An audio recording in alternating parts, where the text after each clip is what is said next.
just about to rip my thing off. I hadn't started recording yet. Oh shit, I can take this off. But I was like, wait a minute. You've seen me before.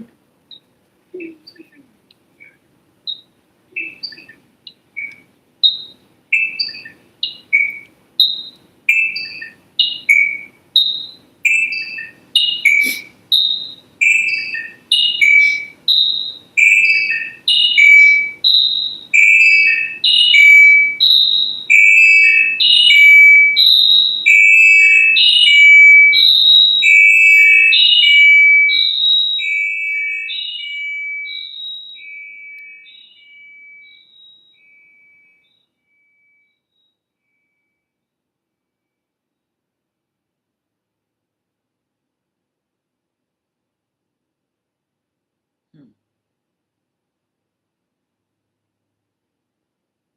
That was weird. Why was it making that sound?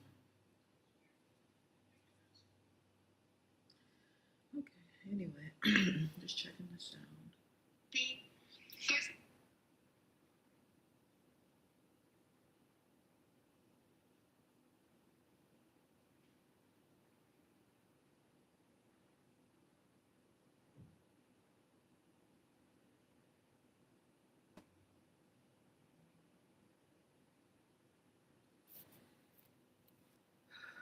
Um,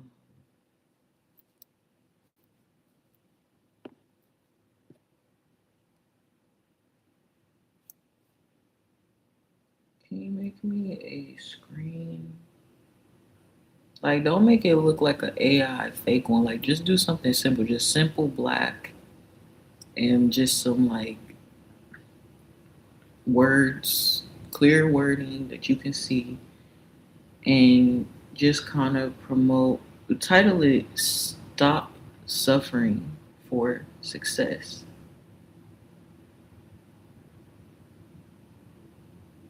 and put on it because I'm gonna use it as like a background for like live. Stop suffering for success, and then include. It's just kind of like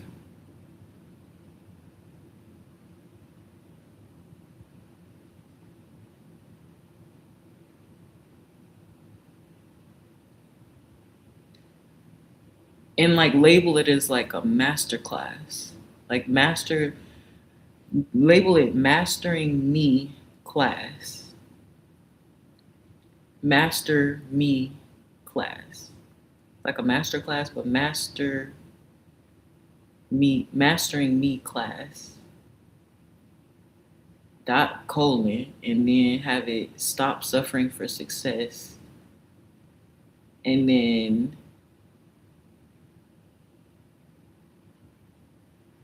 put on it like tired of suffering, tap in and kind of thing. It's like a almost like an invitation, and then I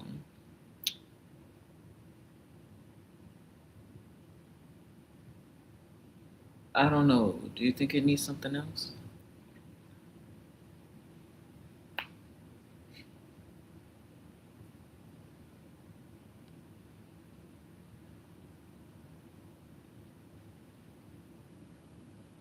Let me reset the.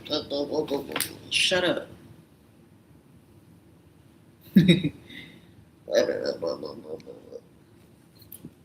Shut the hell up.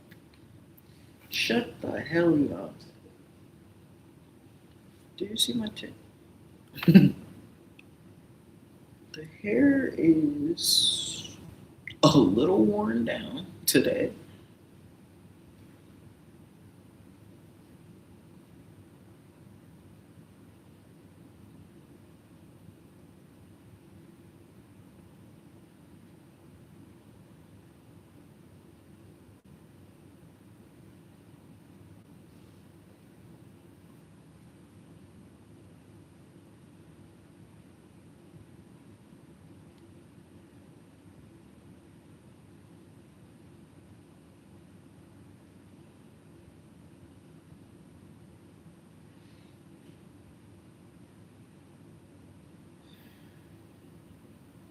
Bruh, what the fuck?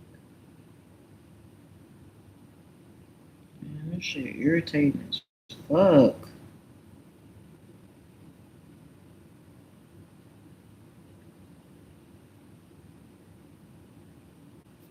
Okay, I'll go to Instagram. Sometimes when you make little things, it be showing off. How do you do this? Post it on a story. Mm-hmm. I don't think that's how you do it. Story.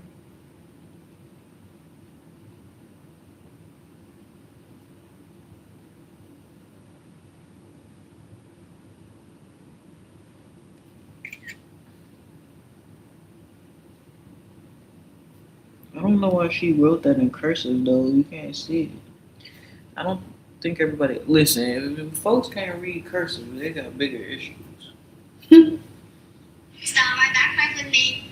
First, my cutie little gym.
The first look, I don't really like.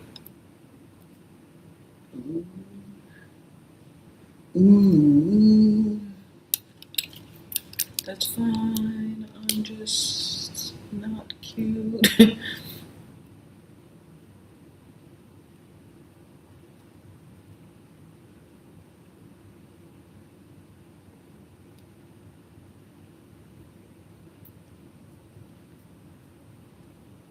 I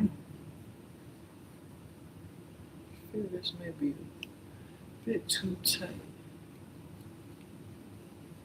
I don't like to wear my hair up because, like, this is like like this style. It comes from my limited skills. I don't know how to braid. Like, I don't know how to do like cornrows. I also don't know how to French braid, like the plaits. This is the pretty much the most I could do. Like I could do this. These are just plaits, obviously, whatever. Two little things. I could do that. I could do a little twist and stuff. My hair doing skills is not that great, but um,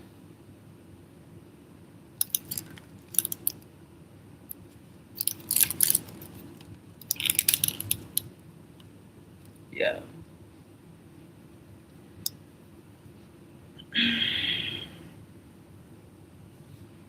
I don't even think they need to see me right now because I'm feeling very insecure. So it'll be more like a podcast. I'm fine with that for now. But I was thinking I might do my makeup, but if not, then this is fine. Okay. So yeah. I don't know how to braid my hair actually. This is the most I could do, and so it's just easy. But it's like I kind of just wear it like this around the house. Um, but I've started like wearing it just outside as a hairstyle because I don't. I think it's cute. Um, but yeah, I just put the bands on it so that because if you just braid it up, obviously the hair will like shrink more, and I just want to look cute, like in general, for my own personal self around the house. Like, kind of, I don't know. It's like when your hair is kind of like having a bonnet on all day just makes me feel ugly, and I don't know. It's just like I don't know. Don't worry about it. And then bonnet on all day, and then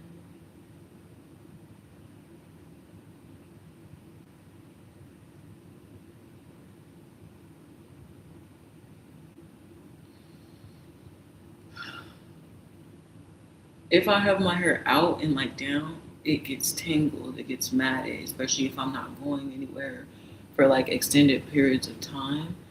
And so I prefer to have it out the way, you know. You sleep on it, lay on it like all matted up. So I just like to have my hair, but the thing is, I don't like to wear my hair in like ponytails or I don't like it tight. Like I think I have like a sensitive head in that way. Like I don't like to wear my hair tight. Um, like I'll just get like a headache. Like my head is sensitive. Like I'm tender. I didn't think I was tender headed. I think I am tender headed is what it would be considered. Because I can't even really wear my hair up. And um, so yeah, like I have to do like tricks in a sense if I want to or if I have to like wear my hair up. Like for example, like there's like a ponytail style that I have done before, which is cute. And what it does is you can make your hair look like it's put in a ponytail, but it's really not in a ponytail. And so I like the thing is like I'll braid my hair.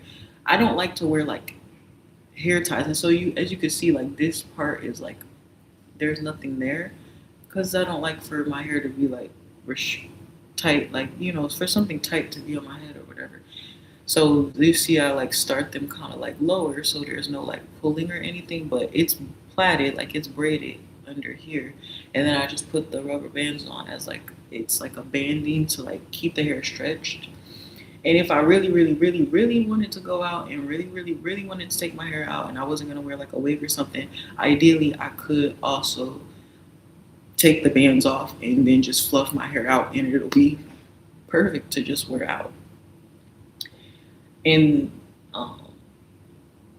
so yeah, I just like versatility, and I don't like permanent hairstyles. Like um, I don't like braids. That should be out for obvious reasons, like actual like box braids and stuff like that. First of all, it takes too long to do. It's too heavy. It's too tight. It's cute. The thing I do like about braids is I feel like I love braids, like especially like just some straight like jet black, like one B type braids. I feel like I don't know, maybe I'm delusional. I feel like my skin looks really good with that.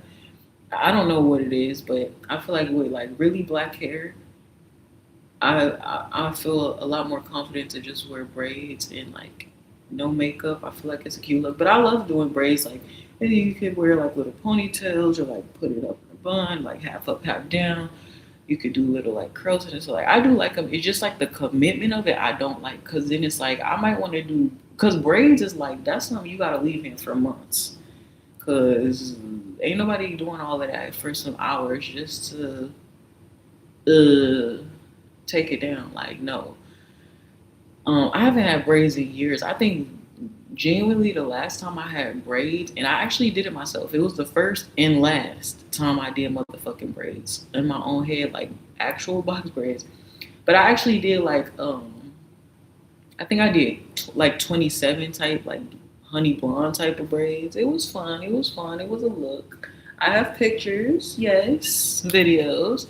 It was cute, and I did them kind of tiny because one thing I always wanted, ever since I was younger, I always wanted the real, like, the micro braids, But those are obviously more expensive and they take even longer, and I never was able to get them. I was never allowed to get them. I don't know if I was allowed to get them or it was just because of the price, like I couldn't get them, or the time. I don't know. I never was able to get them just like regular.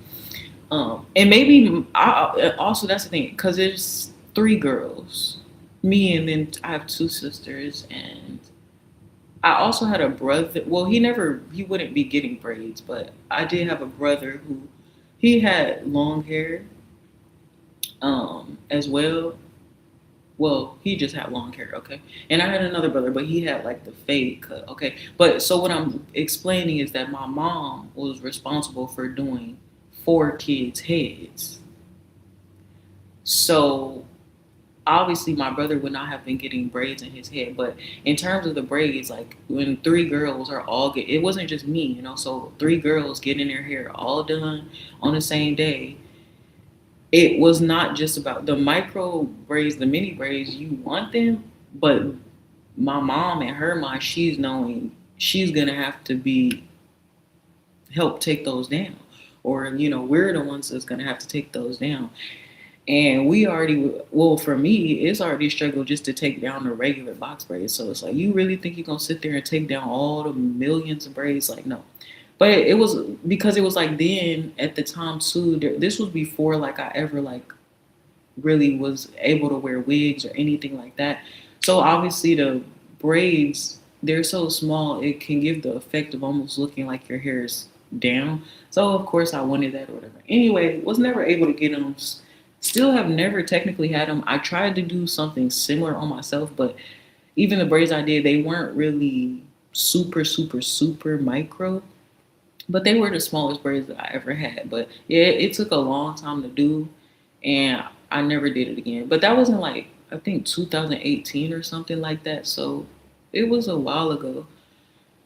And yeah, I'm probably never doing that again. Even though I like braids though, because it's just the ease of like once you do it though, then pretty much you don't have to do your hair daily, which I love not having to do stuff.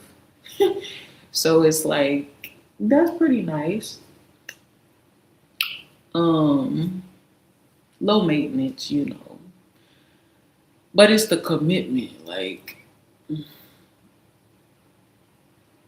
don't always want I don't want braids for the next 6 months of my life. And even like the wigs and stuff, I don't really like. I don't like any like I would. I don't like weaves. I've only ever had one weave. No, I've had. Yeah, I've only ever had one weave. No, two weaves in my life. One was for prom, and then I had one, and I got that done by a hairdresser for prom. And then I had when I went to my first.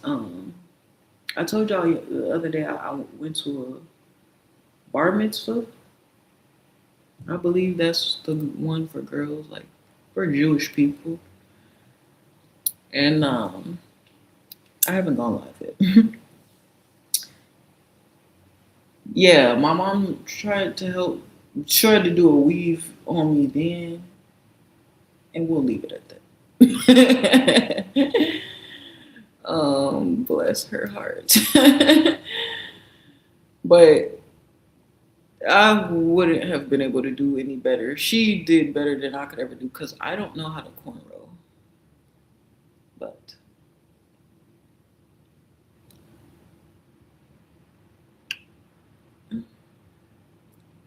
hi. So yes, I don't know how to change this. It's frustrating me. It's frustrating me. Eh?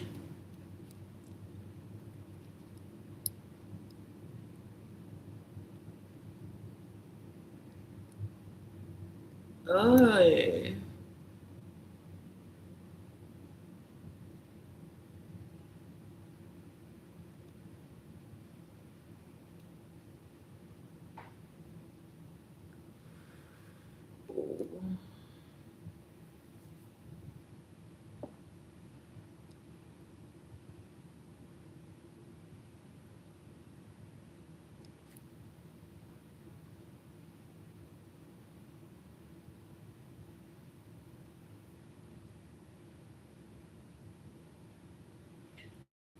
what to say about that right now.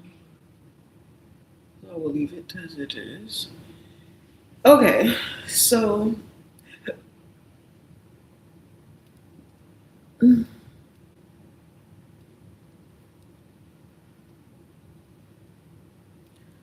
adding.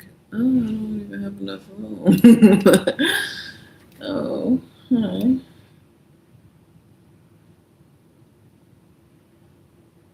Fine. But anyway, um, yeah, I don't like permanent hairstyles. And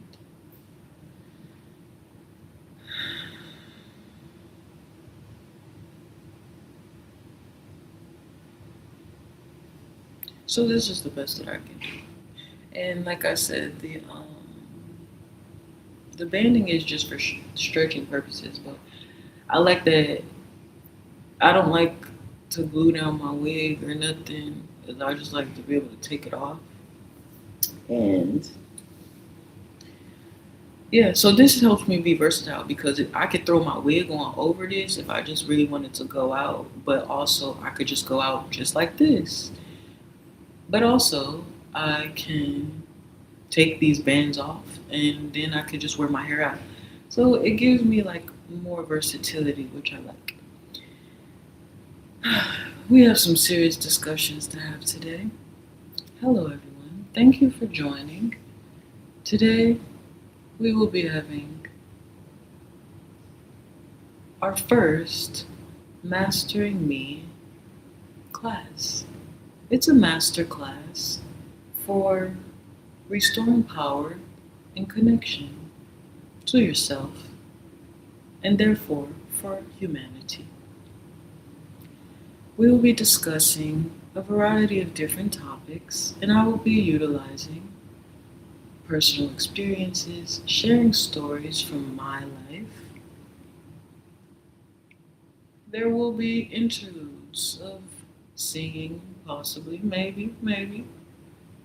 Feel free to join the live. No one's here yet, but yes, feel free to join the discussion, either from commenting or if you would like to request up to chat. And questions are always welcome. There's no question. I know people say, oh, there's no question that's stupid, and I would disagree with that. That's subjective. But I love stupid questions because I think stupid questions are a code name for simple questions. And something that really is frustrating. Oh, I should have recorded that. I'm sorry. Oh boy. Just to let people know like what's going on, like if they wanted to they do end up joining the live, then they could see what's going on. My bad.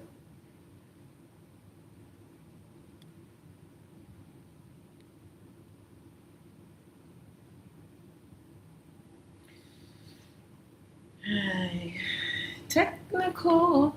We having technical difficulties. We having tech tech tech technical difficulties. Hey. Hi. Okay, the phone takes a minute to do what I want it to do. We have our water.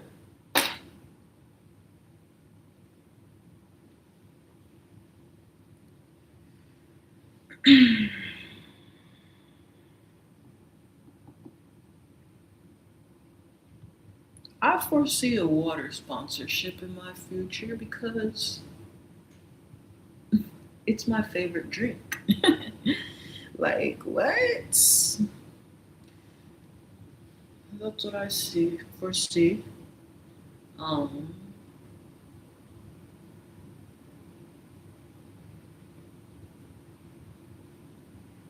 I'm just against the idea of sponsorships, though, just because it's like, well, we have so much to discuss, and we'll get it in time. I had this idea to do masterclass for some time now. Thank you for liking the live. Hi. Hi, babe. Hey. Thanks for joining. How's everyone? Um, I'm live on YouTube as well, guys. If you want to see my face, um, some people like that, you know?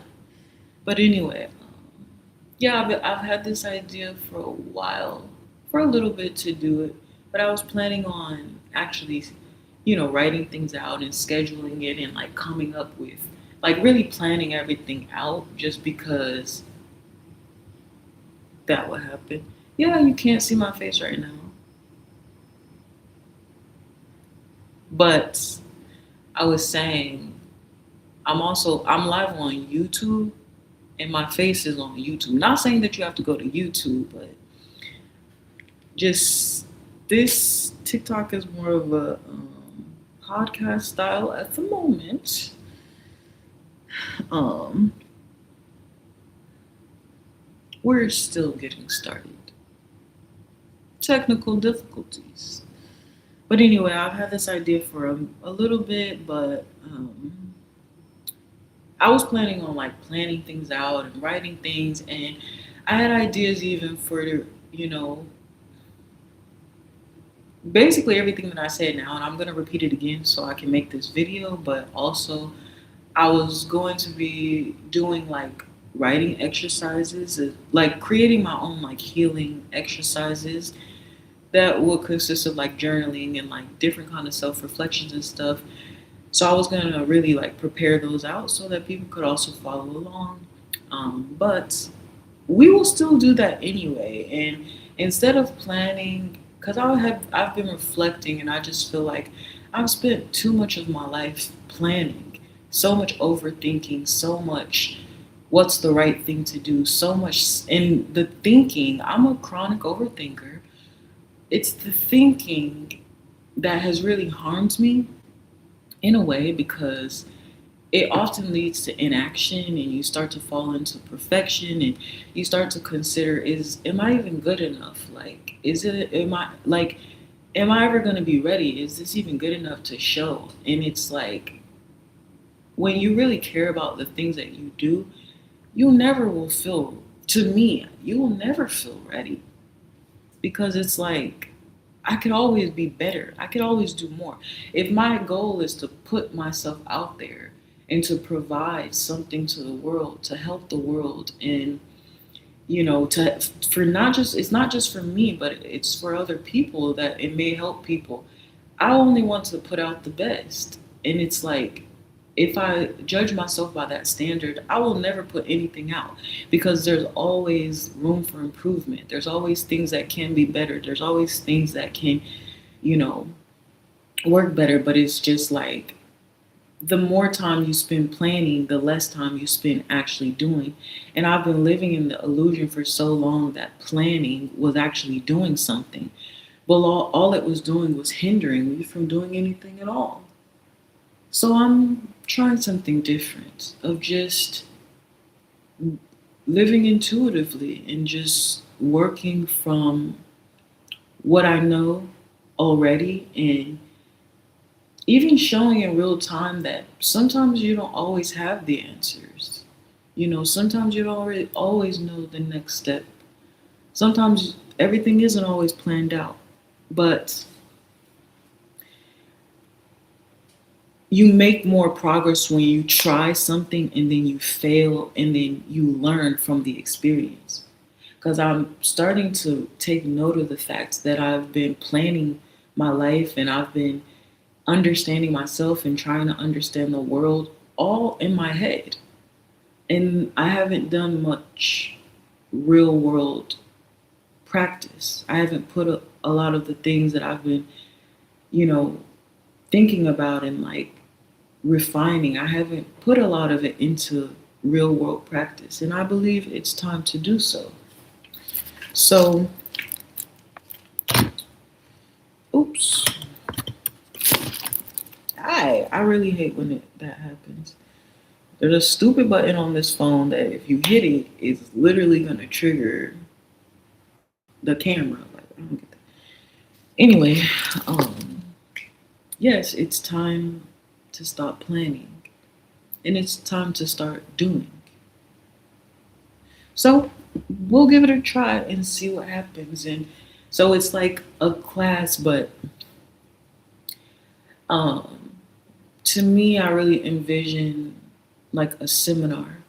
So it'll be really like a live interactive seminar. And the point of doing it on YouTube as well is that it will be available for people to refer back to later. And, they will see things and they can do it on their own time. But over time, as I get more in the practice of doing things, I will just build a practice of how to do it, and things will be refined over time. So I'm trying to create a video. I don't. Should I turn this? What are we doing? What are you doing? What are we doing? Oh yeah, that's right. I'm doing me. I'm doing me. I'm living life right now, man. It's what I'ma do till it's over. Till it's over. Till it's far from over. What should I say, guys?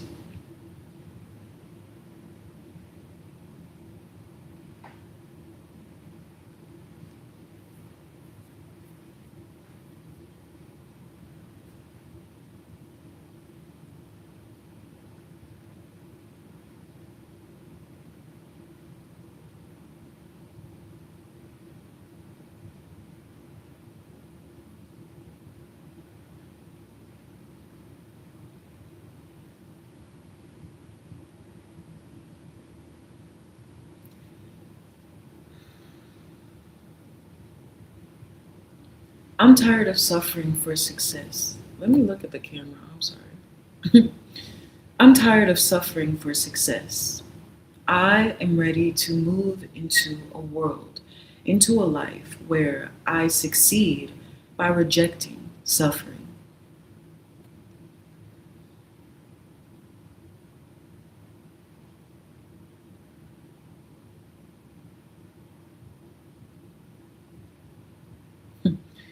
Jeez, how long has it been, dog? It's 8, 5, 6, 7.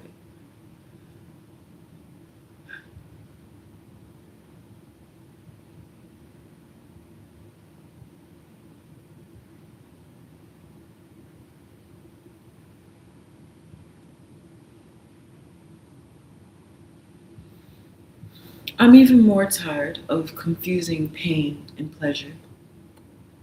I don't want to say that. For success. Um,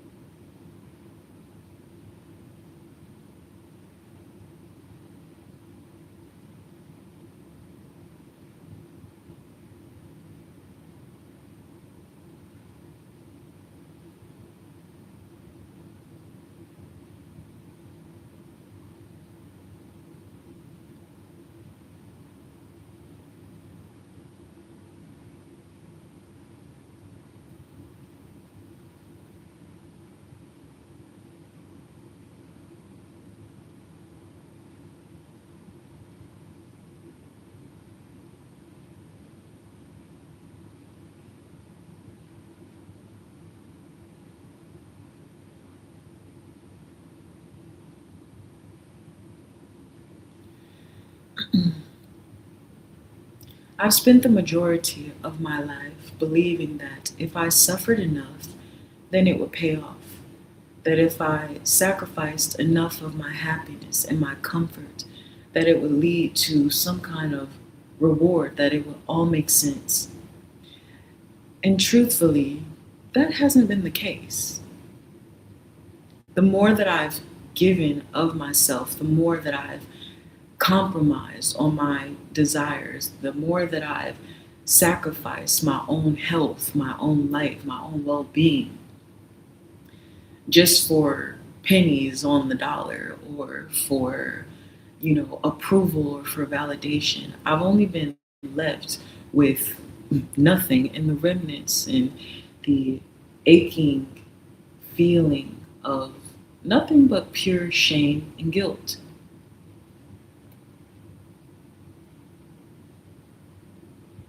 Frustration, sadness, wondering why do I keep hurting myself? Who am I?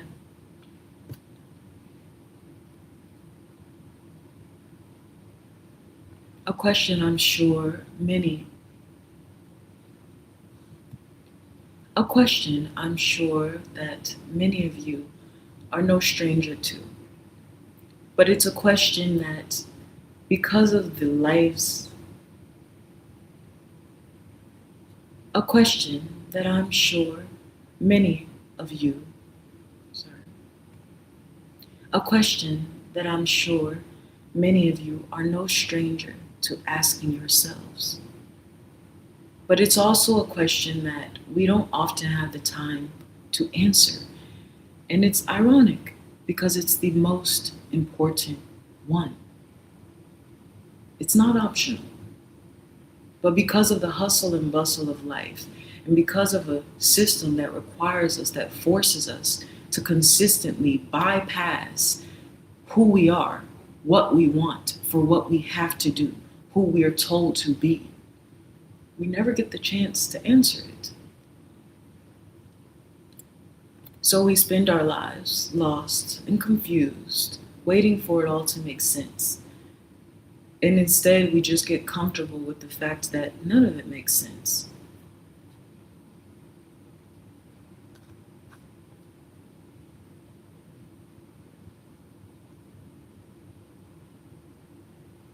And we settle for our given identities.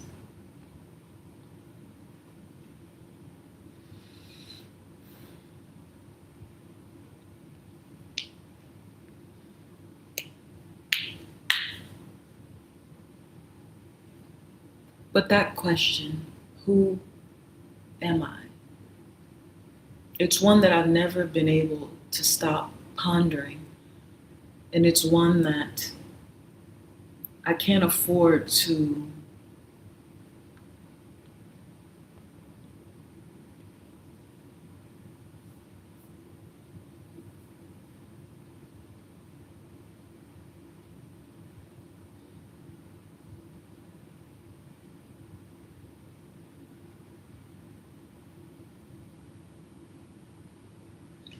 how long has it been? 8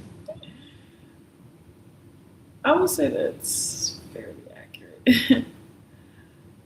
Yeah.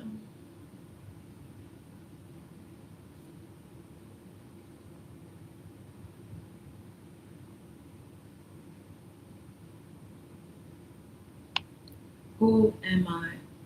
It's a question I've never been able to stop pondering.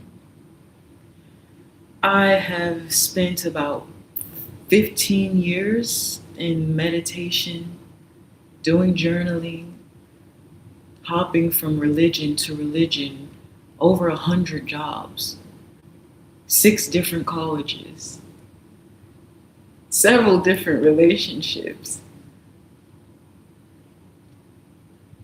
multiple different states, trying to find home, trying to answer that question. And every single time I sought outside of myself, it seemed as though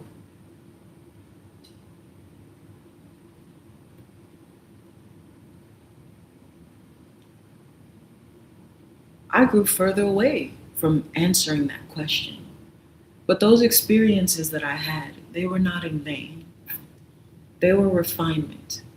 It was clarity.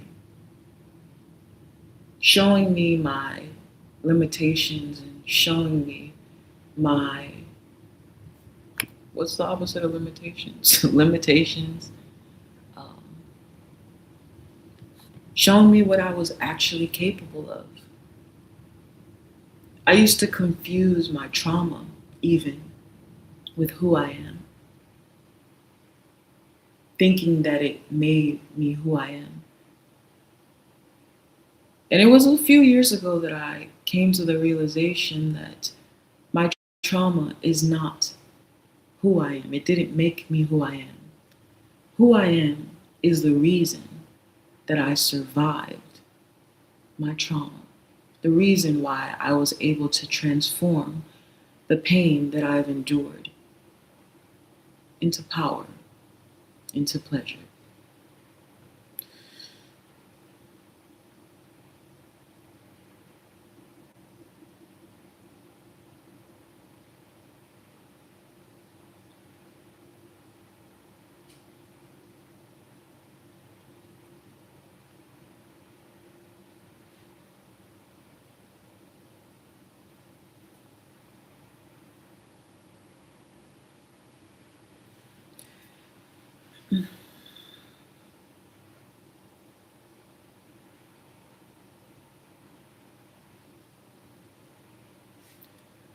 Who you are, your identity is your power.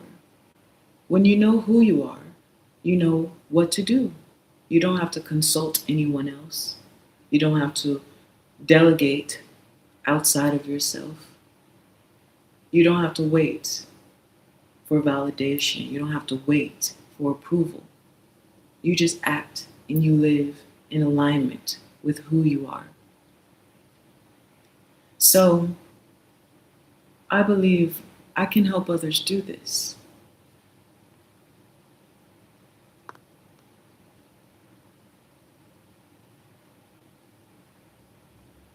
Sorry for this long intro. It wasn't supposed to be this long. Join the live. I'm having a master me class, a master class for those who are tired of suffering, tired of feeling lost, scared, confused, tired of living a life feeling powerless, tired of depending on other people for love and validation and never getting your needs met.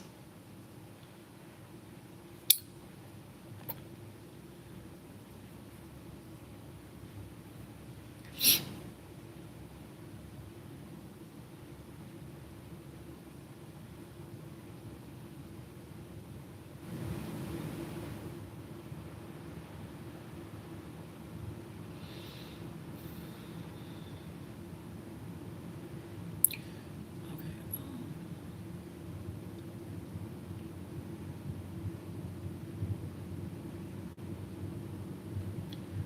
it's a live, interactive seminar. No script. It's unfiltered. It's live on YouTube as well as TikTok. The YouTube is for replay for those of you who are late to the party, or maybe you're just not ready for what we have in store, what I have in store. It's conversation, it's connection, it's me sharing my experiences, sharing my wisdom.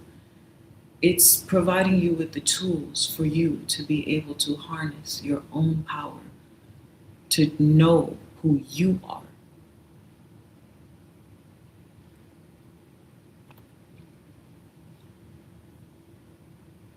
So you can finally step into your true destiny.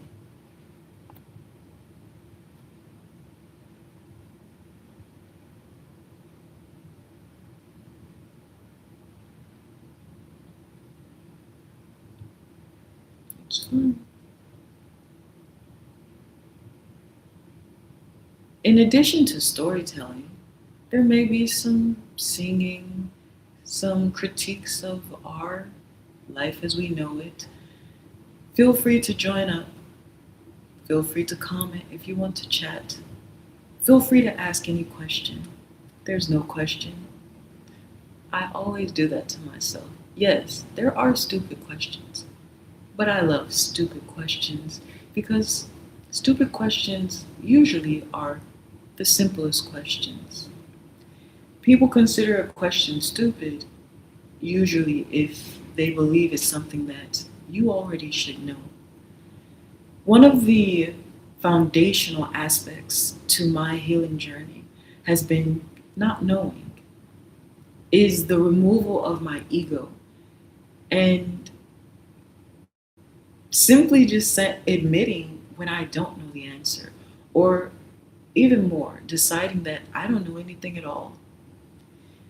That way, I am able to give myself the opportunity to learn from a fresh, clean slate. And I'm not bound by the pressure of having to know everything there is to know. And that's helped me. And it can help you too. And I can teach you how.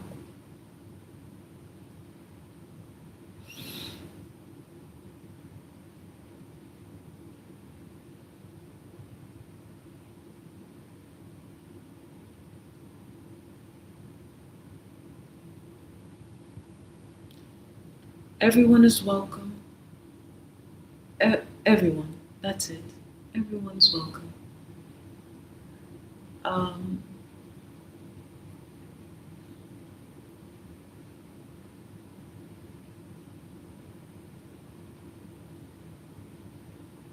and I will be your teacher, but it does not make me a master, because what we are here to do in the Master Me class is master ourselves.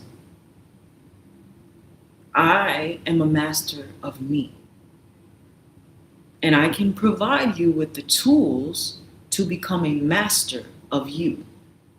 But I'm not a master of you. I'm not the kind of teacher that intends to have a lifetime student. I'm the kind of teacher that understands that a good teacher prepares you to never need them again.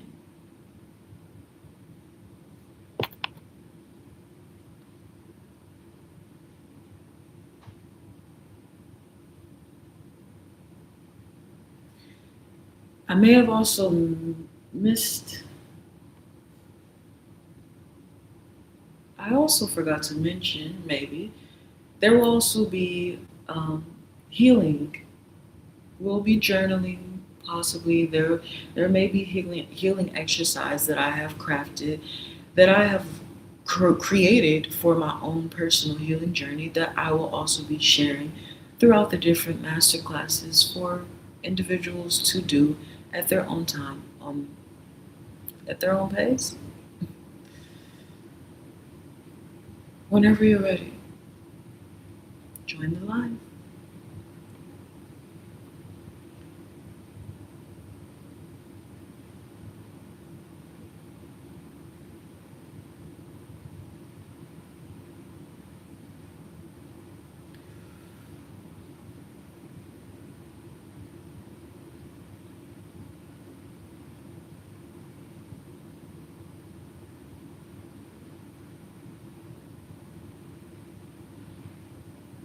I forgot we will be meditating as well.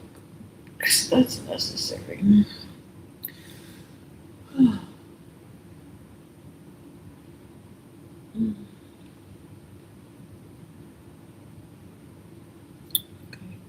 I'm done with that. I feel like I need to make another video that's shorter because I didn't mean to make that so long, but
Francisco. Diva. Hey, babe. Francisco. Ooh, my phone was sliding, honey.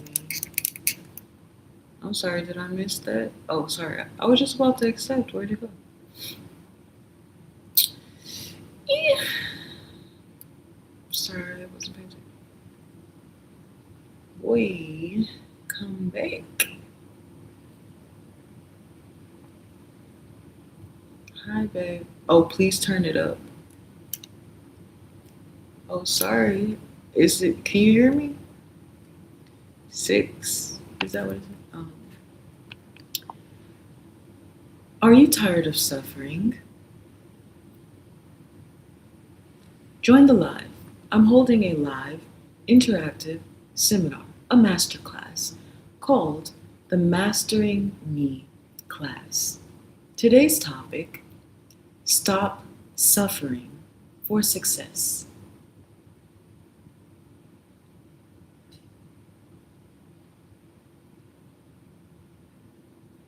There will be stories, personal stories. From personal stories to performances from yours truly. I also okay, sorry.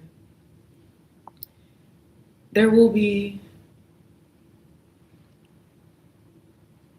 I'll be sharing the wisdom that I've collected. Sorry. Hi, babe. I'll be sharing my wisdom and knowledge that I have attained over the past years of my life.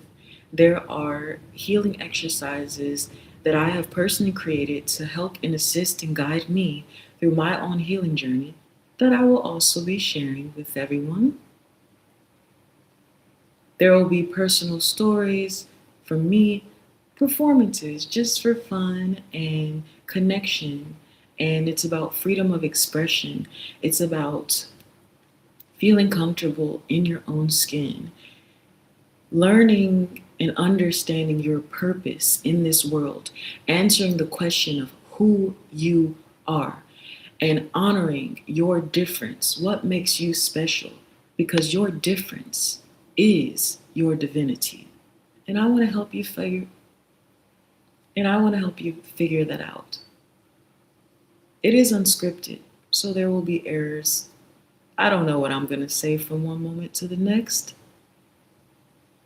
but I trust that I will always say the right thing at the right moment for the right person. Feel free to stop by. I'm on TikTok Live. Join the TikTok Live. But for those of you who aren't ready, or you're busy, or you can't get there, you want to keep putting off, discovering who you are, which is literally your superpower, it is available on my YouTube Live, which is Heartline Squared, spelled completely out, and the replays will be available for when you are ready to become a creator of your world.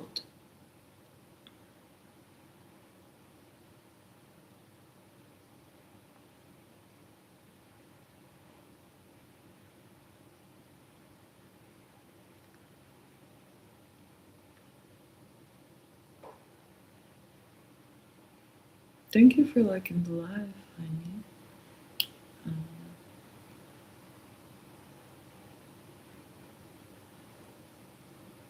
Feel free to comment. Any question is fine. If you want to join up and chat, feel free. All are welcome.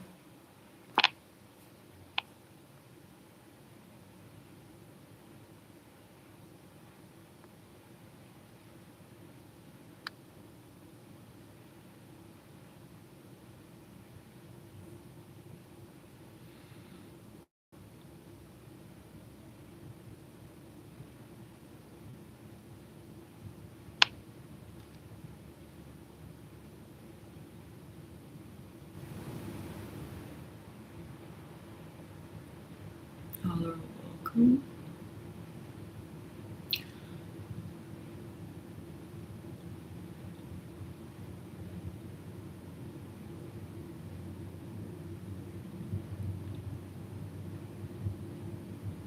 Yep, I'm tapped in. How do I get out of this rat race? I can manifest pretty good. Yes, six. Period. Exactly. Yeah, we're gonna get into all of it. Um, Getting out of the rat race, but know this. This is the master class. This master class will be a series. So this is just your first time. This is really the first day. Getting out of the rat race is about freedom. Freedom comes when you know yourself. So this isn't just about me sharing my stories, my experiences, my knowledge. The reason for me doing that is to help you, is to help others. And so that's why questions are important. If you have any questions, if you have anything you want to ask, please feel free to do so. If you are lost and you are confused, you don't know your purpose in life, this is what we're here to answer. This is what we're here to figure out. We're here to answer the question of who you are. That's your superpower. When you arm yourself with the power of knowing who you are, then the map of what to do afterwards will come naturally. So this is about teaching you how to trust yourself again without having to rely on anyone else, without having to ask anyone else. It's being able to move with confidence, removing the doubt. This is a mind shift. This is transformation. The first aspect of creation, in this case, must start with destruction. So we will face fears. And so that's where my stories come in, because many people are afraid to face their fears. But this is something that I have spent years of my life doing, facing my fears head on. You're stuck in the rat race because you're fearful. So we must identify those fears so we can face them. And you'll learn there's nothing to be afraid of.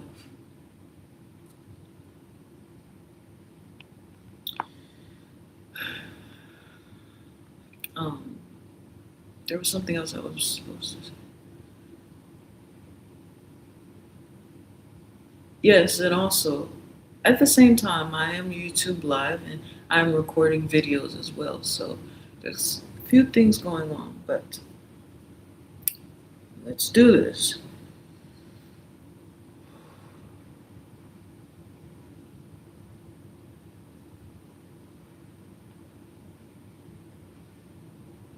I forgot what the last part I left.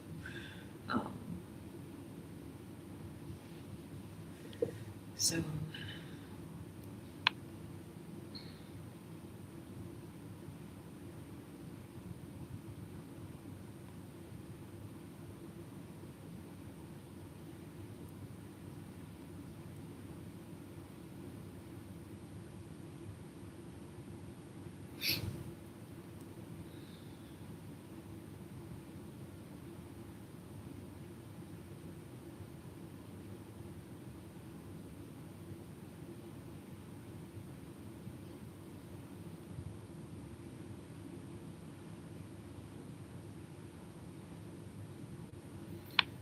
it's time to restore power to the people.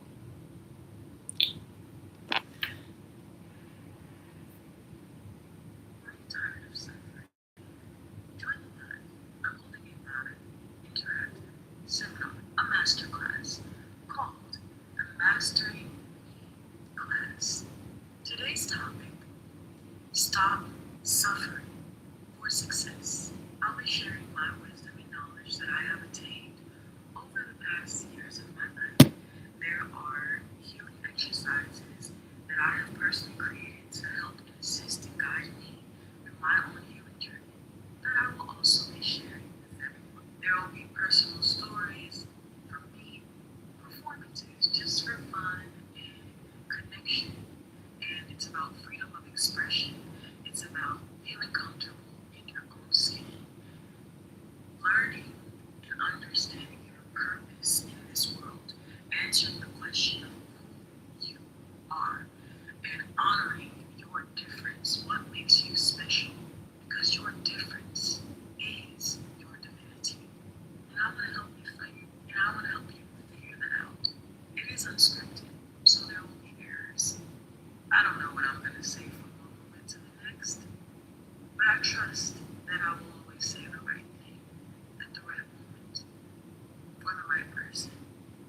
to stop by.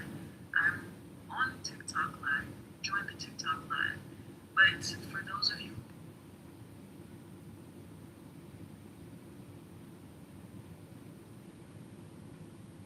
you know,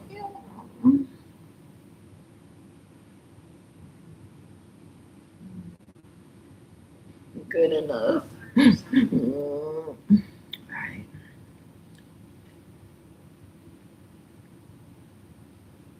Hey, you've been scrolling for Okay. a while now.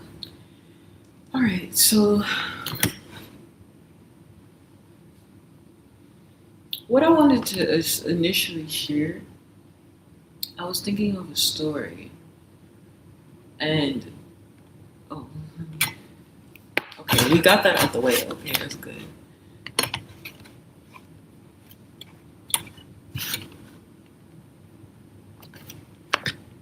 I, are you serious right now? Stop. Sorry. um.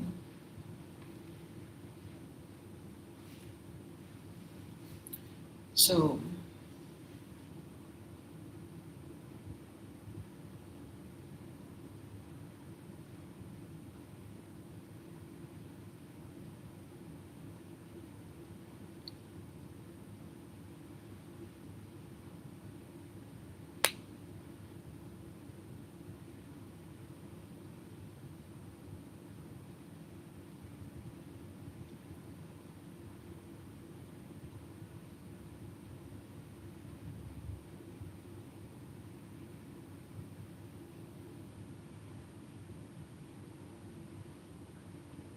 hi, babe.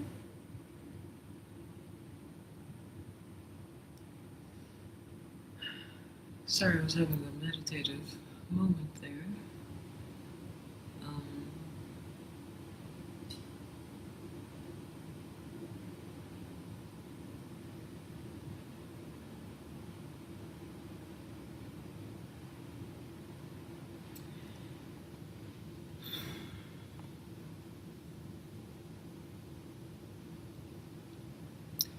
my dad was the first person to ever tell me that I was ugly, and that was very painful. It was in middle school, and I remember I was on the basketball team, and he was upset that I haven't. Well, actually, what happened? Okay, so this what happened.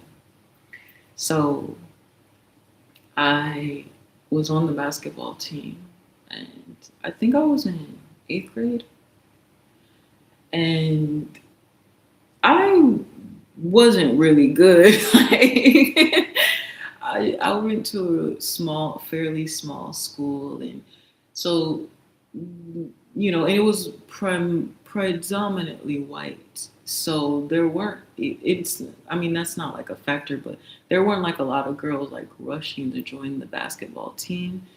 So the few black friends that I had were wanting to join the team, and they asked me to join the team because they needed to fill the spots. So I did it, and I used to play basketball like a recess, like in elementary school, and I thought I was good then, but also I was in elementary school, so maybe I just thought I was good. But yeah. Anyway, I ended up joining the team, and it was fun or whatever. Usually, I didn't really stay after school or do many things, so this was kind of different. So anyway, my dad was ultimately upset at me participating in the after school activities because he felt as though pretty much I should have just been at home. And so there was an incident that happened with the basketball team is even though I was not good, but the other girls were great. Like the team itself, I feel like they were pretty great. And they were definitely better than the boys basketball team. So we had these uniforms, and I mean, personally, I didn't like the uniforms fashion wise, but obviously that's not the point. And there was this guy that I went to school with, and he was on the boys basketball team, and he had invited me to a game one day. Like asked if I could come watch him play. Okay, so I went. So I go to the game, and then I saw their uniforms, and I was like, "Ooh, they got cute uniforms." Why did my phone screen seem really dirty? Oh my gosh. I'm sorry, my screen was super dirty. So anyway, so I was just like, that's interesting. They had like these brand new, like gold, nice looking uniforms. We had these ugly, ratty, old, stinky blue uniforms or whatever. And so I felt that that was unfair that they had these like updated, brand new uniforms. And then on top of that, it's like they weren't even good. And so I felt that the girls should have been the team that was invested in. And so anyway, I ended up making it into a thing, and I kind of started making my own investigation. And this is funny if you actually know me because I was pretty much known as fairly like quiet and shy to most people. I think to people who knew me like closer, there was people who would say like I was fearless or they would know me, to probably be more of a talker or whatever. But most people just who didn't know me is just like, oh, she's just like quiet, shy, quiet and shy. So anyway, yeah, I pretty much started my own journalism, and so I started. I was claiming sexism, right? Of like, what was it like, Title 6 or something? I forgot. Title 7, whatever the sexism title, whatever. I forgot. But I was basically going around the school interviewing like different students and different like teachers and stuff, and trying to get their input on like, are you aware of the sexism that is happening within the basketball teams? And mind you, I didn't know what I was going to do with this information because I was not on like the newspaper team or anything. Like I was genuinely just doing this for fun. But it's like that mattered to me because I don't like stuff that's just not that just didn't seem right or fair. So anyway, it ended up escalating to the point where because I was interviewing different teachers and stuff, it had ended up getting back to, you know, the assistant principal at the time. But I didn't give a fuck because I asked the assistant principal if I can interview him regarding the sexism. So he agreed to do an interview. Now, little did I know, I would come into the interview and he actually he accepted the interview to tell me to stop writing the paper. So he tells me like, basically like you need to stop doing this. You need to stop like investigating this. You need to stop looking into this. And I told him no. Like not going to happen. I'm going to keep doing this because this isn't right. This isn't fair. This isn't just. And this is illegal. Like again, I'm in 8th grade. And so yeah, the principal was the assistant principal, he was essentially threatening me. Not really threatening. Well, he was threatening me. He was telling me if I didn't stop, that he was gonna tell my parents basically, and he thought that I gave a fuck. So I said, all right, call him, Joe. Like I don't give, like okay, call him. And I had went out and I was like, I don't care what you say. You can call him. You can tell him whatever. Because in my heart, I genuinely believe like this is right. Like there's no way I'm not doing anything wrong. So you could tell whoever you want to tell. I'm still gonna keep doing it. And then we were in a room at first and then we ended up going outside. And then the conversation, what the wood shop teacher ended up overhearing the conversation as well. And he was basically, and so he literally was kind of hearing what I was talking about. And then he joined in and basically said something about how us, of course, like how I should stop, but also how like he said something sexist essentially, and like the assistant principal had agreed with him and stuff. So I called the assistant principal and the woodshop teacher. I said to them both, to their face, you both are sexist, misogynistic pigs. And then, yeah, the principal tattletaled on me. So he told my dad Thanks for that, by the way. So when I got home that day, my when I got home that day, then obviously the principal had told on me or whatever, and then my dad was like, what happened at school or whatever, and I had no qualms about it because I was like, well, this is what happened, because I'm already thinking in my head like, there's nothing wrong with what I did, and it was kind of like you said something to your principal, you told them this or whatever. I said yes, I absolutely did. Um, some choice words were used, and I repeated, and I said what I said, and I told him why I said it, and I explained it all. And then my dad basically took it, and he was like, "Oh, so you called your principal and stuff like a sexist, misogynistic pig or whatever." And my dad literally was like, "You really wanted to say that to me, didn't you?" How we got here, I don't know. But for some reason, my dad took it in his mind that by me telling my principal that, my assistant principal and the woodshop teacher, what I told him, he took that personally as though I was saying it to them, but I really wanted to say it to him. Don't ask me how we got there. And so I was like, no, not the case. Like, he wasn't even a thought in my head. And he basically felt like I was being a smart ass, which I was. And then he obviously just didn't like the overall like disobedience or whatever. And he basically said that I needed to apologize. And I said, no, I'm not going to be doing that. And so that didn't go over well. And at the time, we were sitting in the kitchen, kind of like on opposite sides of like the counter or whatever. And he threw something at me, and then he started chasing. And then he called me a ugly nigger. My dad's black. He was black. He's not alive currently. No shade. Yeah, N word, hard ER. And he began chasing me, and I ran upstairs. I went to my room. I locked the door. He came upstairs and he was banging on the door, yelling things.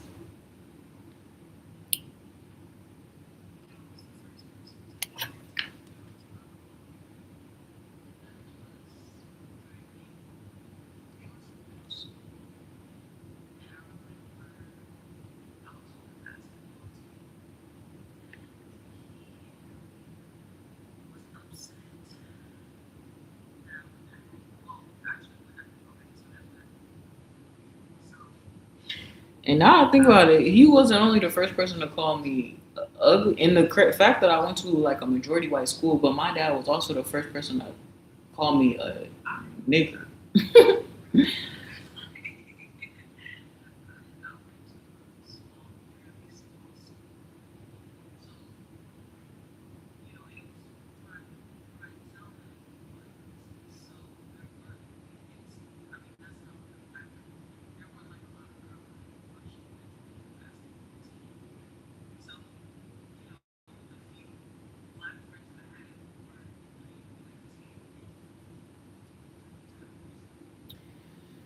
Okay. Um, there it goes. Oh.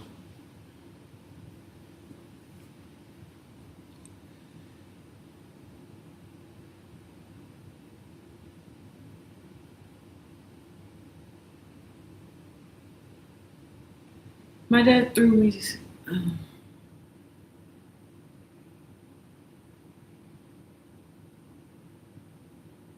my dad called me the. Oh, okay. My dad called me the N word, hard ER. He called me ugly. He threw something at me, and then he chased me up the stairs, because at school earlier that day, I had told my principal and my woodshop teacher I called them sexist, misogynistic pigs. And when my dad told me that I had to apologize, and I said no, that's what caused that. So, yeah, he chases me upstairs, and I run into my room. I lock the door. He comes upstairs and he's banging on the door. yelling, of course, profanities and things like that. And I'm scared. Oh, he was also yelling. He was going to me. Like, okay, I, like, he was literally yelling, I'm gonna kill you. Like, So, yeah, I was scared. So I ran upstairs and I began to try to jump out the window because that's not funny, sorry. But yeah, he was banging on the door and I was afraid what he was going to do to me when he actually got to me. So I was actually trying to jump out of the window, which would have landed me directly on the concrete, but survival. And so eventually the banging and the yelling stops. And I'm like, whoa, like, am I good now? Like, what happened? And then another knock comes on the door. It was my mom. And she knocks on the door. She's like, Ayana, it's me. Like, let me in. So thinking that she was coming to save me, I opened the door and I let her in, scared. And it was actually, I hadn't tried to jump out the window yet. First, my mom came, and then when she came in, eventually she was talking to me, and like he ended up coming back after that. So he comes back, but wait, why did he leave? Why did the banging stop? He wanted to get to me so bad. He couldn't get through the door, so he went to get his toolbox so he could take the door knob, possibly the door, off the hinges so he could get to me. So that's why he had left. So now I'm like, oh, he got his toolbox, and I hear him fiddling with the door. That's when I tried to jump out of the window. And then that's when my mom started laughing because it was funny that I was, terrified for my life. Of course, really. Yeah, that's hilarious.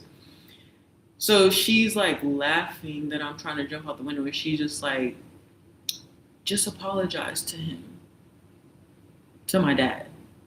And she's like, just apologize to him. Like he didn't mean it. Like, and mind you, he's literally trying to bust in the door as he's still saying. And but her idea was just like basically to keep the peace, just to not piss him off or whatever. And anyway, he ended up not being able to get to me, and in the doorknobs, he couldn't get into the doorknob or whatever. Some time blew over, and I did end up having to go apologize to my dad, but I wasn't even going to tell this part of the story. I actually kind of forgot because maybe I like repressed the memory. But yeah, it didn't stop there. It actually, that incident actually led to pretty much the rest of my life, almost. Well, not the rest of my life because like my life, but for several years after. Again, this happened when I was in middle school, and it was like nearly like to the point like literally through high school, and like eventually I moved out like at college and came back, but yes, there was still all throughout high school I was still punished for that, like, yeah, for that incident. And there was, sorry, I forgot about that.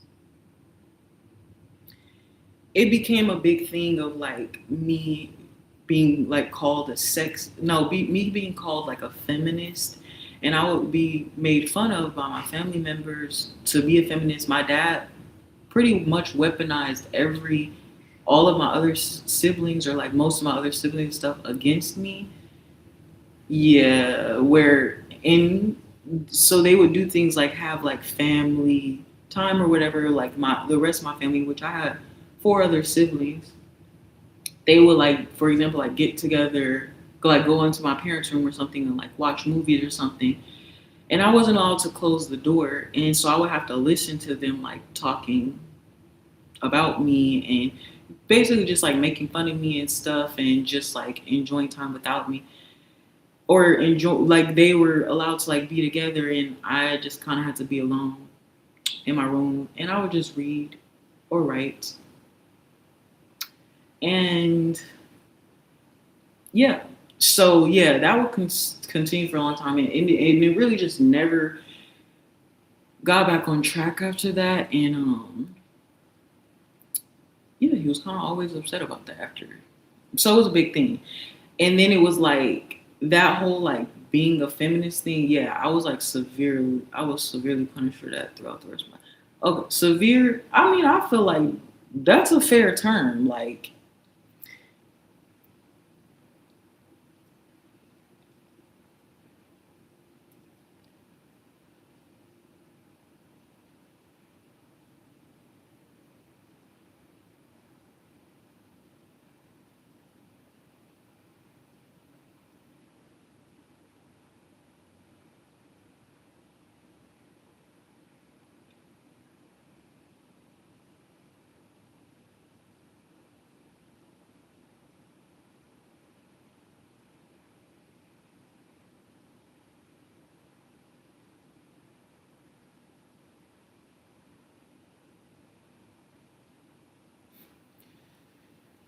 patriarchy. Am I right? I don't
recognize that number. What the heck was that? Come on.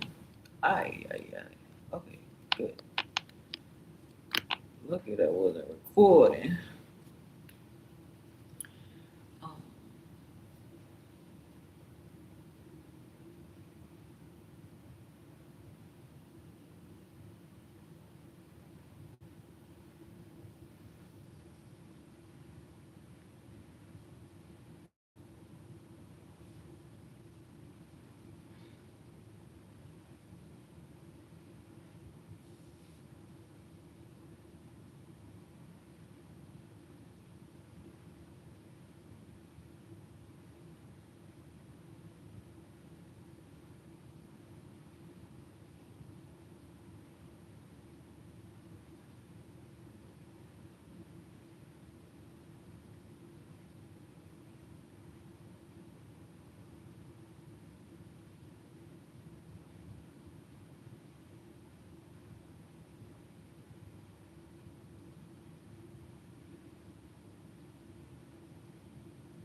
Oh, I'm reflecting on a long time after that.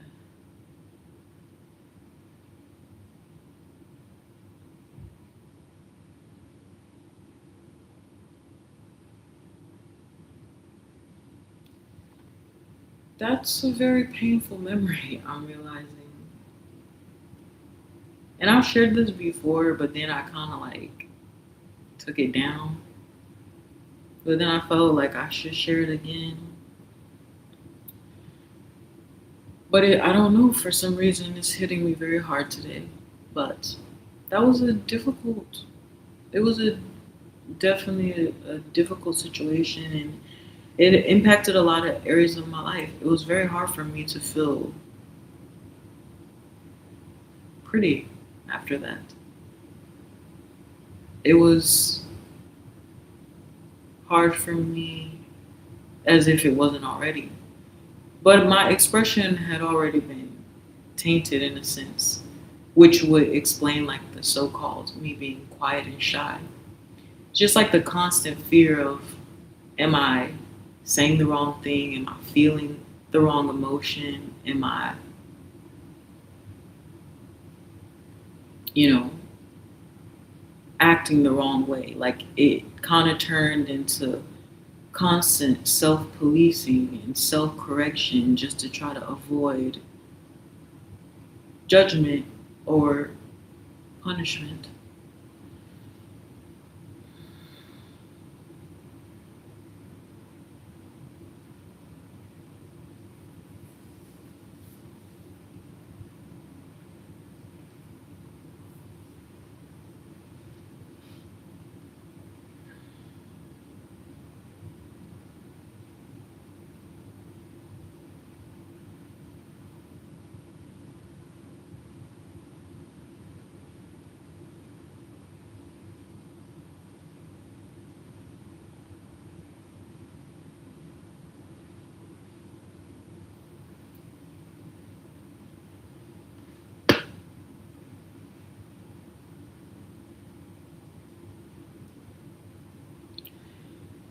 I guess luckily for me, his favorite punishment was silent treatment, just being ignored and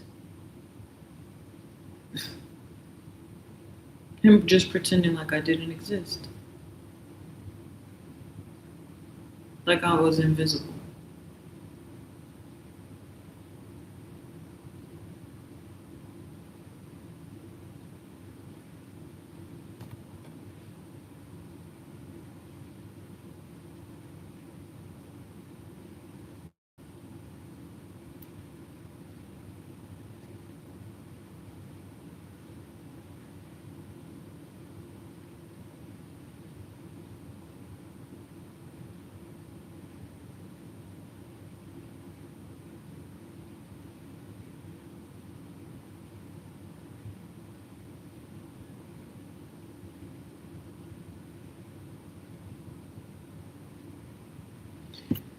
And that hurt me a lot, but it's something I grew used to, being invisible. But it also led me to being very, very afraid of being seen, perceived.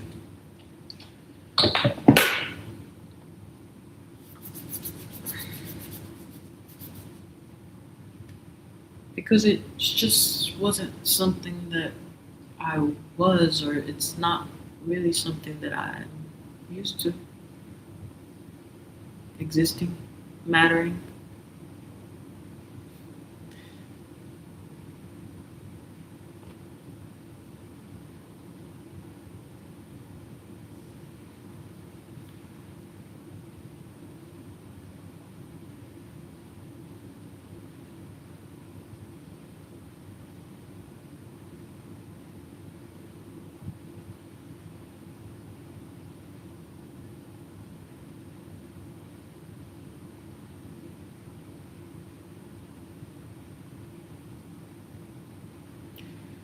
Two of the primary, okay, let me make another video with it.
I grew up being told that no one was ever going to love me except for my parents, while also simultaneously being told by my parents.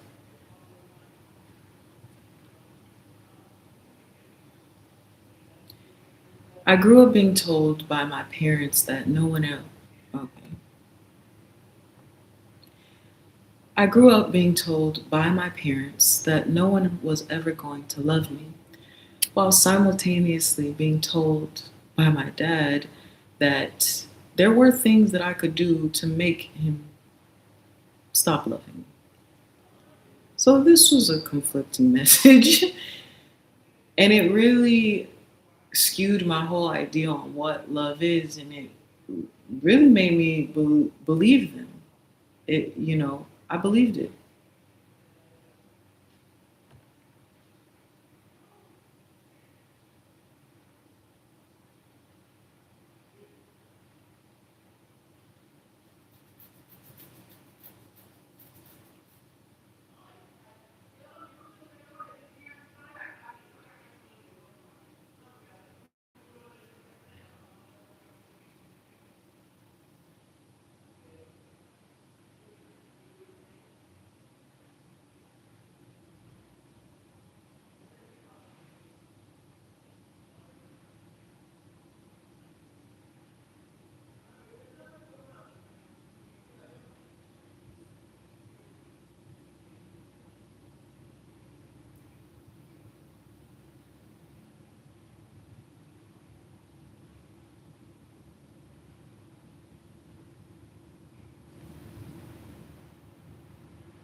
Honestly, it's still something that I believe. I think that because of that concept of being told that, it really made me question what love was at all. Because the people who claimed to love me most were also the people that hurt me the most. And that didn't make sense to me. So I find that I've spent my whole life really, like a lot of other people, trying to understand what love is, or really trying to understand what love is to me. And I believe I've discovered a definition for myself that I think does work, but it may be one born of fear because it doesn't depend on anyone else. I think most concepts of love, it depends on someone else actually loving you. And the version of love that I've adapted to is the concept of love not being something that you can give or receive, but love is more of the essence of who an individual is. It's who you should aspire to be. And instead of trying to get it from somewhere else, it's something that derives from within. And that in a perfect world, if everyone would just be love, it would be a beautiful world.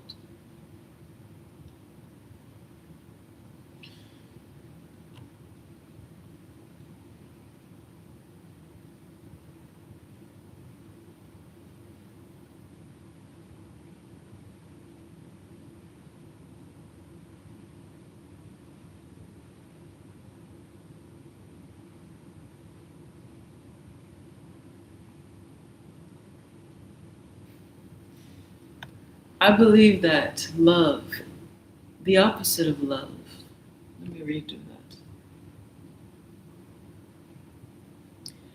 I believe that the opposite of love is fear,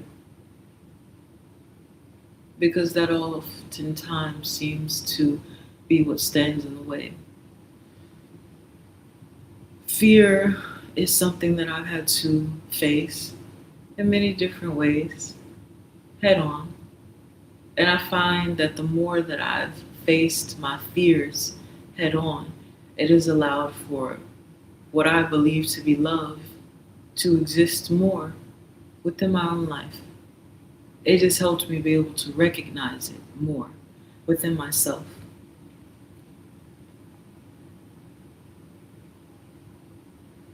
The fears are the illusion that are masquerading as me. And when I stop pretending to be fear, when I stop hiding or living behind those illusions, it's nothing but love that is uncovered, the true essence of who I actually am.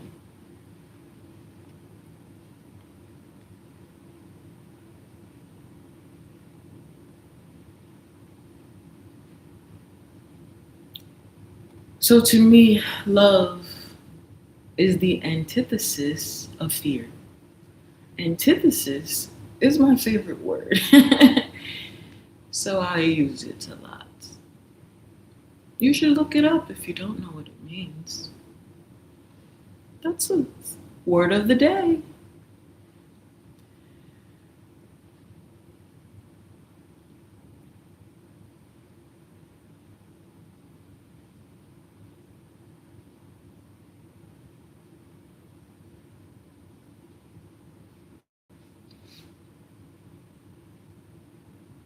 I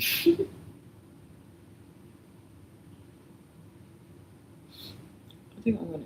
I don't really know where I was going with that. Like, what was that video about? I don't.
If there's one thing that I learned how to do in my life, it's learning how to stand alone, learning how to be alone. I spent a lot of time in my life alone.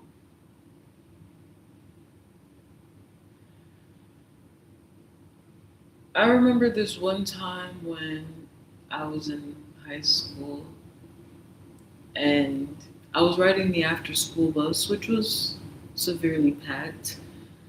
And it was so packed that people were literally sitting like three to a seat, that there were people sitting in the aisles of the bus. That's how packed it was. And on the whole bus, I was the only one who had my own seat.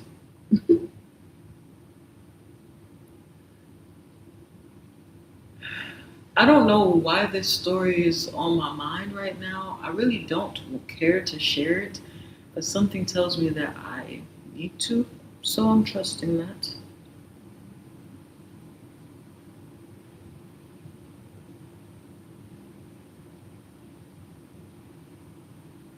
Mm. I was sitting alone. And it's like, it wasn't even like I was, like sometimes people sit on the seat and they sit at the edge of the seat because they don't want anybody to sit with them and they don't want anybody to ask them. Because I understood that the bus was packed, I already was sitting next to the window just in case someone wanted to sit down, and I didn't want to have to make them ask me to move. So the bus is packed. Like, people are literally three to four to a seat. There's people literally sitting in the aisles. Again, I'm the only one on the whole bus sitting alone. And I remember this group of kids gets on, and they all kind of get some of the last seats. And then the only available seat that was open was next to me. And then the kid just kind of stands there, like near the seat, and just kind of like looking around, trying to see, like, oh my God, is there.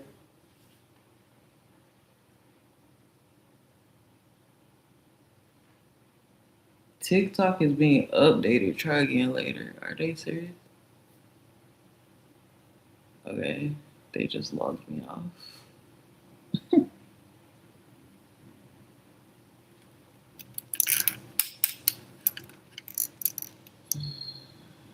Great.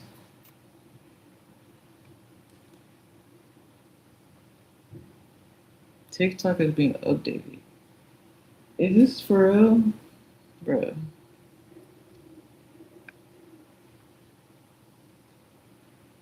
It won't even let me open it. I don't get that. Okay. They're just randomly updating right now to where I can't even go on the app. I'm confused.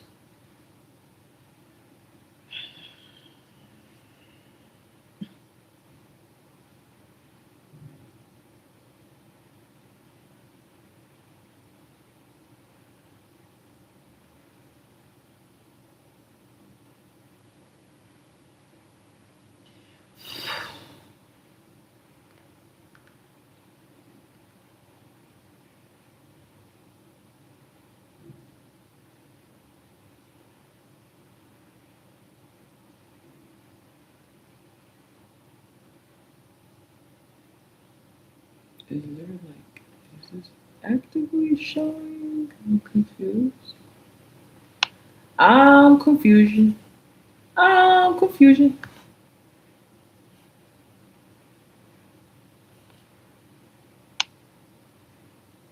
What did I say? Oh, false caption for views is crazy.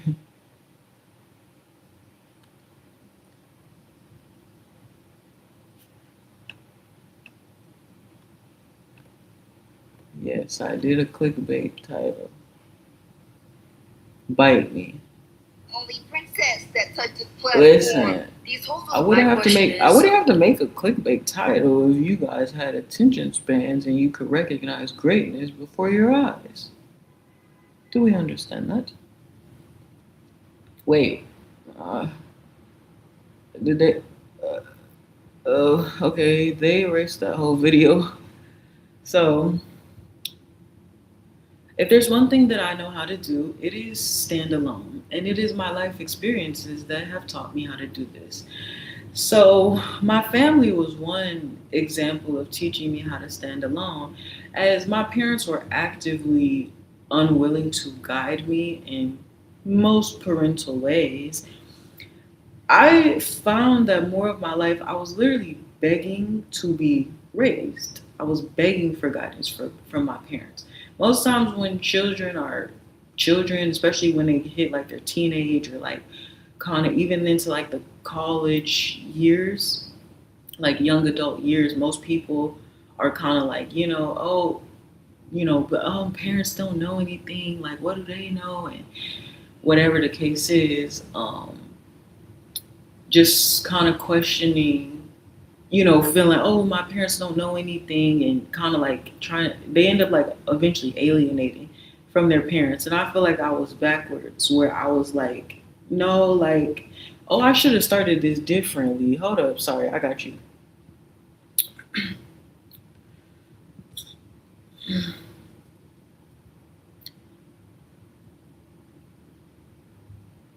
My parents told me to get emancipated when I was 13 years old. So if there's one thing that I know how to do, it's being alone, standing alone. And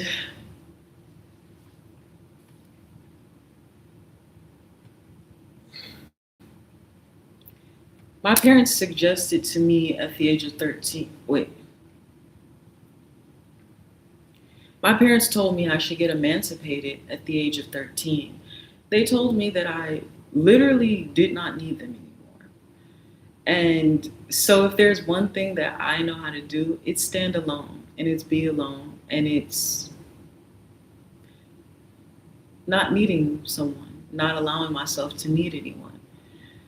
I find that I was a bit backwards as a child, maybe even as a young adult, where most children, especially once you start hitting the teenage years and kind of those young adult years, you start to feel like you know everything, or the world's, you know, so much different from the way that your parents were. And, you shouldn't, that your parents don't know, they don't know how to advise you, they don't know how to guide you, and you kind of intentionally or unintentionally want to pull away from them. And I find I was backwards. I feel like the older that I got, the more that I sought my parents' wisdom, that I sought their guidance. My parents actively did not guide me. Like, the emancipation is an example of that. But it's like I literally could. There's so many times I had tried to come to my parents for any kind of guidance or assistance or parenting, and usually it was met with silence or nothing. They wouldn't tell me, like they wouldn't help me make a decision. They wouldn't help me like get through a problem or whatever. It was like most of the time it was, kind of figure it out on your own. And I never understood that. Like I found myself questioning a lot of, why don't they want to raise me? Like, why don't they? And the problem was, it would be different if that was the way it was for all of my siblings, but I feel my parents only did that to me. And I was the second oldest out of five children. My parents never went to my other siblings and said, "Hey, you should just get emancipated. You don't need us anymore." Imagine that. Middle school, you're in middle school, you don't have a job because you aren't allowed to work. School is your job. You don't have a job. You're literally isolated, homebody. You barely are even leaving the house, except literally to pretty much go to school and to come back home. Doing sports or trying to do after school activities was a problem. And then your parents literally just sit you down randomly, mind you, one day and say, we think you should get we think you should be emancipated. You don't need us anymore. And you don't even know what the word emancipation even means.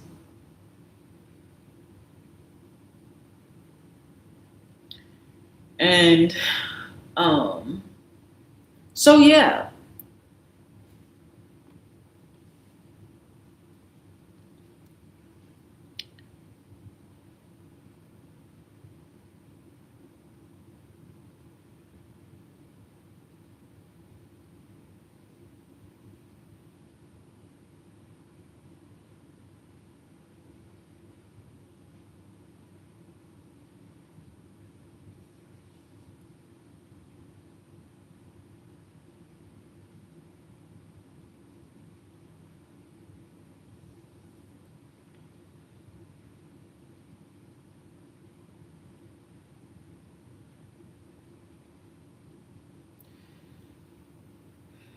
I think despite having a big family, yet spending most of my life in solitude, um, I learned how to create a very strong internal world, a very strong internal compass. Um, and so there these. Oh, did I mention? Did I say that? I think I did. Yeah.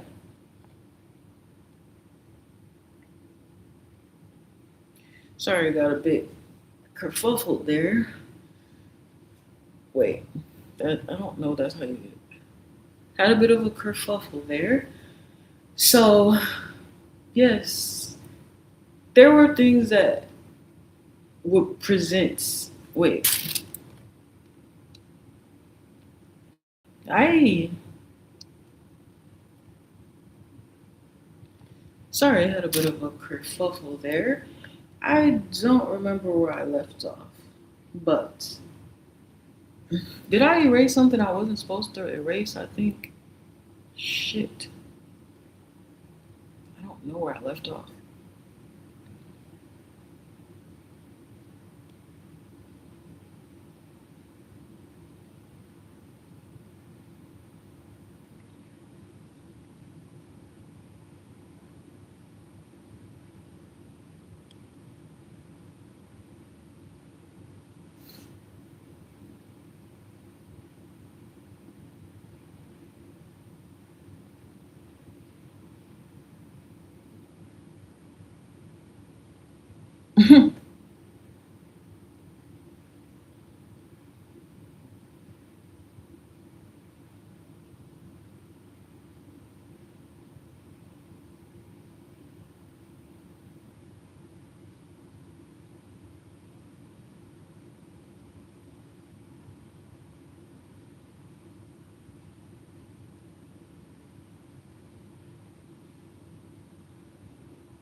It's sick when I'm thinking about it now too because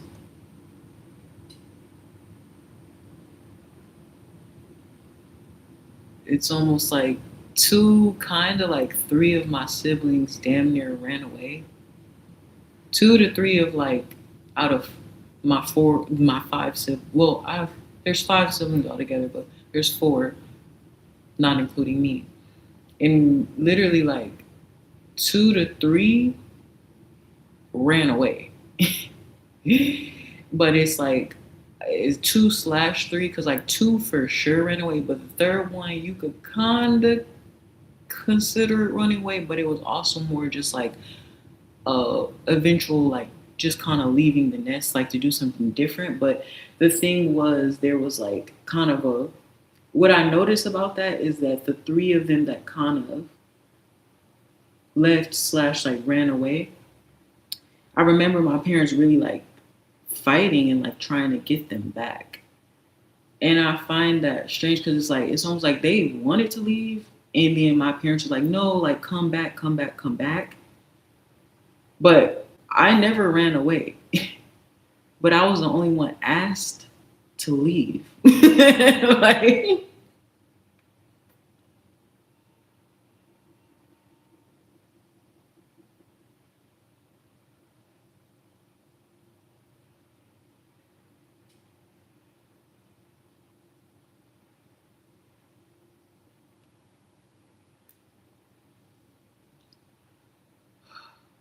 it's really sad, like, when I think about it. When I really think about it, Even like, cause my sister, like, when she was 18, she left. But then my parents literally like looked for her. They like searched for her, hunted her down, like all of these things, trying to get her like constantly like, you know. And then they end up finding her, and then they ended up bringing her back, just for her to end up leaving again. But then they still like wanted her to come back after. And then my brother, at one point, he ran away as well. My One of my younger brothers. And then they looked for him. They found him, but he was a minor, so it was a little different. But I was asked to be emancipated. They told me to get emancipated when I was 13. I think he might have been older to 13, or maybe I don't remember how old he was, but he had ran away. They looked for him and they tried to search for him. He might have ran away a couple times even, but they always went and tried to find him, get him back, whatever. Then my sister, I think she was more, I think she was may have been at least 18 or something, but she ended up just going to like live with her boyfriend and stuff. But they wanted her to come back as well. I remember one day I was in high school, so I hadn't even turned 18 yet.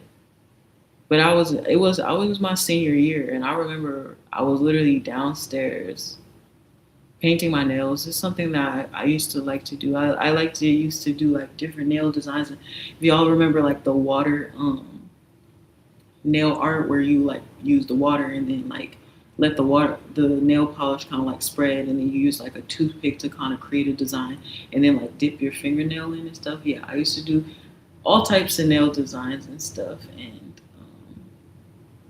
I used to I had long nails like that I grew and that I cared way too much about. Like one time I broke it and I cried.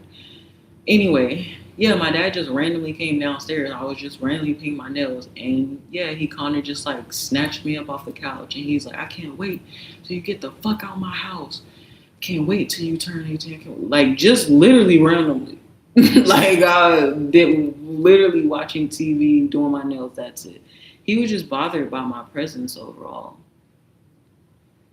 And so I find that when I really reflect back on things, it was strange how that happened, because it was like my other siblings wanted to leave and they wanted them to stay. I wanted to stay and they wanted me to leave.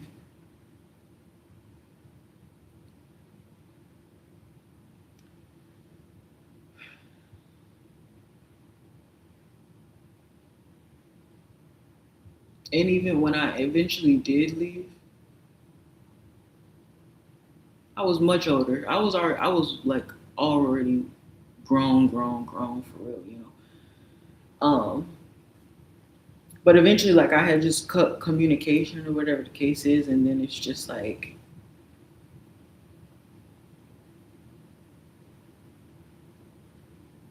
eventually they essentially just directly called the police at one point. Like it was from like they at first they didn't really notice that I was even like not talking to them, because like they weren't even really talking to me much anyway. But then when I wasn't, then eventually it was just like, oh, well,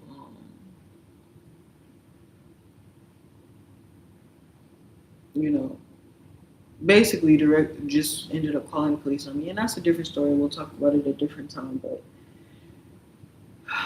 that's crazy. Anyway,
One time I was in high school and I was staying at the after school program, and the bus was super packed to where there was literally kids sitting like 3 to 4 to a seat.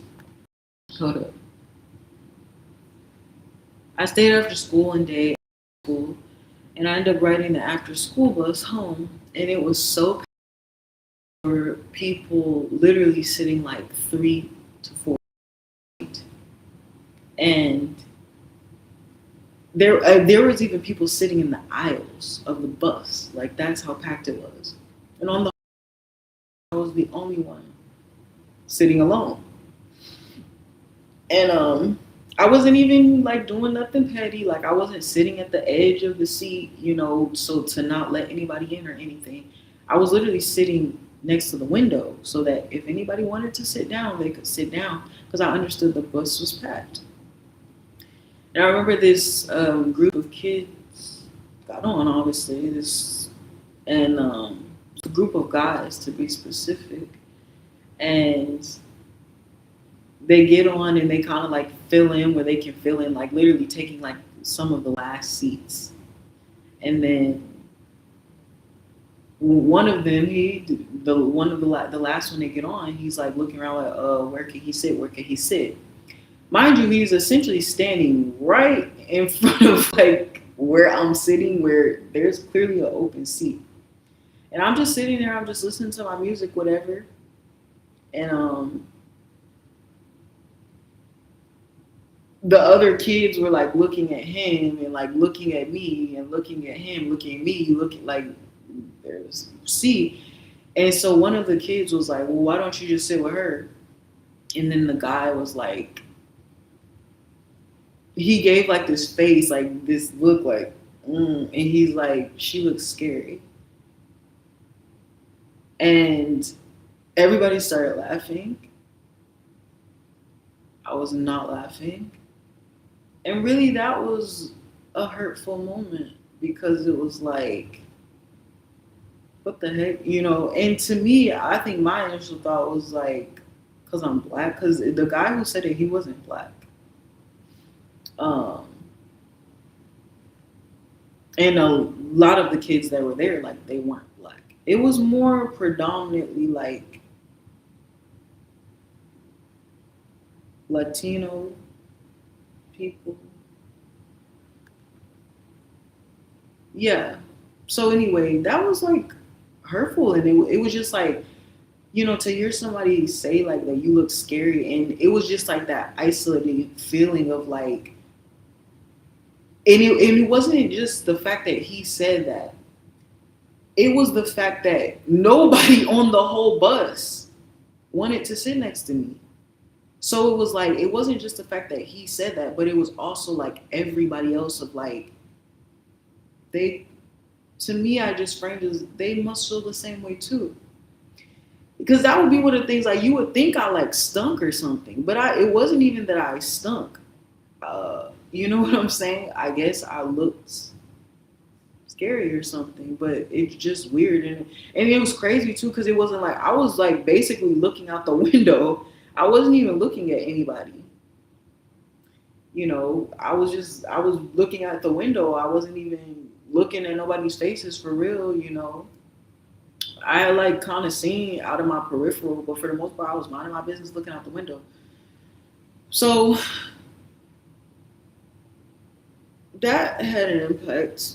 But throughout high school, I had went through different things. Every year of high school for me, I did every single year, and I went to 2 different high schools, but every single year of high school, I managed to have a new group of friends every single year who ended up, for some reason, at lunchtime telling me how much they hated me. And it never failed. I don't know what this was. I don't know why this was, but every single year of high school, 2 different high schools, different groups of friends each time. I would have friends. Of course, the friend groups got smaller and smaller each year, but it would always end up that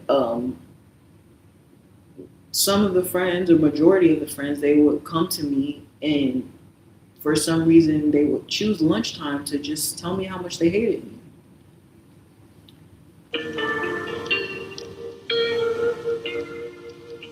Why do I keep getting calls? I don't understand.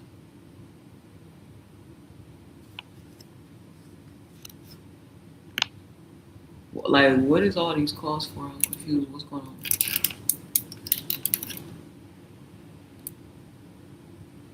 Like, are we serious right now?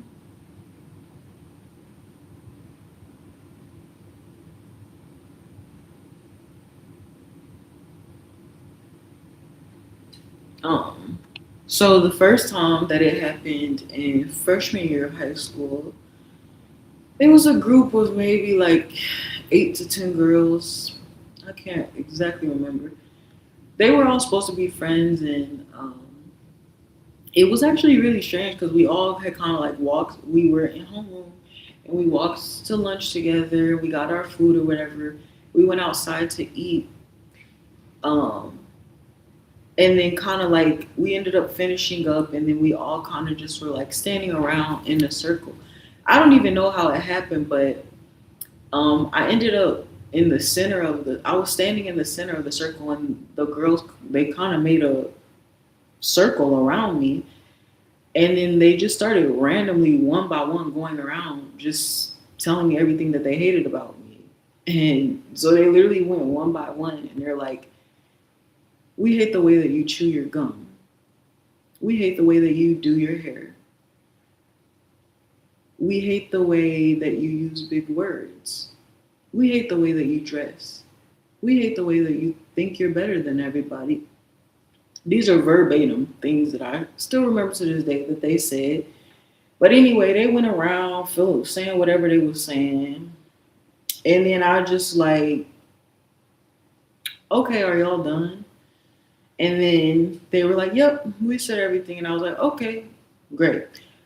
And I literally said, I don't need any of you. I can stand alone. And then I just walked away. And then I ate lunch in the library alone for some time. And sometimes I would see my sister in the library. We're 3 years apart, so she was a senior at the time. I was a freshman, so sometimes I would see her. But yeah, it was like basically me just eating alone or whatever. And then eventually I did like find some new friends, and I ended up going back into the lunchroom. And then they tried to bully me for a little bit still, but then it didn't work because then I just didn't say, I just didn't react, didn't respond, didn't care, like it didn't faze me. And then they eventually just stopped. But yeah, basically a version of that happened every single year of high school. Not gonna lie, I feel like a lot of times it usually had to do with a guy, which was weird because I never dated anybody in high school at all. I did go on one date, but he didn't actually go to my high school. So I don't get why people were trying to beef with me over dudes that I'd never even talked to. I don't know. But yeah, I think that prepared me. I don't think anything really prepares you for that. Honestly, I think it's just who I am, but the reason I was as well I'm sharing these stories just kind of explain things that I've kind of been through and experienced. It's kind of like my resume. Like, yeah, things have happened. And just kind of explaining how I've handled it, but also it's almost a reflection on, how it's impacted. How did that situation impact me? I mean, I don't have any friends to this day, so maybe that wasn't impacted. I don't really get close to people. I don't really trust people. Um, Definitely don't care for like certain kind of friends. I don't care for like female friendships because of that. Because every single time that's essentially happening. Like it's just never failed. I don't know why. For the most part. But then it was also I don't, but also I don't do guy friends because I don't believe in guys being friends with girls. Um, but that's just me. But anyway,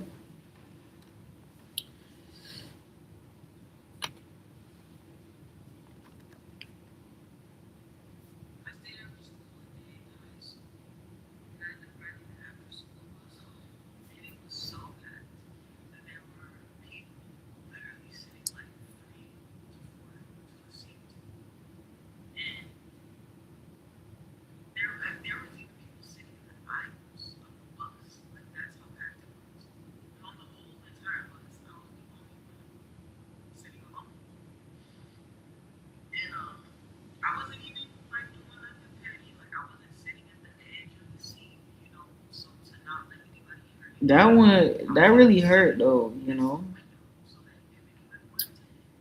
I don't think people get that. Like that was truly painful. Like really the for me it was really like the at some point it just became a confusion like with the high school thing, but eventually I just got used to it and I'm just like, okay, wow, more people who were supposed to be my friends hate me. Like, wow. But it was like, yeah, that really hurt though, the bus situation, because it was just like I said, as I'm really reflecting on it now, it's like it wasn't even just the one dude that said that. It was the fact that like clearly everybody felt the same way. Like literally nobody on the whole bus wanted to even sit next to me. Like that's really some deep shit. That's really some deep shit. People like literally people would rather sit 4 or 5 like lapped up. People would rather sit on the ground than sit comfortably next to me. Like, do you know how hurtful that is? Dude, really, like anyone could question like, damn, like what's wrong with me? Like, damn, they really people really not fucking with me. Um,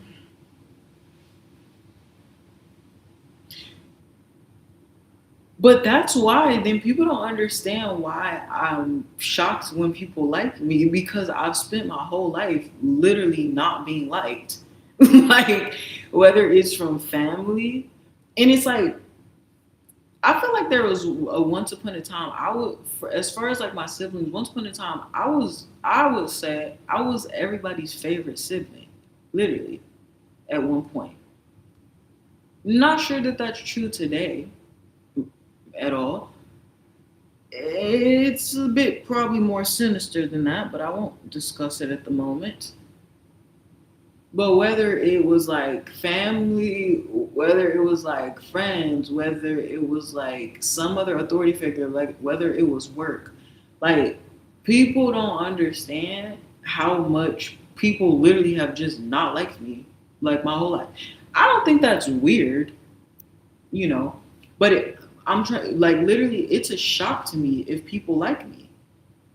Like and it's not that I think like something's wrong with them or something, but it's just more like it's genuinely a weird experience for me because I'm like, yeah, yes, of course there's been people who liked me, but I just it depends on like who, like it just usually in mass numbers, people just have like a dislike for me. Do you get what I'm saying? So, sharing these and it's like, I think the thing is too, it's usually the people who like it's usually sometimes the people who claim to like me the most. That's the problem too. Cause like, yeah, there's been people who have like so-called, maybe they like me, maybe they love me or something. But then though they also ended up literally just hating me. I don't know why, like it, I don't know.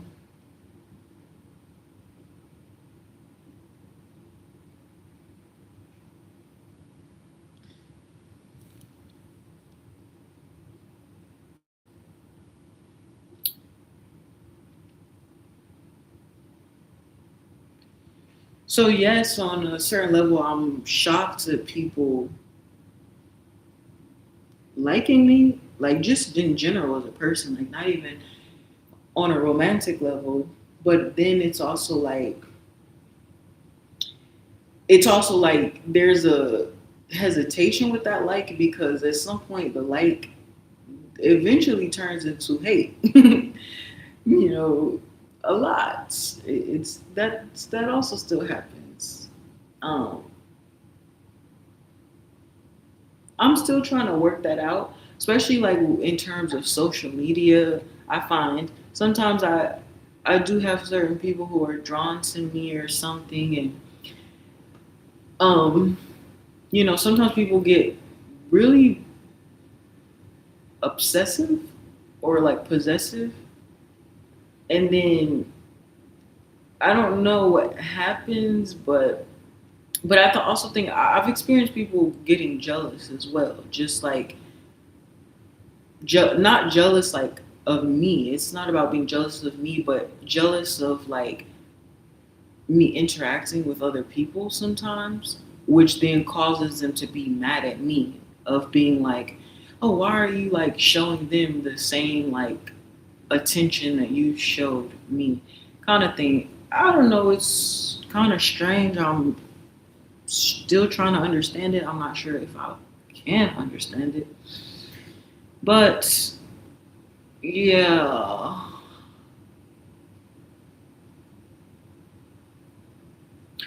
But I think for me, I'm not afraid to not be liked. I feel like I actually thrive more when people don't like me because it's low key kind of disarming to me when people do like me because then it's kind of like, number one, how long before this turns into hate? But then it's also like, but it's like there's no reason. I don't think there's a reason why people shouldn't like me. But I'm biased, so I don't know. But it's like, yeah, when someone does like me, it's a shock though. It's like, oh, you seeing what I'm seeing? Oh, so you get it? Okay, like finally, Ben took y'all long enough. But yeah,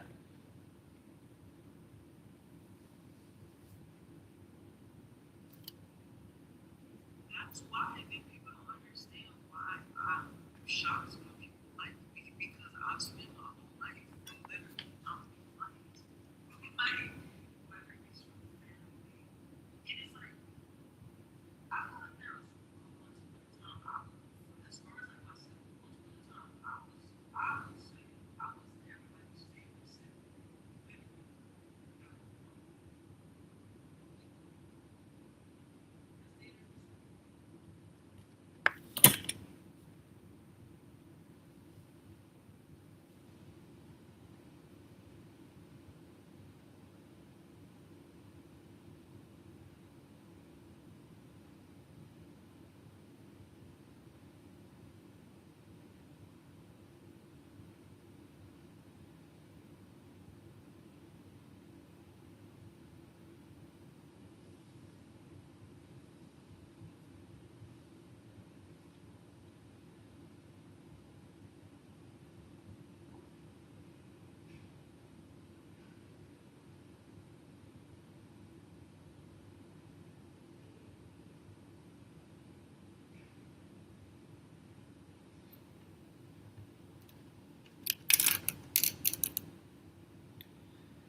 I wanted to be a vegan when I was in elementary school. I don't know how I knew what being a vegan was, but one day I literally just woke up in elementary school. I was probably in like maybe fourth or fifth grade, and I just went to my parents and I was like, I want to be a vegan. Like to my knowledge, there was no vegans in my family. Like we eat meat and stuff. And so my parents told me I was not allowed to be a vegan because in their minds they thought I would die. And they said, no, you can't be a vegan because you need meat. Like, you know what I'm saying? mind you, this is years ago, so not everybody knew about it. Like there wasn't a great understanding. Like even my parents didn't even know what a vegan was. I had to tell my parents in elementary school what a vegan was. But then they even asked me, "How do you know what a vegan is?" I don't know. I literally woke up one day from a dream, and I was like, "I want to be a vegan." So my parents asked me what it was, and then I just kind of intuitively I told them with no prior research. I just said, "You only eat fruits, nuts, and vegetables." That was my loose intuition at the time. But it's not that far off from what a vegan actually is. That's pretty much what it is. So yeah, my parents were immediately like, hell no, you're gonna die. You have to eat meat." So then I went and I started doing more research on like what a vegan actually is. It was confirmed pretty much like essentially what a vegan is. Of course, there's different types of vegans, but then I found out about vegetarianism. So I went back to my parents and I said, "Hey, what about if I become a vegetarian?" So they're like, "Well, what's a vegetarian? Do you know what that is?" And I said, "Yeah, a vegetarian, um, you know, oh, I forgot. Also, a vegan also doesn't eat dairy. That's the part that I think I missed, right?" So, yeah, that was a no go. And then I asked to be a vegetarian, and I said, "Yeah, it's the same thing." It said, "Yeah, you can eat dairy." They said, "Absolutely not. You have to eat meat." So I said, I searched again, and then eventually it came up with pescatarian. That came up, and ultimately, my parents allowed me to become a pescatarian, which, if you don't know, basically you can eat fish, but you don't eat like other types of meat and stuff. So they did allow me to become a pescatarian, and I'm actually very grateful to them for that, for them to make that kind of like for them to support me in that kind of lifestyle change. It was very meaningful. Um, and so that I did that for some time in elementary school, but it never went away. That like I still wanted to be a vegan, which ideally in hindsight, when I look back, I could have just not eaten meat. Like I didn't have to ask anybody. But the one thing about me is like I was very, even though I was fairly like, I don't like authority, and I essentially pretty much did what I wanted to do, but it's not like I ever really wanted to do bad things, so to speak. You know, I was defiant. I was a smartass, at the same time, I was also very respectful. Like I'm very respectful to authority and stuff. But I feel if I feel like the authority is stupid, I will not listen. That I don't know. I was just always like that. Like if I felt like I can't trust you as an authority, I'm not gonna listen to you. But I had great respect for my parents, and I really wanted to please my parents. So it really wasn't a question to me. Like I asked my parents to do it, and they told me no, I can't do it. Okay, then I'm not doing it. But also for them to tell me, I don't really understand fully what a vegan and stuff is. So when my parents are like, "Well, no, you have to eat meat or you're gonna die." So I thought, yeah, you have to eat meat. So that was another thing of like I wasn't trying to die, so whatever. So anyway, eventually, by the time that I was in middle school, then I was allowed to be a vegetarian. And I was. That was less supported. It's specifically, not necessarily by my family, my immediate family, but my extended family, which was more like religious, like Christianity and stuff. Yeah, yeah. Many of them were upset for whatever reason that I was a vegetarian. So I remember I was a vegetarian. I was in middle school, but also I had experienced this thing. I think I was probably in about sixth or seventh grade, and I did something at school called the Religious Diversity Journeys. It was something that my school had where you basically just learn about like different religions, you learn about different cultures essentially, and you basically like go on field trips, but it was something that you kind of had to apply for. Like you had to write an essay and stuff for it. They only selected a few people, right? And so they select a few people. So then you would get to like leave during the school day and stuff, and just like go. Like we would go to like churches. Like we would go to like different kind of churches, mosques. I've been to mosques. You know, we studied into like Catholicism, Judaism, Christianity, um, you know, just various different religions, and we would go to their place of worship, and we would learn about kind of the core foundations of it, and we could like ask questions, and we ate their food, and I loved it. Like it was a great experience, and we would kind of reflect and do like little worksheets and stuff like that. But it was really that was very pivotal for me in really understanding more about different cultures and different religions. And um, did I say Muslim? Mhm. That should have been implied. Um, or Islam. Yeah. Anyway, so yeah, it was great. But one thing that I learned with my pattern recognition, that's when I really realized, oh wow, a lot of these religions, they're kind of all just the same thing. Because we would literally learn like the different stories and stuff, and I started realizing, okay, a lot of these are essentially the same stories, pretty much. Sometimes they just change the name, or they change like little bits and pieces, and I was just very. I got to the point of really being able to kind of compare when you just see it like laid out side by side. So in that form, I started coming to the conclusion of like, well, hey, it seems like I can make my own religion because everybody else seems to be doing it. They take the parts of the religion that they like, they take, and then they just add their own little details into it, and then now it's a whole new religion. So in my head, in middle school, I'm thinking, well, hey, I could just take the bits and pieces that I like from the religions that we learned about, and I can make my own religion. So I remember at the time I had made a Facebook post stating that same thing. That didn't go over very well for my Christian uncle, and he literally like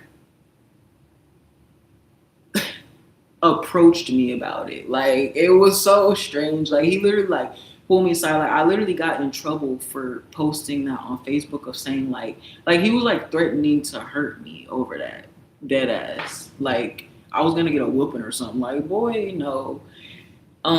But yeah, he was just like, that's very disrespectful. Like you can't say that. He was mad because I was just theorizing like, hey, all the religions are kind of the same. I could just make my own. So he like had a problem with that. And then the fact that I was vegetarian. Then there was a time we ended up going over. I went over his house as like a child, and hold up.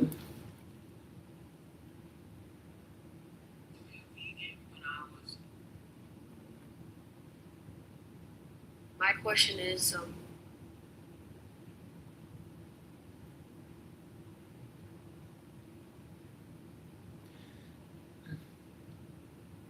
So I got in trouble for saying that you can create your own religion, and hold on.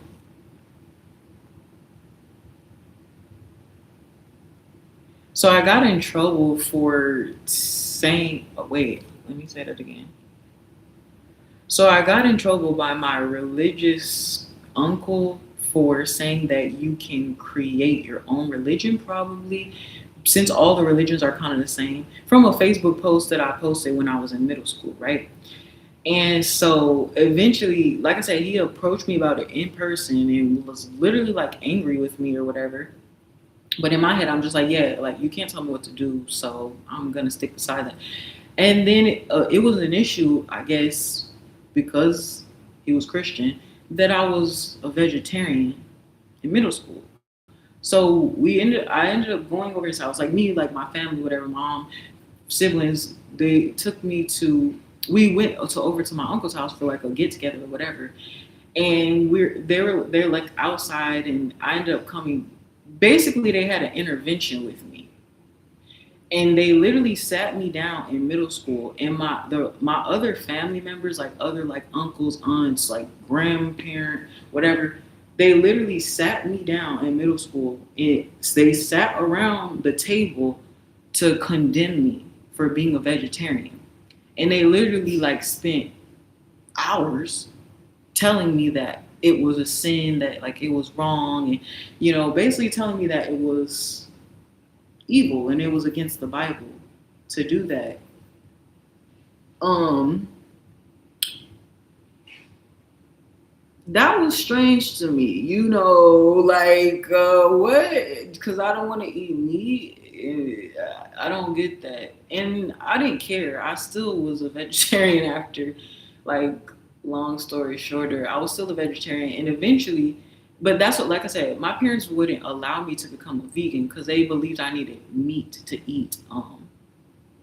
I needed meat to live. So I was first a pescatarian when I was in elementary school, and then I became a vegetarian when I was in middle school. And by the time I didn't become a vegan until I went to college. And so for about 6 or 7 years, I was vegan. Um,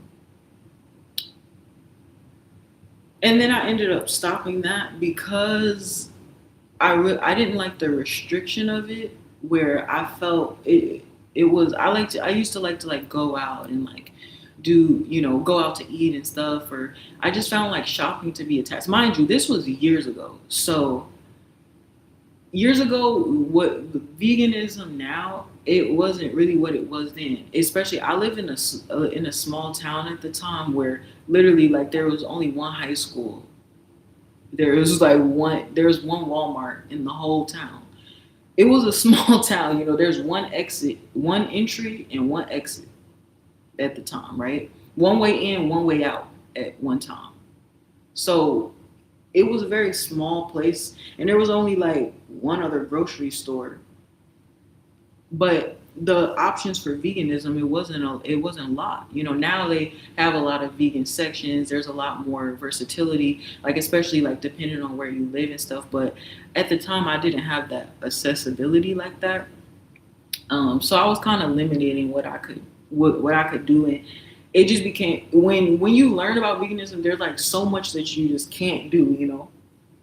Certain oils, you can't even eat certain oils. You gotta be mindful of like, even if certain foods you go out, like what is everything made of, what are the ingredients. And the thing is, I hated telling people that I was a vegan because it, again, like, and people still do it now where they kind of like judge people who are vegan for some reason.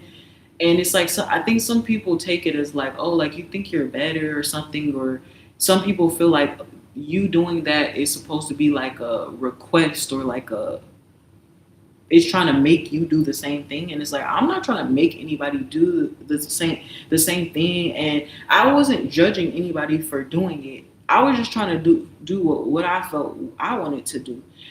So I just I hated telling people that I was vegan. So I would not tell people that I was vegan. Like if I go to a restaurant, and I would just try to find like, okay, what could I do that's vegan without having to tell them that I'm vegan? And so that mostly just ends up you just ordering lettuce. So then it's like, what's the point of going out, right? And then shopping was hell because you can't just buy anything. I would literally have to read the ingredients on every single thing that I purchased. And, you can't eat red 40 as a vegan because that's made with bugs. So that's animals. You can't eat, Jello used to be my favorite thing. You can't eat Jello as a vegan because gelatin is animal bones. So there's so many like nuances to it, and I thought energetically given the limited options, I felt like I was doing more harm than good in being a vegan to myself because it was just causing me more stress. It was like I was dreading like going out. I was dreading going shopping. I was dreading going to eat. It was like trying to like find alternatives and they just weren't there. And it's just like eventually I just decided to stop and I shifted to I wanted to do intuitive eating because I felt like it matters more about the energetic state that you're in than about necessarily what you're eating or what you're putting your body in a way, right? So when I say intuitive eating, it kind of became more what do I kind of feel more guided to eat? And then that's what I started eating. So that didn't automatically mean I went back to eating meat. And there's still days I don't eat meat. It's not a choice. Like it's not like an intentional thing. But there's some days like maybe I just don't want to eat that. Some days I just want broccoli, or sometimes I just want watermelon. And I consider like I've been kind of considering like I have been wanting to try like the raw vegan route. Like in the past couple years, I keep like thinking, should I try it? Whatever. But I've been kind of like hesitant because I knew like the trap that I kind of felt before. But I definitely have a lot more freedom and obviously opportunity and time and space and like resources to be able to sustain that kind of a diet. And so I mean I'm not opposed to it, you know, but I think I'm more against like the label of it. So like I said, I think sometimes sometimes I kind of am, I guess, a raw vegan, and it's not intentional, but like literally some days I might just eat carrots and like sweet potatoes and like corn or what. Like it's not intentional. That's just naturally what I'm just like in the mood for. But I feel like in a way, I'm kind of doing it without confining myself to the label of actually doing it. So if I don't want to do it one day, and I do want to like have a steak, because your girl loves a good ribeye, and your girl loves burgers, and your girl loves bacon. Fuck you, hoes, like. And so it's like, why should I like restrict myself from that? And this is the deeper thing. I think people put this big onus on eating just fruits and vegetables and da da da. And it's like, to me, when I look at everything on like a quantum level, everything is just atoms and DNA and frequency. So vibration, for you to say it's wrong to eat an animal because animal is like alive, or it was alive, or is conscious. But when you really understand the earth and when you understand nature, plants are just as conscious as animals, as humans. They're the whole forest, the trees, nature, the roots. They're literally an interconnected cosmic grid that we walk on every single day. So for you to say it's okay to eat a plant just because it doesn't have a face, but plants know that they're being eaten as well. So it's more of you honoring the things that you're eating, and I believe in more becoming one with the thing that you're eating, right? So I got in trouble by my religious for saying that you can create your own religion probably, since all the religions are kind of the same. From a Facebook post that I posted when I was in middle How school. dry are my lips? Yes, so eventually, like I said, he approached me about it in person, and it was literally like, hey, They're not dry. but in my head, I'm just like, yeah, but you can't tell me what to do, so I'm gonna stay beside him. I don't And think so. then it was an issue, I guess, because he was Christian, that I was vegetarian in middle school. So I ended up going over his house. I mean, like my family, their mom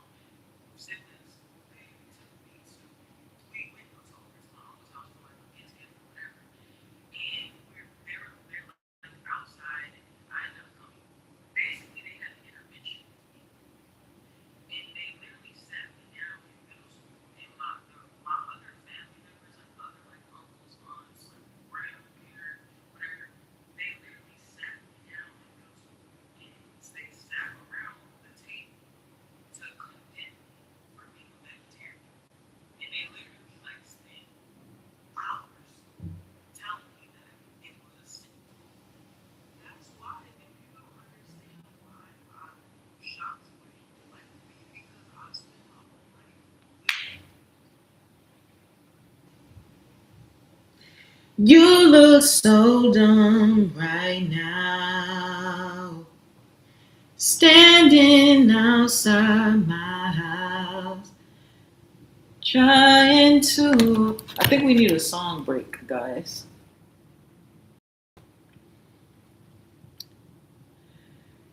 You look so dumb right now. Standing outside my house. Trying to apologize. You're so ugly when you cry. Please, just cut it out. I don't really like that.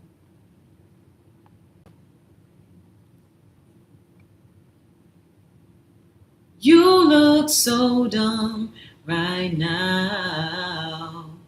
Standing outside my house. Trying to apologize. You're so ugly when you cry. Please, what else is on?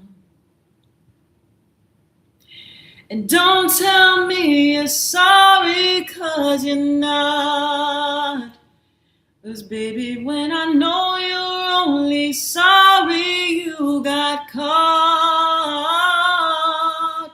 But you put on quite a show, really had me going.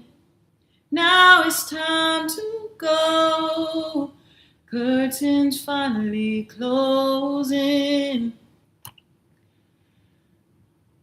Got a little nervous there. You look so dumb right now. Standing outside my house. Trying to apologize. You're so ugly when you cry. Please, what else is on? Don't tell me you're sorry, 'cause you're not. And baby, when I know you're only sorry you got caught. But you. Okay. Done with that.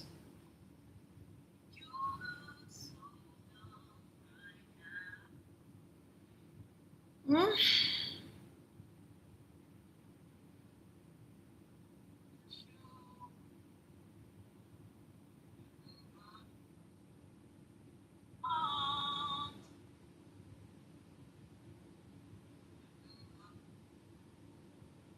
You look so dumb right now.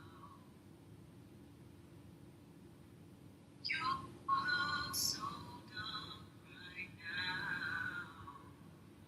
Standing outside my house.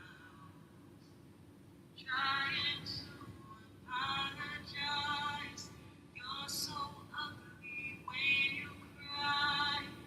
Please, what else is on? Don't tell me you're sorry, 'cause you're not. And baby, when I know you're only sorry you got caught. You look so dumb right now. Yeah.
And the award for the best light goes to you for making me believe that you could be faithful to me. Hear your speech. Everything you need to know is this. Truly, this. Whatever options are available to you at any given moment, choose the one that contains more excitement than any other, even if it's just a little bit more. Act on it to the best of your ability, taking it as far as you can until you can make it further. Do this with integrity. Do this with absolutely no assumption, no insistence on what the outcome ought to be, or how it should look, or how you should get there, whatsoever. When you do that, recharge yourself. Advertise the excitement to the best of your ability with no insistence. Open up and activate the kit, the toolkit of excitement, the toolkit of change. Everything you need to be supported in life and whatever needs to come in, the driving to support. Full of synchronicity that allows you to do what you need to do when you need to do it in the time in perfect order. It becomes the path to positions that allow you to flow through your life effortlessly.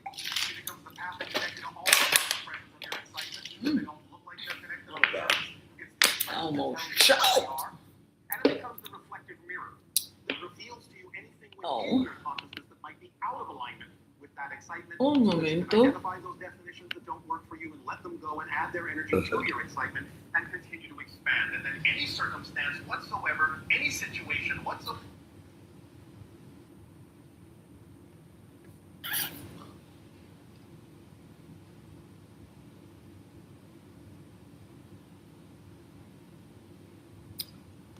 Wow, why are my ears popping right now? That's crazy. Ow.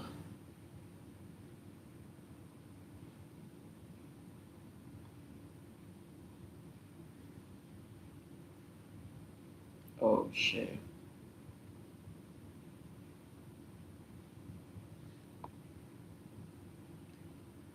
Um.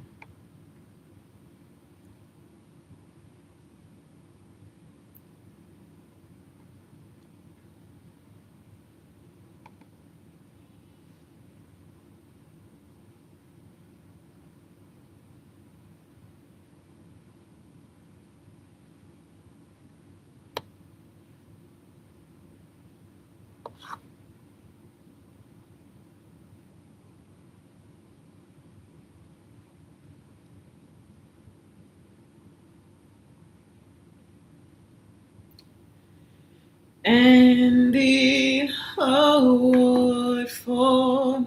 Hold up. I feel like this is a scam.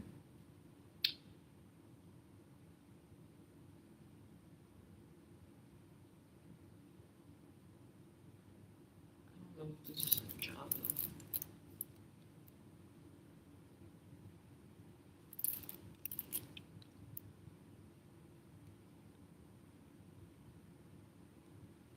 Yes, hello. I received a missed call from this number.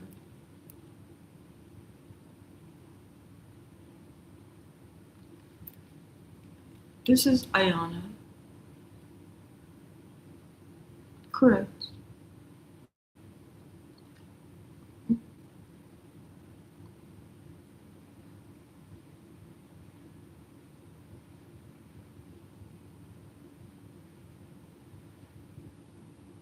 Correct. Mm-hmm.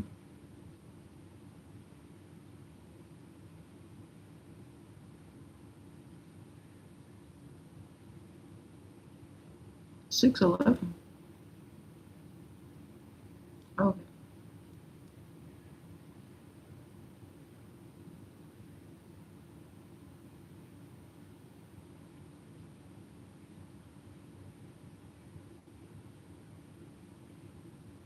Yes, the previous things did never happened. I did just get in touch with them this past Thursday to reschedule, and then I was sick today, so I couldn't come in.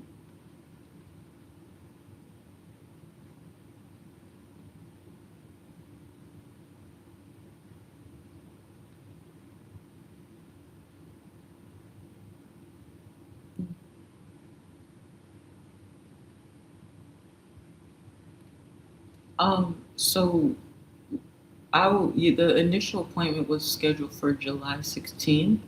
I never received any calls or anything before that. I asked about it when yes, I called for I had I recertified through my for whatever, and then I asked them about if I can get into a program or if they could refer me to one. And then they said that they would or whatever, but they never told me when it was going to happen, what was going to happen. And then I ended up going onto my account the day of the appointment and realizing that I had missed it. But I had never received any advance notice before that. I realized that I had the appointment the day of the appointment after I already missed it. So then was trying to contact. I didn't realize there was an email, and I was calling, but I had never gotten in touch with anybody. I never reached anyone. The first time someone answered the phone and I got to someone was this past Thursday, and then I just so happened to get sick this weekend. Yes, after I'm not sick, but I am sick currently.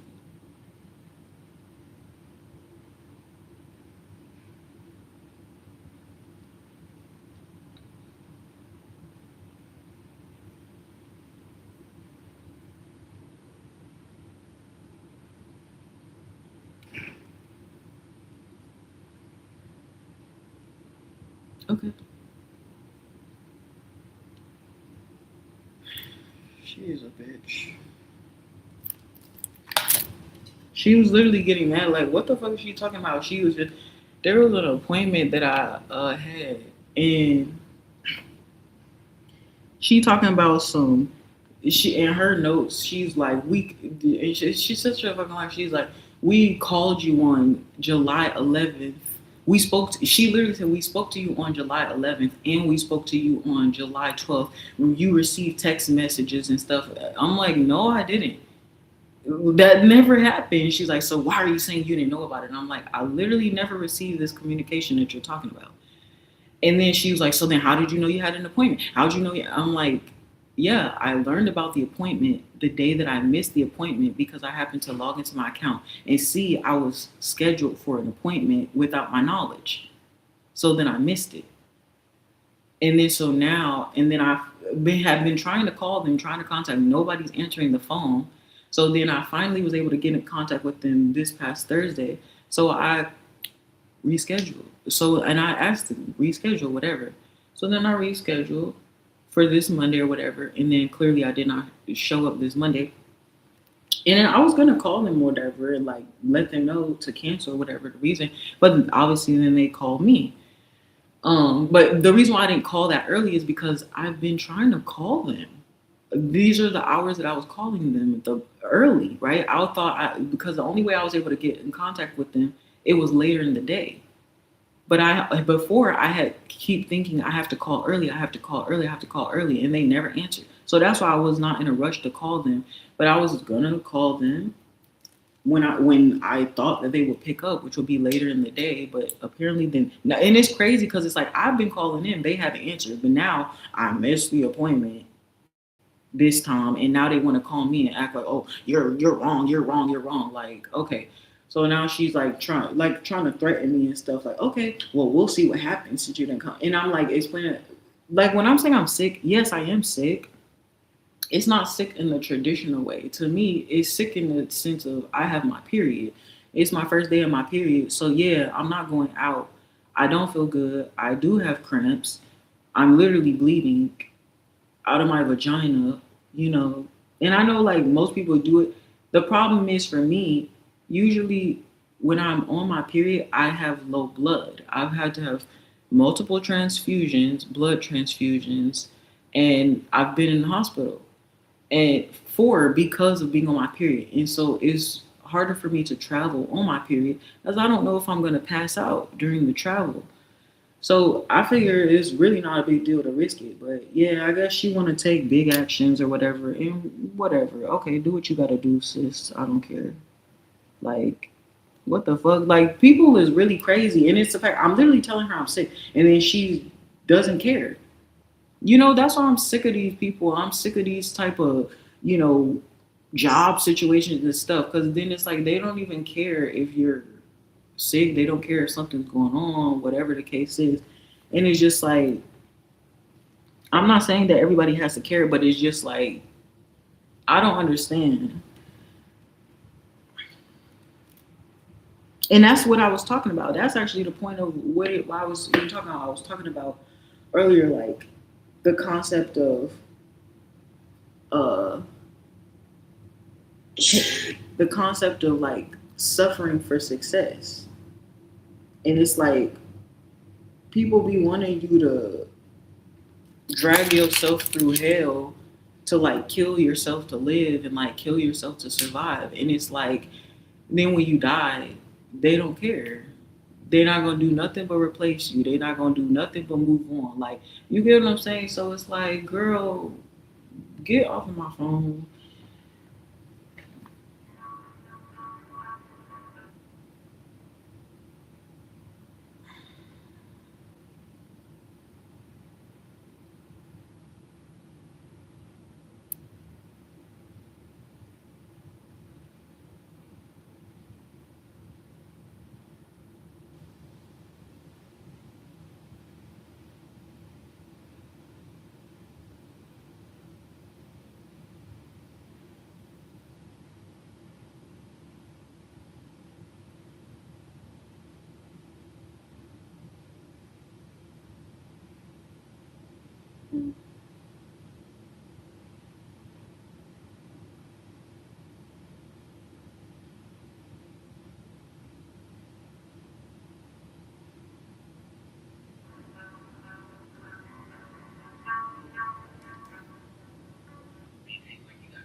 Mm.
nauseous randomly.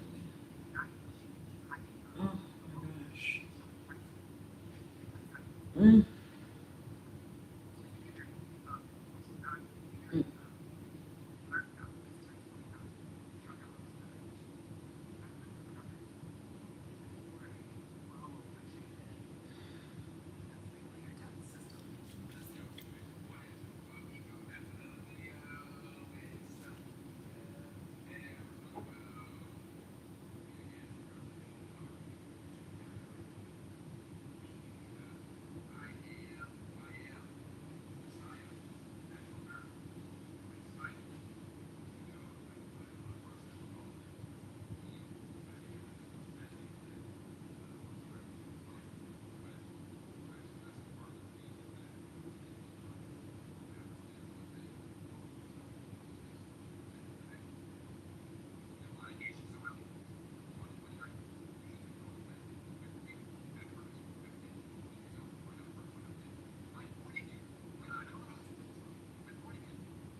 mm,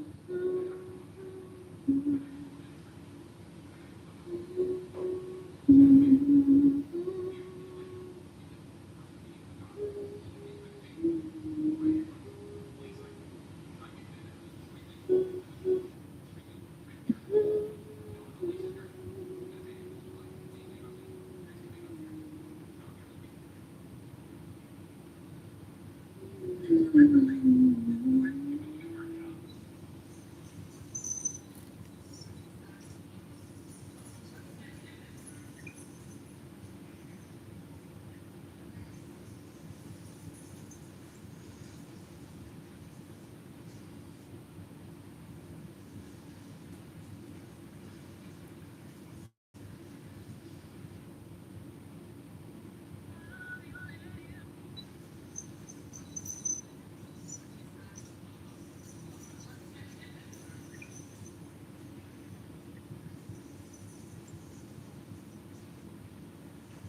There's people in this world who will try to instill fear in you, sometimes under the guise of safety, like they're trying to do what's best for you.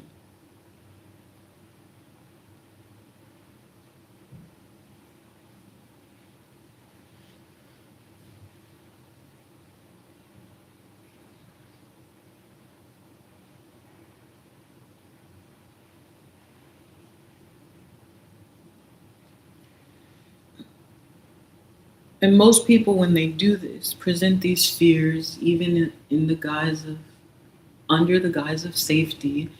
It's to get you to stop. Don't go too far. Don't take that route. Don't do that thing.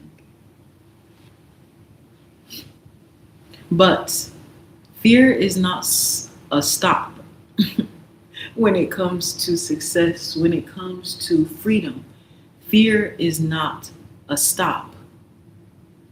So don't let it be. People can present their fears and project their own insecurities and their concepts of what they believe is safety and what will lead to success and their opinion on how life should be done. You can take it into consideration if you so choose. But ultimately, this life is yours to live, and so therefore, the decisions are yours to make. So there's nothing wrong with being cautious of the fear or mindful of the fear, but that doesn't mean you let it stop you.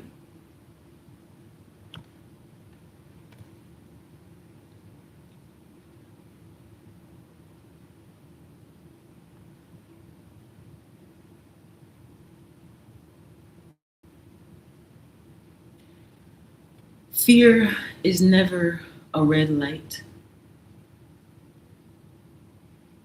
Right.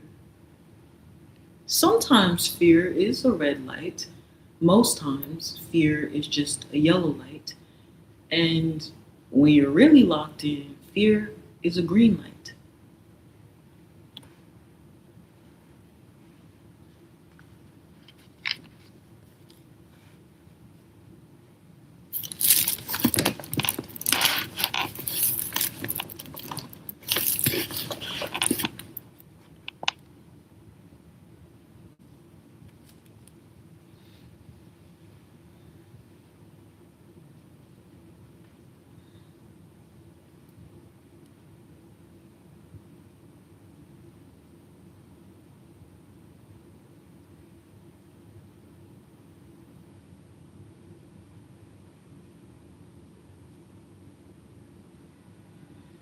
When you learn how to transcend fear, or better yet, to face fear head on, you put yourself in the best position to be able to achieve your dream life. But fear is something that many people avoid throughout their lives, and that's why they stay stuck. That's why they stay stagnant.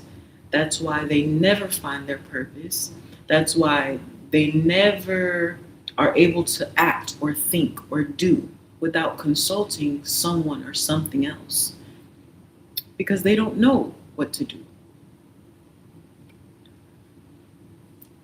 because they don't know who they are. And that's the most powerless position that you can ever be in life, is not knowing who you are. Because knowing who you are is what provides you with the map to be able to live.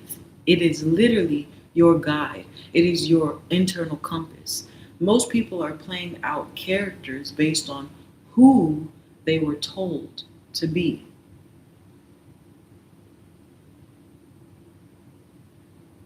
And that's not necessarily a bad thing. That's the thing. Most of our lives, we're told what to do, how to be. We're usually given options of what is allowed. But the thing is, those are just suggestions, and those are just the training wheels in the pursuit of your divinity. in relation to discovering your purpose. When you get to the point of transcending the preset options, that's when you are closer to really understanding what your purpose is. Because for most, in order to truly fulfill your purpose, and maybe I'm speaking to a certain set of individuals, it would require you to be your own consultant. You get to a point where you can't ask someone what to do because they don't know, right? There's a certain point in life where we could ask certain people about certain things, like about standard jobs or standard educations, and but what happens when that's not for you? What happens if through the trials and tribulations of life you begin to understand that you just don't fit into what is the standard mold? So at some point, you're not able to ask because at some point, no one knows what the hell you're talking about. No one understands your vision. No one understands what it is that you're trying to do. No one believes in it because people need to see in order to believe. And you're the one who's supposed to create it first. It hasn't been done yet. So, who could advise you on something that hasn't even been done? No one. It's up to you to decide. But for you to be able to decide, to make that decision, to move forward on your own without consultation from someone else, it requires you to have a solid self concept, an understanding of who you are. Or better yet, the tools to be able to navigate towards understanding who it is that you truly are. So, right now, I want to discuss fear because fear is one of the biggest diseases, one of the biggest hindrances in terms of people discovering their true purpose and their true power in life. And I would like to provide some tricks and tips, some experiences of facing your fears head on.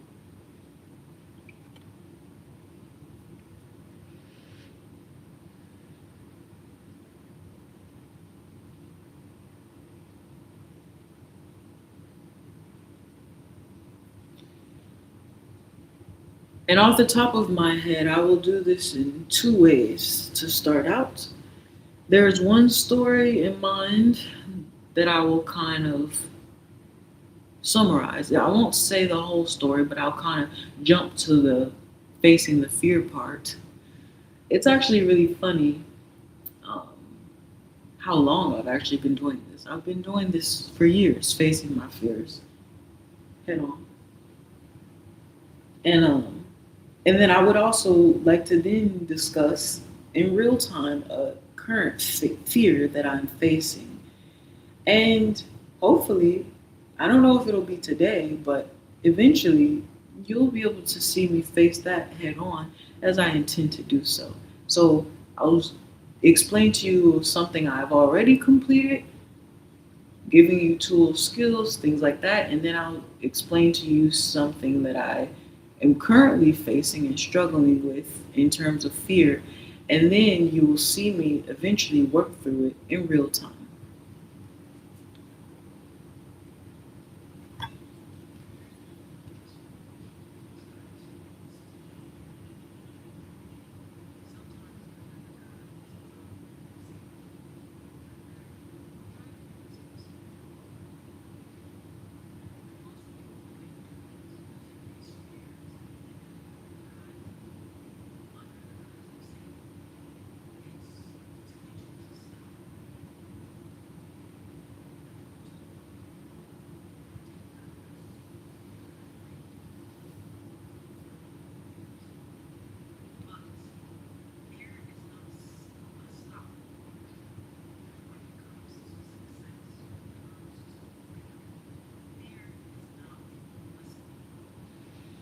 And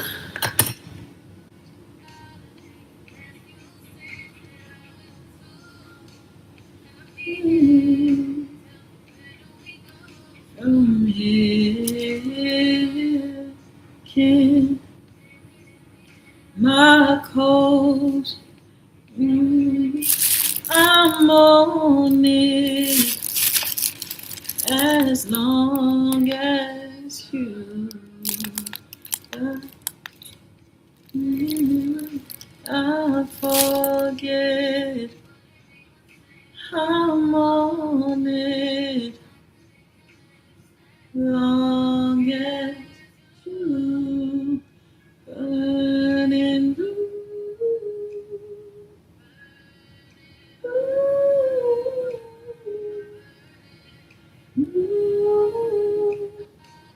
Okay, a little song break.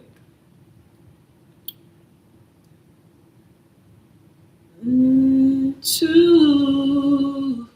Okay, so facing your fears, part two. Let me think. Where do I want to? So,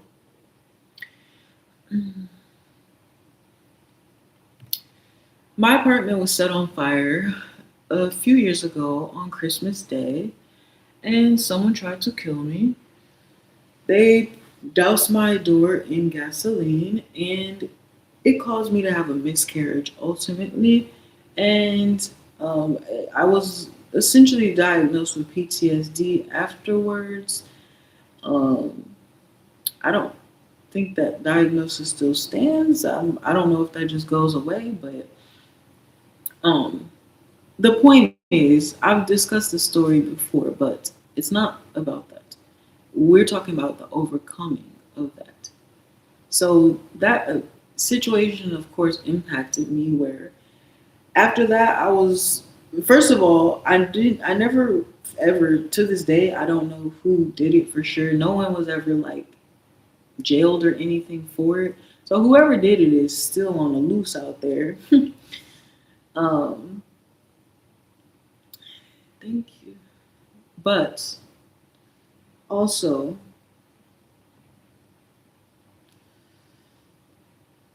after that happened, I started sleeping with a like go bag next to my bed where it's just a bag that just has, you know, my important documents, I guess, and kind of many like survival things that I may need if ever something were to happen again. Then my thought was I could just grab the bag real quick and I'll be able to just run out. And so, yeah, I slept with that bag next to my bed for quite some time after.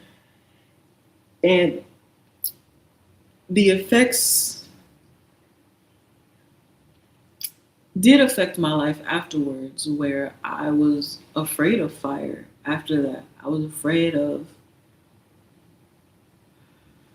the smell of fire, just if I saw fire, if I were to hear a smoke detector, or if I would hear like a lighter go off, like all of it just kind of would instantly cause me to break down in tears because it was a traumatizing situation. And that kept me paralyzed for some time. And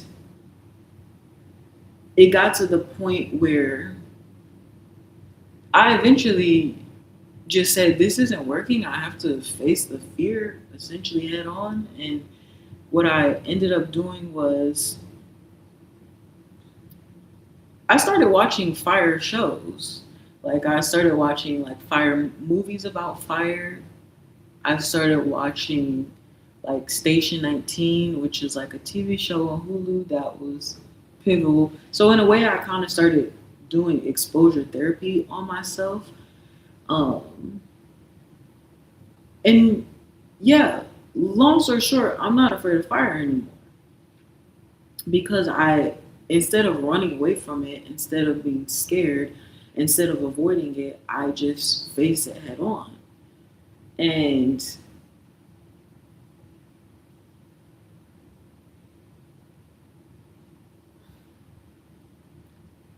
it's still difficult for me to talk about, not because it's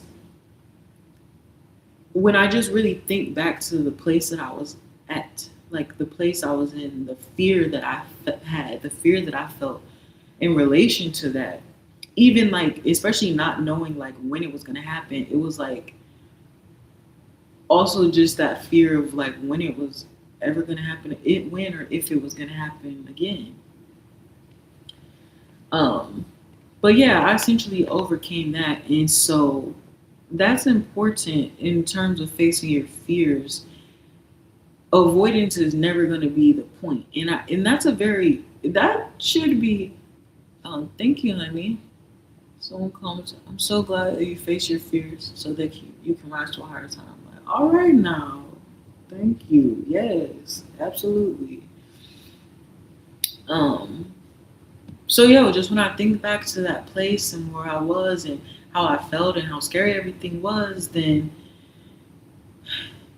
it just it's almost kind of a realization, just truly understanding like how powerful I actually am.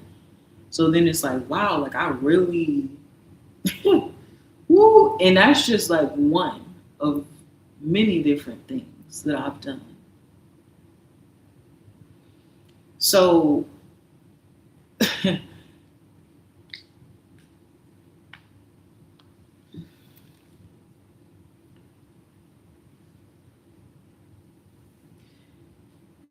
I think, especially in terms of spirituality, sorry,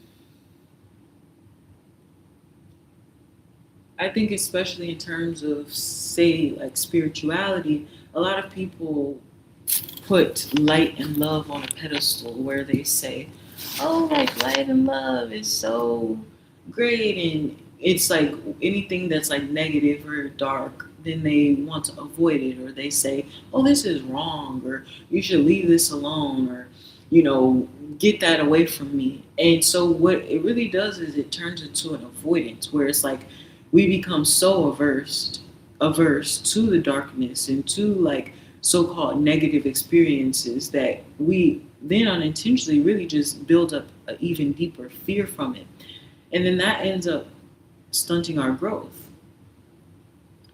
So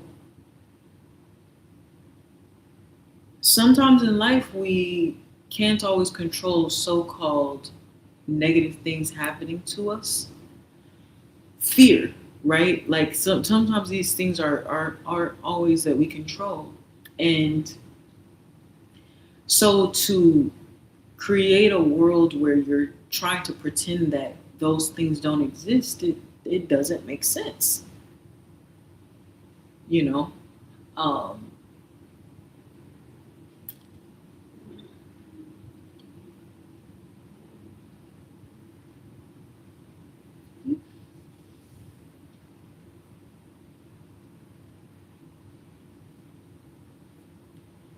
so ultimately, integration is the answer, and being able to navigate in the darkness, to navigate in a negative situation, to navigate your fears. That's the tool, that's the skill that you have to build in order to achieve your dream life, in order to live a life that's worth living, to live a life that makes you want to keep breathing, that makes you want to keep going.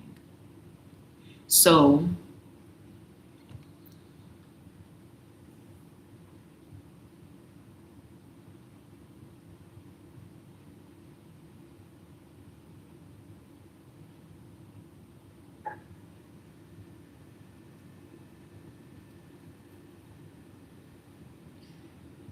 sometimes with fears, we try to wait to be ready. Sometimes we try to prepare ourselves. But mm, if we had the choice, we're never going to be ready to face our fears. That's what makes them fears. So you have to look at your fear and you have to understand, yes, I don't want to do this. Yes, this doesn't make me comfortable. Yes, I don't like that.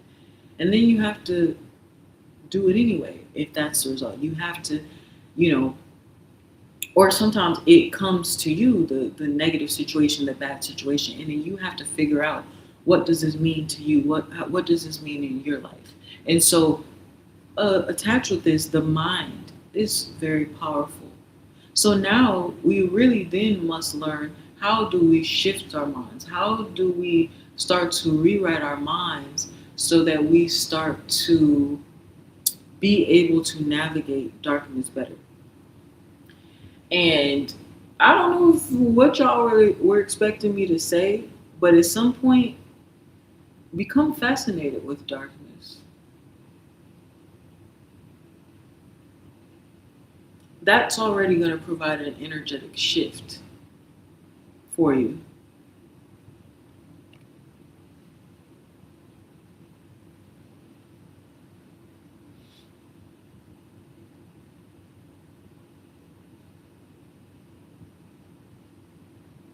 Fear is a concept that we ideally create on our own, but oftentimes we are following other people in terms of what we think we're supposed to be afraid of.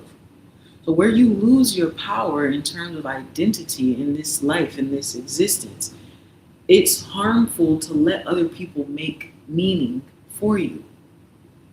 So you must get to a position of wiping the slate of what things and situations are supposed to mean to you. More on that in the next video.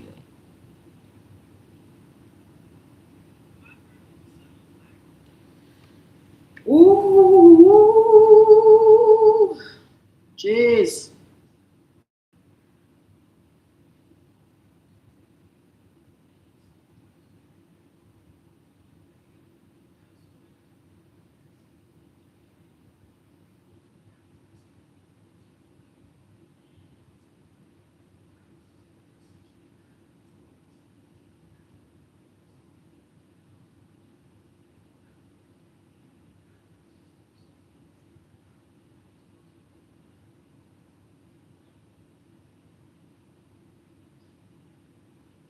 Part two.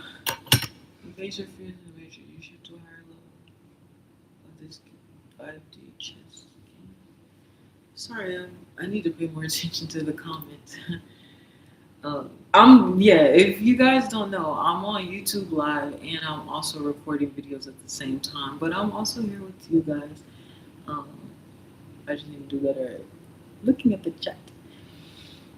Okay, so facing fears, yes.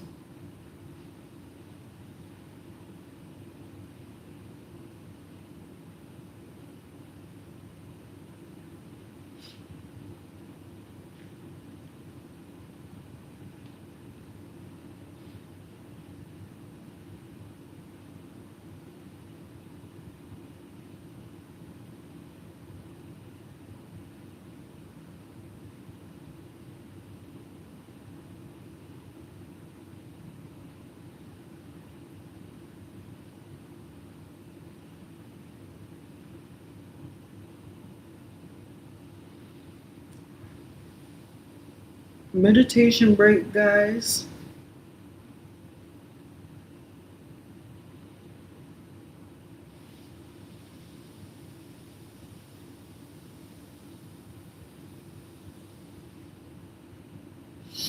Hmm.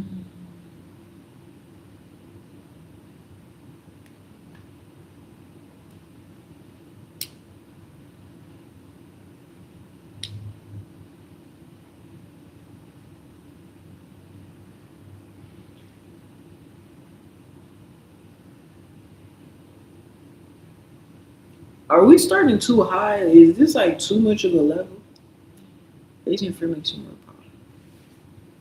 It was just like, are we good to be here? Is this too advanced? Because now we already talking about shifting your whole perspective. Like, are we there yet? I'm just trying to reflect and think of, like, is there like a smaller concept that I can do to explain, like, for someone who completely doesn't know? Maybe.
I just don't know if fear is like too big of an idea.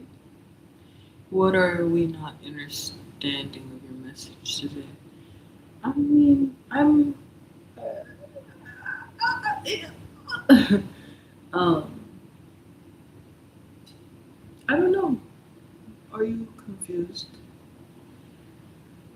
I'm trying to determine if I'm um, getting too far ahead of myself.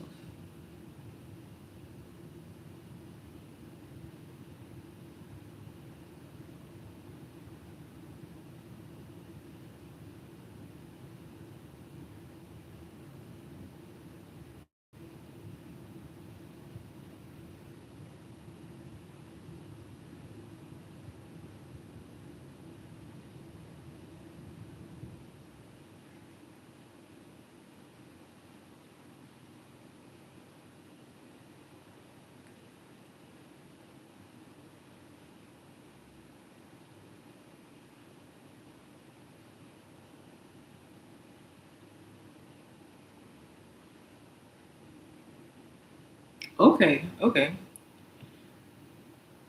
So I thought of a hack to facing your fears.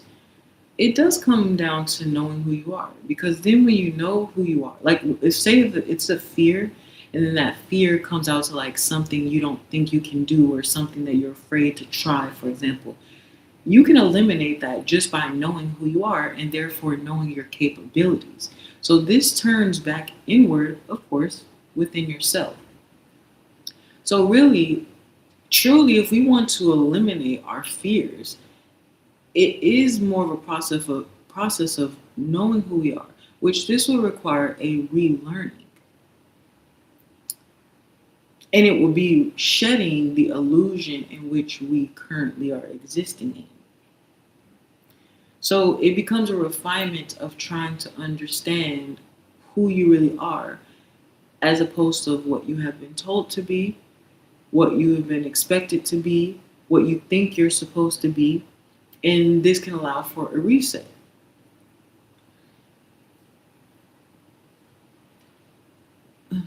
Um,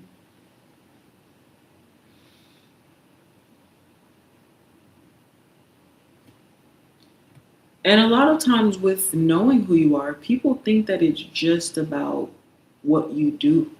Who you are is also about what you aren't willing to do, as that sets a boundary, that carves off from the sculpture. You think of it as like a masterpiece. A masterpiece is made from taking away, it's a destruction of.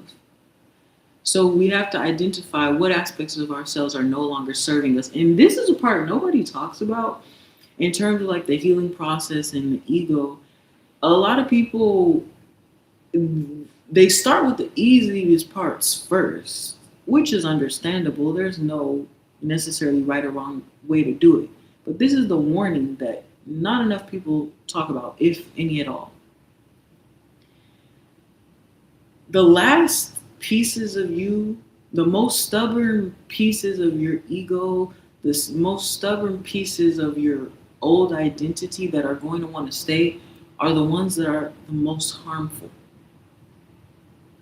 They become the ones that are so embedded, so ingrained, so seemingly natural to you that you may have even mistaken them as your personality.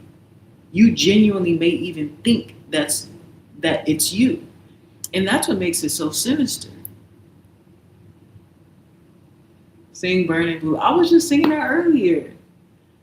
Burning blue. That's actually literally why I put blue light on. Dead ass. Like I was just singing Burning Blue. Well, no, I watched. Oh, a TikTok video came on of Burning Blue, so I was like, oh, let me put blue on. That's funny. Um.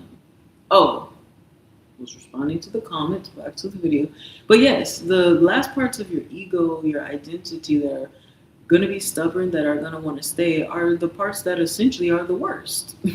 Because those are the ones that are so seamless. You can't differentiate between what is really you and what is something else. These things may be in the form of like defense mechanisms, things that you essentially have adopted as a part of your existence, your personality, usually for safety or for protection or for prevention. And you may have started to think, oh, that's just my personality, that's just the way that I am. No, that's literally not you. Do you get it? So that's when it's going to be hard. When you get to the point, example, there were certain defense mechanisms that I adopted for myself, in terms of life. And I didn't even recognize how harmful they were to me. That's the thing. They seem so helpful. Keep being awesome and beautiful, sister. You're amazing and a great example for us. Oh, thank you, honey. That's so sweet. Um, yes. So it's those things that are the most confusing, where there's so many. Sometimes you kind of overshoot and you end up thinking you're trying to protect yourself, but for example, you might just end up pushing something really great away, or pushing away a certain opportunity. I had to learn I couldn't even really trust my gut. It was when I realized I was safe. I had literally transformed my entire life to exist in an environment, in a space where I finally was safe. But I didn't feel safe still. I still was on guard. I still was over analyzing. I still was trying to prepare for the worst, brace myself. I still do it now. These are the things that are the hardest to let go at times. You don't realize it. So,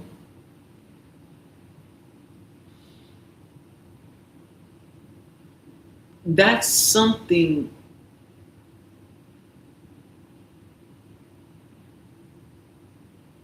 difficult when you realize that you're trying to protect yourself, even when you're safe, just in case. And for me, the shift that I had to do to even begin working on that is to stop identifying myself as a survivor. I think oftentimes when things occur, when things happen to us, we consider ourselves victims. We see ourselves as victims. And when you finally survive and you finally get through that, you upgrade seemingly to the label of survivor. And I realized how harmful that was for me, because it's impossible to be a survivor without constantly identifying with being a victim. That's like you're supposed to wear it as a badge of honor of the things that happen to you. Um, and it's also like it becomes this like it's so common for people to be like, oh yeah, like I'm actually grateful for my trauma because it made me who I am today. And I feel like we all may have said that, or oftentimes people say that, and it's almost like you're trauma bonding with your trauma. You're trying to justify it. You're trying to cope with it. You're trying to make it seem like there was a reason for it so that it doesn't hurt as much. You know, trying to turn something into good. And again, meaning is yours to create. For me, personally, I find that that was not beneficial for me. I realized if I ever wanted to truly grow, I had to stop giving credit to my trauma. Giving credit to my trauma is the same as giving credit to the people who traumatized me. And that didn't make sense for me to do. Because when I stopped looking at just the trauma, but especially when I was able to focus in on the traumatizers, I realized that they were not worthy of the credit, taking the credit for who I had become, who I have become. Because when I really analyzed the trauma and the abuse and the mistreatment and the cruelty, they weren't trying to help me in a sense. I mean, it's depending on how you look at it, but these weren't necessarily people who were trying to help me become myself. They were trying to stop me from being who I always was. And it was when I went away from those people and situations and those circumstances, it wasn't that I just necessarily became a whole person. It meant I didn't have to keep pretending to be who they needed me to be for me in order for me to be safe and receive any kind of validation. And it just allowed me to feel more safe and comfortable being who I had been suppressing, who they had been suppressing. So you don't get credit for that. No. Hey.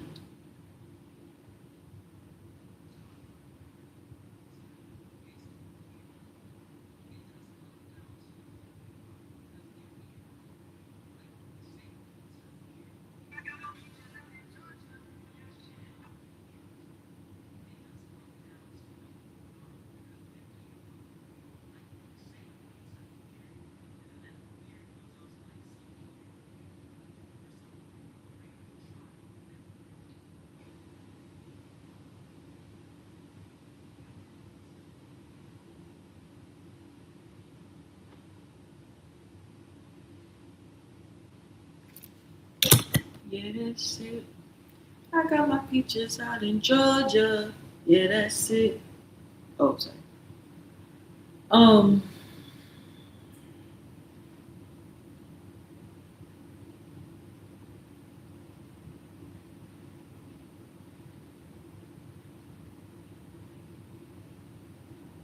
I didn't start recording.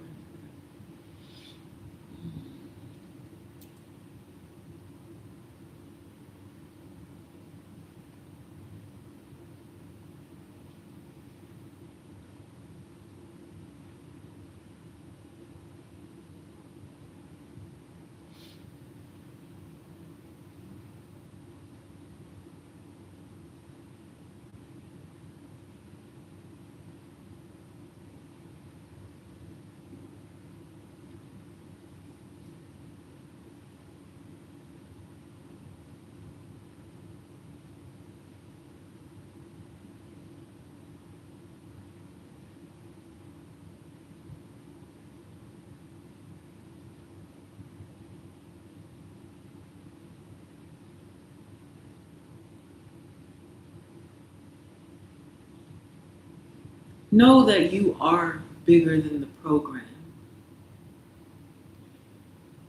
I want everyone to reach a point of understanding that the less time you spend doubting yourself, the more happiness you will have.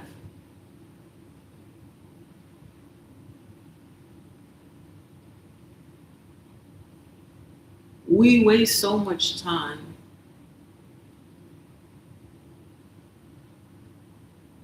calculating what we can't do or convincing ourselves of what is impossible or trying to complete what we believe is practical. Complete. And it's wasted time. Don't waste time wishing on a moment that you are already in. You have to believe that the life that you want, it already exists. You have to know that it already exists. And you have to view this moment as you just simply enjoying the journey to getting there. You are watching your success story happening in real time. This is your defining moment right now, right here, right now. This is the moment that you can decide that this is the moment that you can look back on and say, wow, if I never did that, I would never be here today. Success. If I never did that, I wouldn't have been here. I wouldn't have been able to say that I made my dreams come true. So you can say that confidently when what are you doing? When you're acting towards that life. When every decision, when every action is fueled with the intention because you're acting in alignment with your true desire.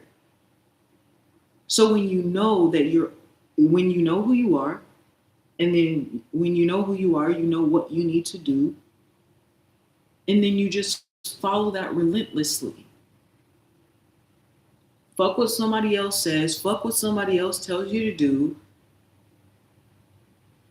Stop listening to what someone tells you is possible. Stop waiting for someone to tell you that it's okay. Do you.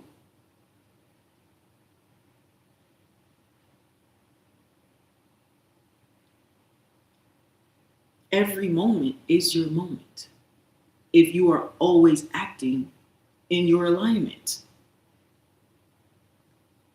And even when you're not, I mean, that's part of the journey. We all fall. I want to tell you this too.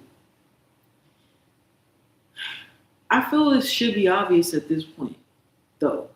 This healing thing that people talk about, throw around, it's not a gradual, it's not a progressive journey necessarily. It's not always an uphill battle. Or okay, that's backwards. You're not always going to have a positive incline. There's times when you're going to be stagnant, no changes are being made. There's times where you may have a realization or a leap or a change. There may be transformation, and there may be times where you revert, where you go back. Is it raining?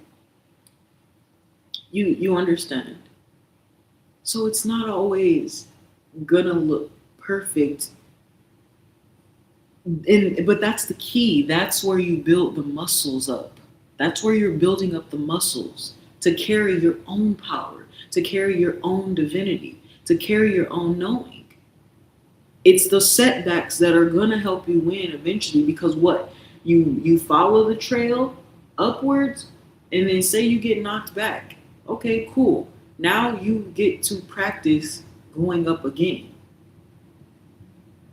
And how do you when you get to the point of understanding that all of your progression forward is reliant on you knowing yourself and therefore acting in your alignment, your internal compass, trusting your gut, trusting your own intuition, your own discernment, honoring your own mind, your own body, your own soul, then that's how you know you're headed in the right direction.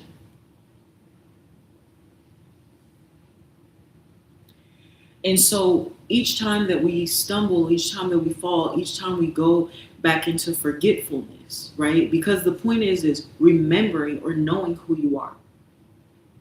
When we feel lost and scared and confused and we don't know what to do next, and we're, you know what I'm saying? Oftentimes that is directly correlated to us not remembering who we are. We forget. We start getting confused again, right? We start listening to somebody else. We start comparing ourselves to somebody else who is not even on our same journey, not even on our same path, who doesn't even have our same purpose. We started, well, this worked for them. Am I supposed to be doing that? So we start to get confused about what it is that we're meant to do. Forgetfulness. But when we can remember where home is, when we can remember who we are, that's always going to be able to get us back on track should we veer off.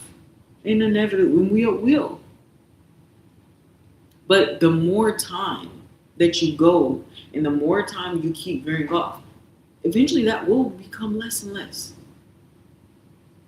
Sure, because you will remember the anchor of how to get back to you.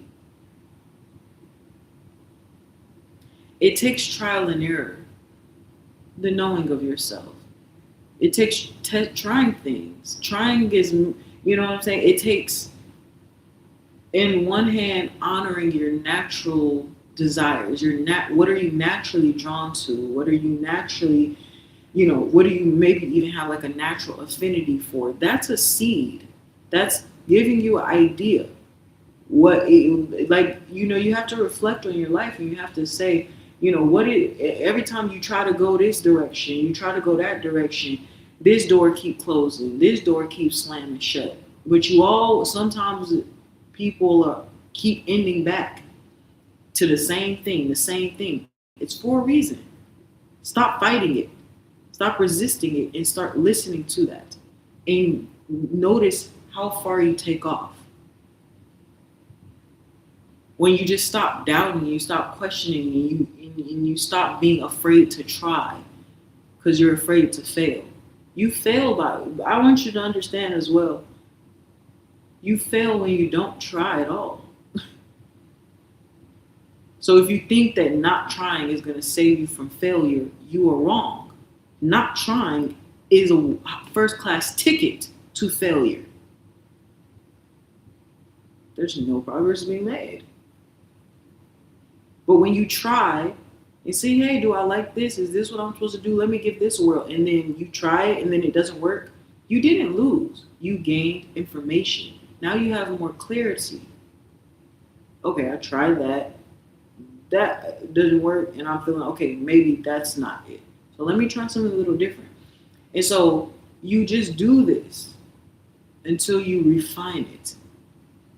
And throughout this process, you are gaining more intuition. You're proving something to yourself, not to anyone else. You're proving something to yourself, proving that you can trust yourself, proving that, hey, even when I try to do things that are scary, even when I step outside of my comfort zone, it's not always that bad. And sometimes it's the best decision that I made. Taking a risk that I wasn't going to take before, doing something that I was too scared to do.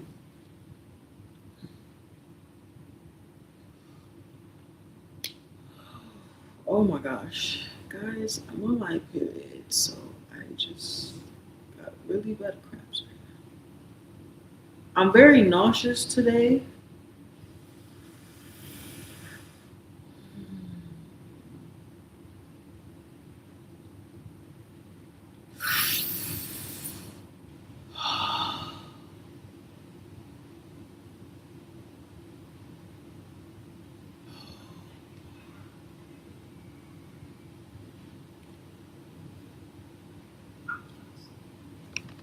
What part is this? I don't know what part this is.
Somebody commented, people don't like you because they're jealous that you're a good person, intelligent, and beautiful.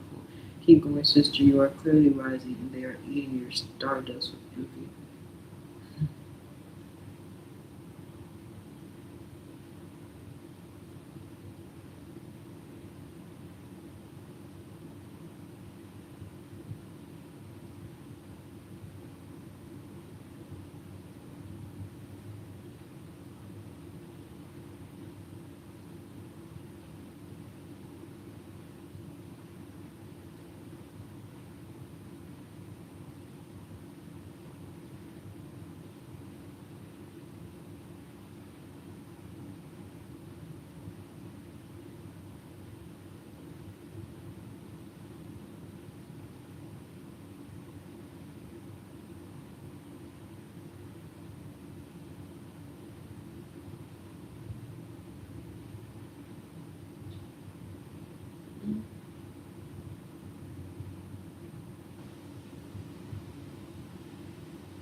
Damn.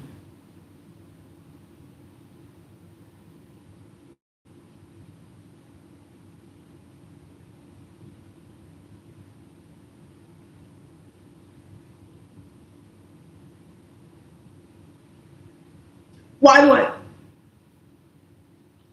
I'm getting irritated now.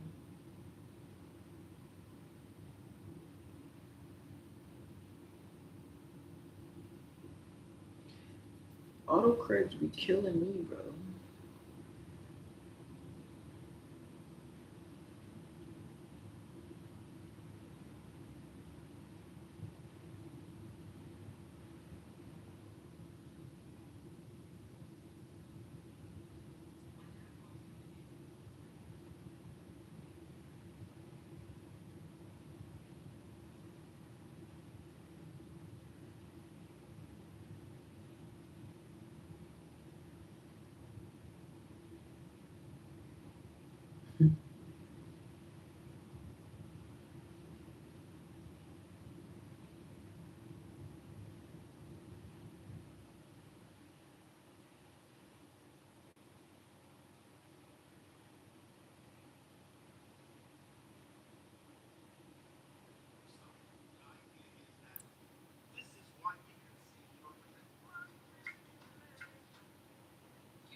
Oh, I was trying to check. I don't think I posted a video. How to face your fears. Was that supposed to be 2? Damn. I don't know where I left off. Which one was that? Hold on.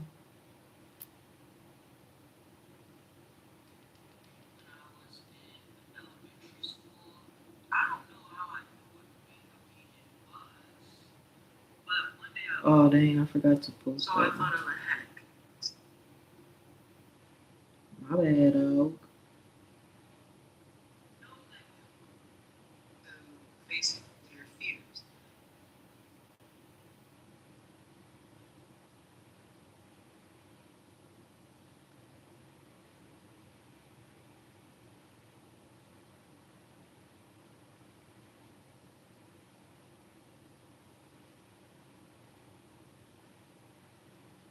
You are literally someone's new type. Someone has designated you as the new type. They've never seen a person like you. Spicy energy, spicy readings, or anything to do with the Handle it. spicy reading. I actually had a vision when I was and when I was trying to get the body wash out, it flew over me. You're gonna pick up what you want to pick up from me. Okay, I'm not gonna elaborate any further on that. Someone wants to share their love near you. This is male or female energy. You see through About you because instead of right going to with the the flow, you have your own separate style, and heart something about your of look is unique, me. exotic, in a way where it's not easily You comparable to just break everyone else. down Your aura, your my vibe, your style, your look, even your phenotype. walls Something about with your the phenotype, your style, and your strength look all of your combined is something that people are love. not able to find easily elsewhere. And someone in particular came across that vibe that I you never decided, knew. this is my type. And this person's been kind of fantasizing Oh. ever since. You may feel those spicy kind of feelings, certain feelings that you don't feel like are necessarily your own. We live in a time where, unfortunately, people do follow behind others a lot. You don't follow behind what the herd or the crowd is doing. You're pretty stubborn in sticking to what you do. Something about that is really getting the chakra going for some people. They are just like really realizing like, wow, this person is incredibly attractive, incredibly alluring, incredibly desirable. This person is thinking like they can scroll online all day, they can go outside and look at a bunch of people. They will not be able to find anyone who can quite match your aura in particular. You are not one of many. You are not copy and paste. You are one of one. This does not mean I'm telling you to jump in bed with someone. They can't get the mental image of you out of their head because they're not able to replace that by just looking at someone who is like you, because it's not a lot of people that are like you. I'm specifically talking to a person where Never mind, I'll find at some point someone like you are so you. wrong in the eyes I of others. wish You are nothing literally but someone's the new type. Someone has best designated you as the new for type. you They've never seen a person like you. This is the spicy Don't forget me, I beg, I remember you said. When I was trying to get the body Sometimes it lasts in love. you're gonna pick up what you want to pick up from that. Okay, I'm not gonna elaborate any further on that. Someone wants to share their love near you. Did I already sing that song? Someone cannot stop fantasizing about you because instead of like I believe the children are future. Teach them well and let them lead the way. Comparable to just everyone else. Your aura, your vibe, your style, your look, even your Show them all the beauty they possess inside. Hold up.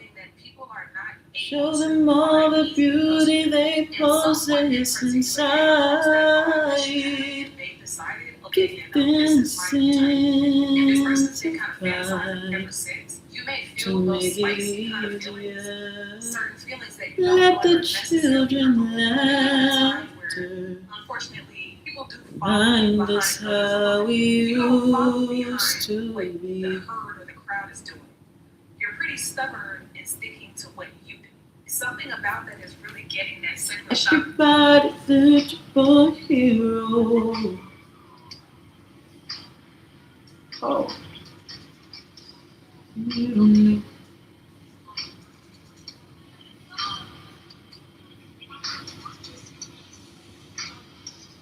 Hey.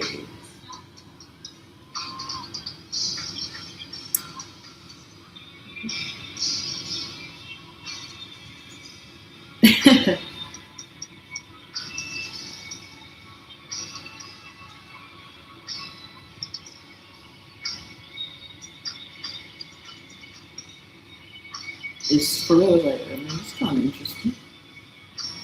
Oh, wait, Essence? Oh.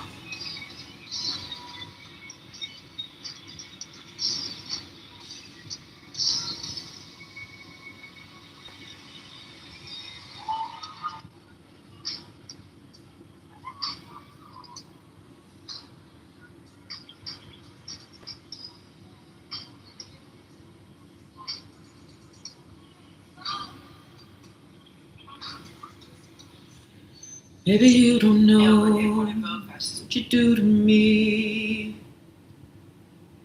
I feel the chemistry, personality, and everything you do makes me love everything about you.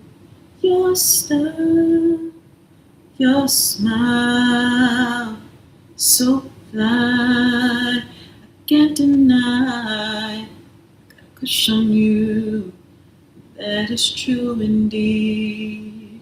Share my world, make me believe your love is a one in a million.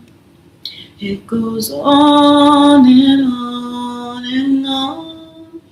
You give me a really good feeling all day long. Oh,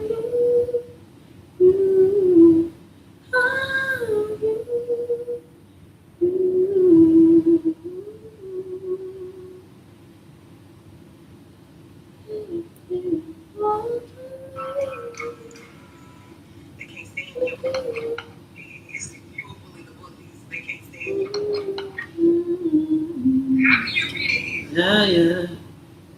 Hey, what? You is in survival mode. You trying to find a man or a woman. A man is trying to find a man to help you with your mama's issues. A woman is trying to find a man to help her with her daddy's issues. It's a cross this fucking mess. And it's time to heal. It is. Eddie Babe said, OMG. I didn't never think I'd find somebody that know what the fuck is going on. That's because she agreed with me. That's Eddie Babe. We agree with each other. That's the only reason why you said, oh shit. Because it's the fucking truth. Even with Kaya. Kaya not getting no victory because she's not working with her spirit team. She can't work with her spirit team because she can't clear my She got a man holding money over her in a toxic relationship, refused to get the shit right. Sexual sabotage by the age of 12. Got business ideals but ain't working them. Trying to control. Call it judgment. This is the race of the brown woman. Look at this shit. I'm a dog, I'm a mutt. That's how I was. Very Jonathan. If this message found you, I have a message from your grandmother, and this is something that you need to hear before the day ends. So she's making sure that you see this message before the day ends. Now, there is a lot that we have to uncover here in this message, so let's get right into the reading. First, I do want to thank you guys for all of the support, all of the love. I appreciate everything. So let's get right into it. First things first, I want to start with your energy first. Usually I start with the grandma's energy, but I'm going to start with your energy first, which is over here. Your energy, you're coming up as a golden child, and you are a child of the sun. You may connect with the sun. You may need to go out in the sun all the time. You may connect yourself to Shaman Ra. You may connect yourself to just sun energy, light energy. You may need to be out in nature, a sun baby. But there's this energy of you not really having any personal karma. Something's not personal. And your grandmother, like how this reading came out was just crazy. She's all over it of something not being personal. So she also wants you to know that you are very, very highly gifted, and you can literally have anything that it is that you want. You are a golden child. You are a golden one. You are a chosen one. There's this energy of you having a high level of intelligence. And it's something when we think about the sun energy, some of you guys could be Leos. Some of you guys could have been born on a Sunday. Okay? There's this energy of your solar plexus chakra. Your light force, your confidence, your energy, your aura. There's something that's so big about your aura. This may be your first time here on Earth. Maybe not. Some of you guys could be old souls, but still have this energy of golden child energy. You have a childlike energy. But there's this energy of you understanding that the things that happen in life are not personal to you per se. You haven't mastered up some personal karma. In other words, what your grandmother wants you to know, why she needs you to see this, is that the things that's happening in your life are not personal attacks to you. And you could have taken some of the things personal, okay? Now back to your grandma's energy. She's coming up as fall into my arms. Now this card directly means send all of your burdens to me. For some of you guys, you may need to make an altar in memory of your grandmother, or you need to visit your altar that you have with your grandmother. But it's just like lay all. This is a divine mother card. So this could be grandmother, mother energy, a divine mother card. And it's like bring me all of your worries, all of your fears, your loneliness, your upsets. Lay it here. Because she is feeling like you've been carrying things that aren't yours. You've been thinking that things have personal attacks, so they mean something about you personally, and they don't. There is this energy of you being able to see the world from a fresh perspective that people around you cannot see. And not that they don't want to, they cannot see it the way that you see it. So your journey has been a lot about fitting in. You could have also felt very, very lonely in certain places because you're in a space where it looks like you're looking at a completely different reality. And in order to kind of like conform to the reality of other people, you have to betray yourself to do that. You have to betray everything you are, your true essence. So God knows how long you've been doing that. And you have picked up some burdens. And she's like, everything. Think about everything you have. All of the negative beliefs that you have, the negative thoughts about yourself, and just for 1 minute, none of it's yours. Just for 1 minute, just think it like it's not even, none of it's yours. Think about the moments and the circumstances and the things that happened in life that made you feel about yourself in a negative way or made you believe the worst about yourself. None of it was yours. None of it was personal attack. It wasn't because you did did something. It wasn't because you were being punished. It wasn't because you stole that candy bar when you were 12. It wasn't because you cheated. It wasn't because it was not that personal. If this message found you, I have a message from your grandmother, and this is something that you need. She didn't say what I was. She's like, it's not. Or was I just not listening? She was like, it's not personal. We just don't know why. She's like, it's not personal. It's just we don't know what it is. Like, what? Yes, I'm. A big. I want to say something. So I also shared I was gonna. So facing my own fears, I was going to share about the fear of being seen and the fear of being perceived, because that is something that of recent, like even literally just this morning, I've literally spent hours reflecting on that. But really, I've been reflecting on it for years. But um,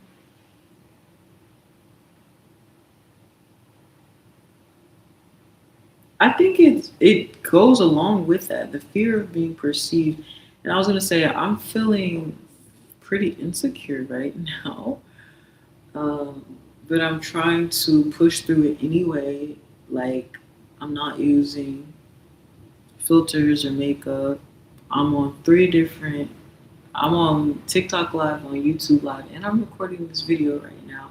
And yeah, I do feel insecure. Um, why? What the heck? Okay, I don't know why that was on 60 seconds. Feeling insecure, the fear of being seen or perceived. So, this is something that I'm literally working through real time, even now. You're just by me posting these videos, it's immersing myself and facing the fear of being seen or perceived. And for me, it's often about the control. Like you want to be.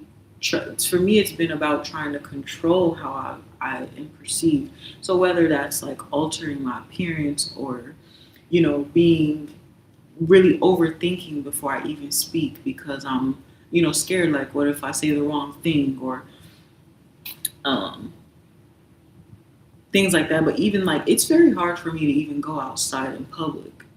That's a bigger issue. Even I find myself, unless it's literally a necessity, pretty much I don't go outside of my house. And I was asked the question today of like, oh, like, when you think about going somewhere without it being a need, like if you just think about wanting to go somewhere, how does that make you feel? And I don't think about going anywhere. Like, I don't think about going where I want to go. I only go out if I need to go out. And so I'm realizing this is actually a problem because I can't live my life completely inside. And my purpose, I'm understanding it requires me to be seen, to put myself out there. And so the way that I've been practicing that has been utilizing social media and by going live and doing these things. I don't always get views. It doesn't always get traction, but it's just the intention of me putting things out there, like just in case. Just in case, because I know, like, okay, maybe some people see, but the point is, like, even if one person sees me, that's one more person that I want to have actually seen me, in a state that I feel like is not good enough to be perceived. And so it's kind of like, instead of waiting to feel like I'm good enough to be perceived, I should allow myself to be seen and witnessed and perceived even when I don't necessarily always feel like I'm good enough. But something deeper that I even realized today was, and you're watching me work through this fear, attempt to work through this fear in real time. May not get healed today, but you're seeing this is kind of the process that I go through. Something I was reflecting on earlier was putting out videos that I feel aren't done up or that aren't what I would consider worthy of being seen. But then not really caring about whether it gets any interaction because I never really felt like it was worthy anyway.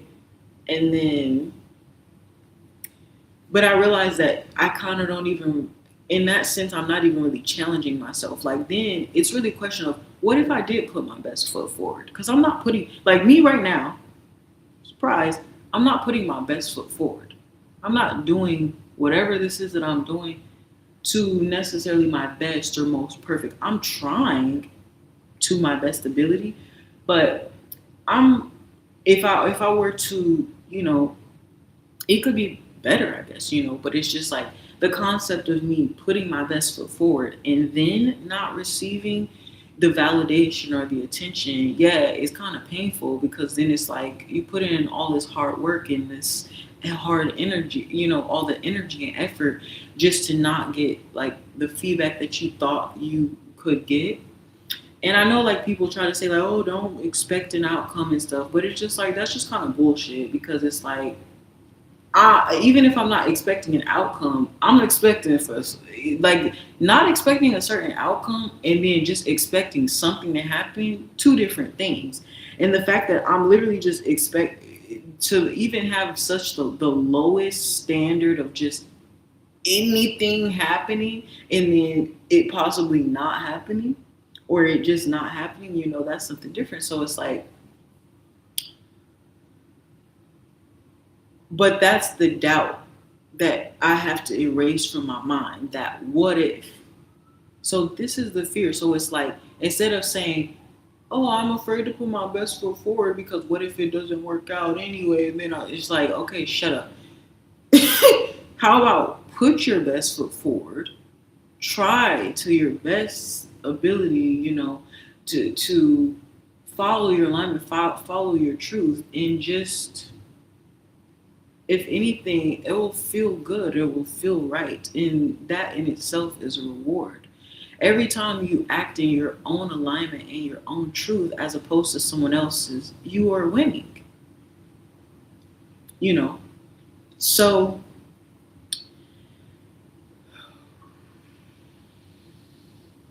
perception is a interesting thing.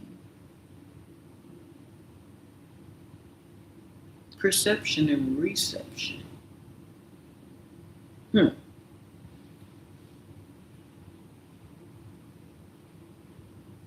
Perception and reception.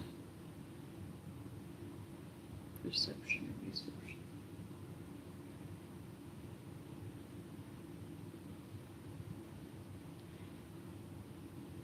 If our physical appearance is like a way of communicating, is changing our appearance really that bad? If in a sense, then you're communicating to, it's just like you switching languages, right?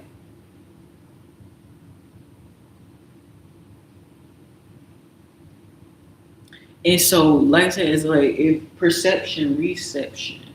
So it's like if you reception in terms of like receiving communication, in order for somebody to receive the communication, you would have to be able to communicate with them in the first place. Like you would have to speak in a language that they understand. So you have to know what language they speak. So it's like if shifting your perception can increase reception, that's good,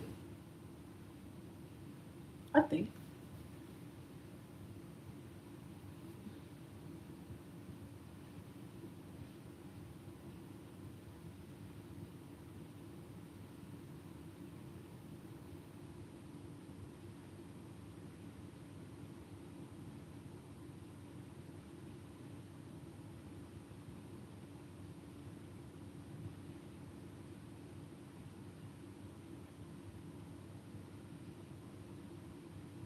I have to pee.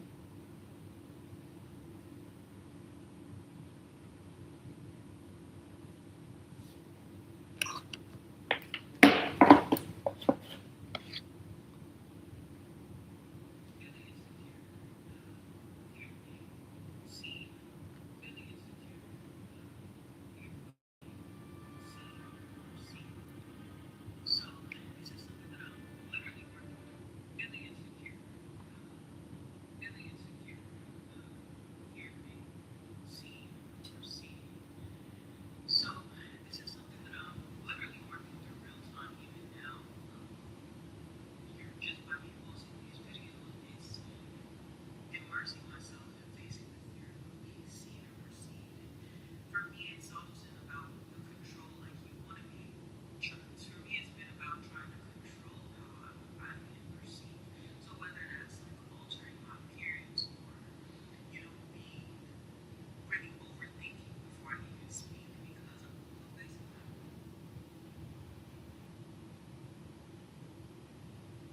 Nah, I told y'all I was gonna bump like this. So I got Turn you around, then I about make you jump this like this. uncle. So I told y'all I was gonna bump My like apartment was this. set on fire a few years ago on Y'all Christmas. didn't think that I could bump like this. Right. Speaking to a big Okay. energy, Just like it's but irritating. someone who makes it look very easy.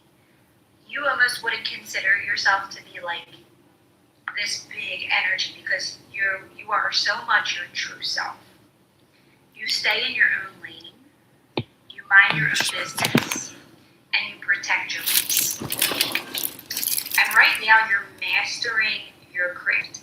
And it's Did like my pills mastering wear your off? I literally craft is took really 3 just pills. mastering Did they wear off already? Cause my cramps. how far you've come and feeling good and knowing how to get back to feeling good. That's what I'm feeling.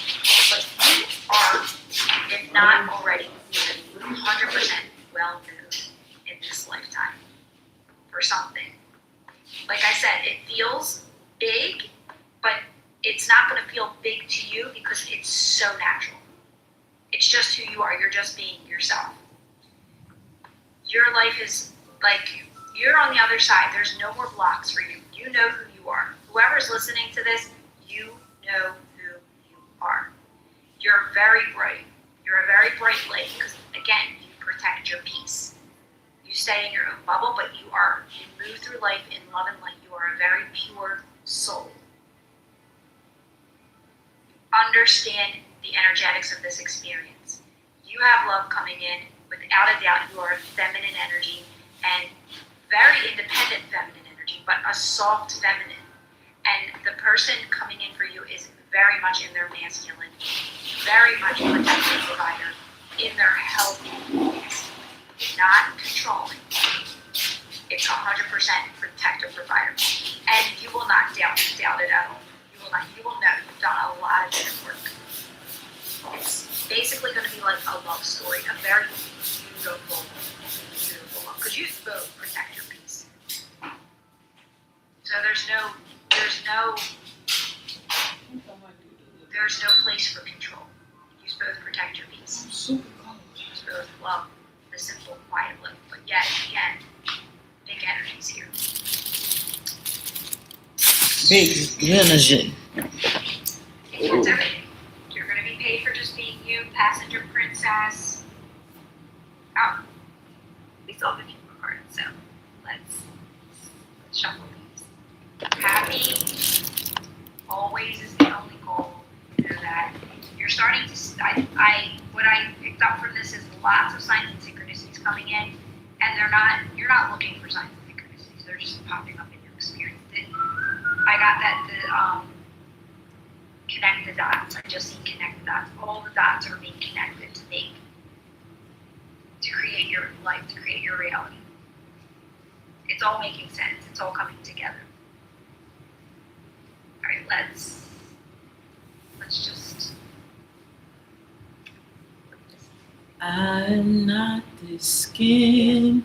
So I'm this card is not actually, this if you're a skin. masculine listening to this reading, these kinds of readings to me are union readings. When the masculine card comes out and the feminine card comes out, I am either not my this reading is like they're coming together. So these will both be well known. That's right, These will both Ingrid. be in the public eye in some way, shape, or I'm form. not my It could be head. social media related. You might have your own social media account where you share your life, where you share your love story. That could be it. But either way, these are both coming into union, and yours are both in your healthy. The external appearance Right, I'm speaking to does not define the a soul. big energy, but The someone soul who makes it look very. defines You almost wouldn't consider yourself to be like the external this appearance. big energy because you are so much your true self. You stay in your own lane. Hello.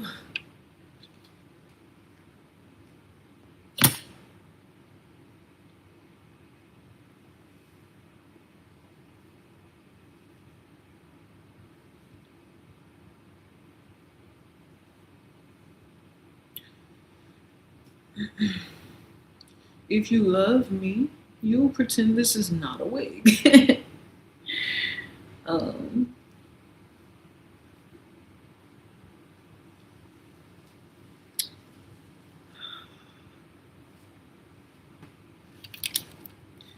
oh, I was saying, I had a thought as I was putting this wig on. Sometimes, especially when in terms of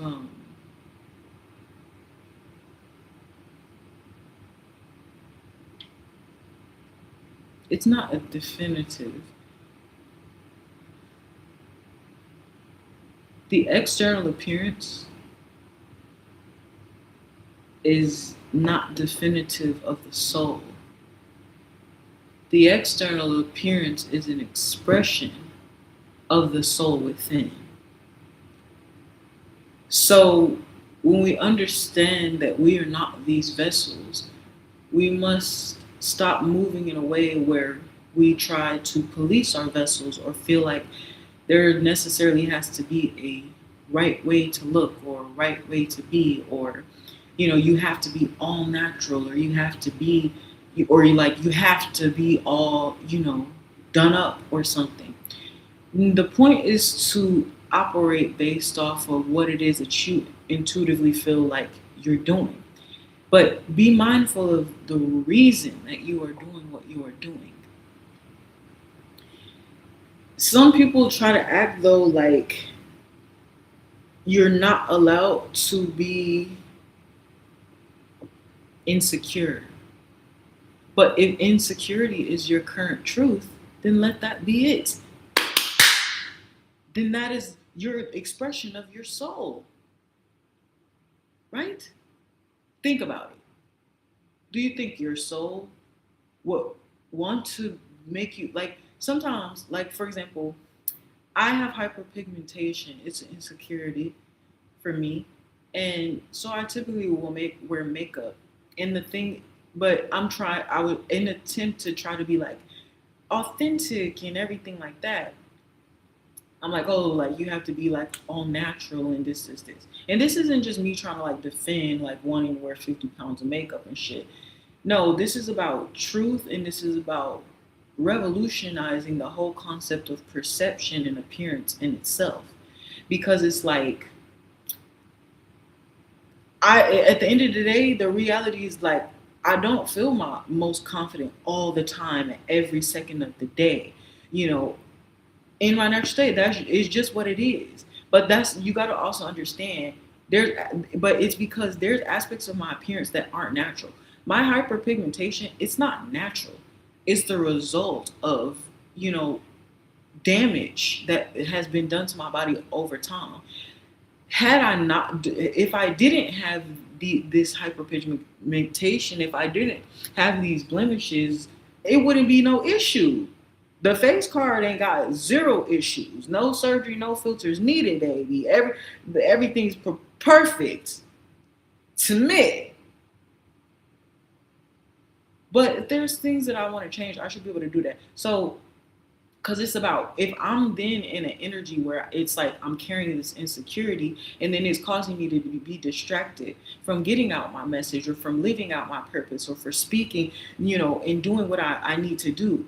If I have to put on 50 pounds of fucking makeup so that I can thrive and exist in my full expression to take that distraction of the insecurity away for that moment, then there should be nothing wrong with that because this physical vessel is temporary.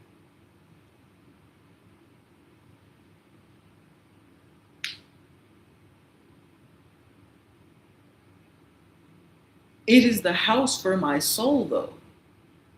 So the concept of we're not allowed to design our houses, we're not allowed to design our soul, we're not allowed to make customizations, that's stupid.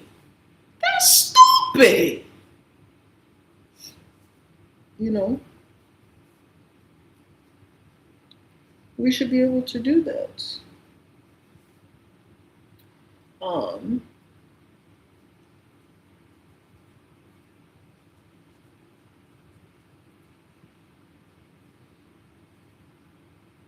It's not always rooted in insecurity, in insecurity. You know what I'm saying? Either, but it's just like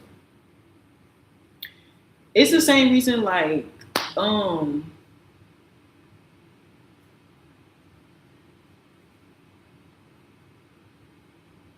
it's basically like putting on a fresh coat of paint. Like, babes, it's been some years, some things have occurred, some damage has been done. Baby, I'm just patching up the cracks. Like, it's just reality. Now, then there's times like even now you've seen it. Like, okay, you obviously see the cracks. Like, baby, y'all just watch me put my whole wig on. Like, it's not about hiding or covering up or whatever the case is, but and that's the thing is like sometimes though, people try to make it seem like just because they don't use enhancements or they don't like change themselves, like, oh, they're so confident and everything like that. And it's like, okay, we get it, girl. Like, yeah, you know what I'm saying? It's like,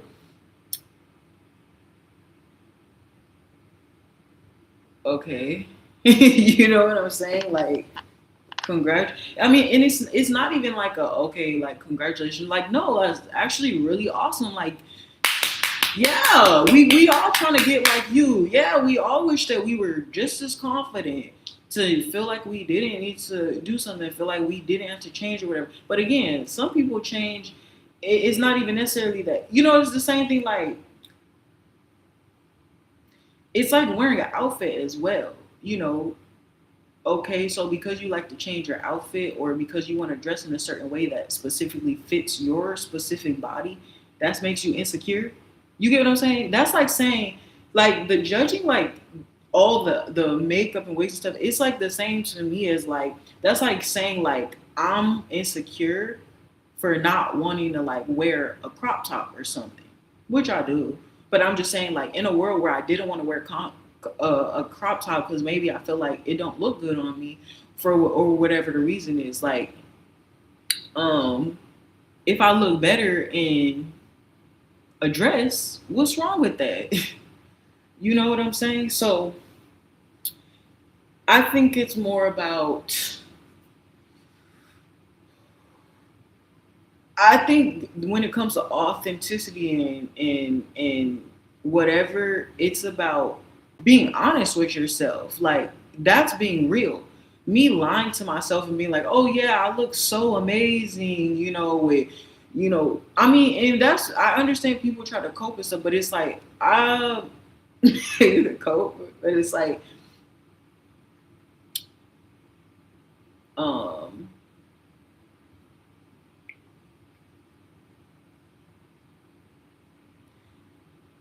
sometimes people's insecurities are deeper than their looks.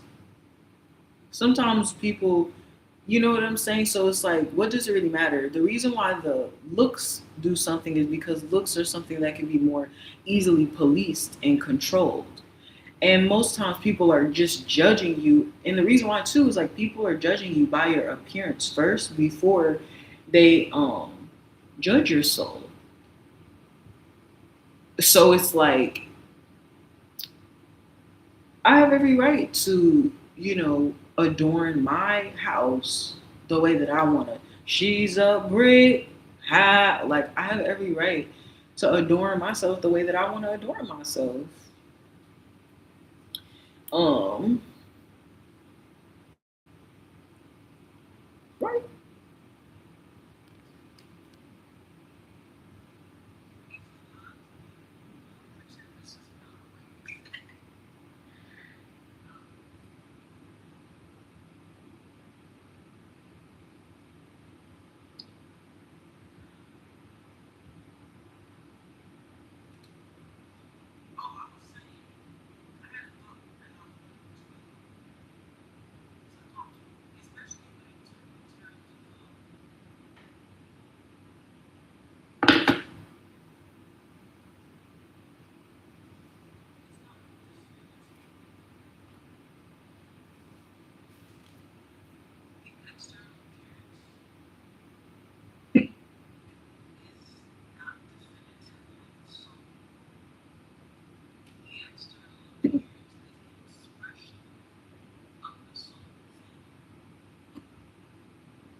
Speak to you now. This is the first time you guys are seeing me with a bare face and my natural hair, and let's talk about why. It's not that I don't think that natural hair is beautiful. To be honest with you, I've always adored girls who can actually wear their natural hair out. For the longest time, I was masculinized with my natural hair. To be honest, I'm very scared to post this video because I do genuinely think that I'm probably going to get a lot of hate for it.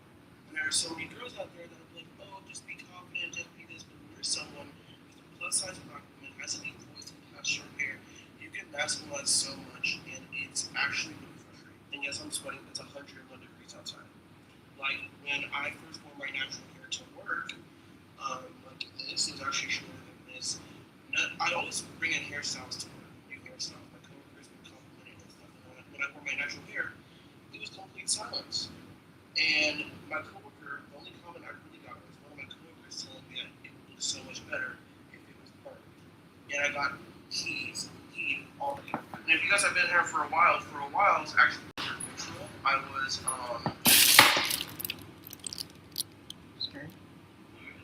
and the amount of times that I get masculinized when I don't want to be masculinized, that's kind of turned me away from like being gender neutral in general.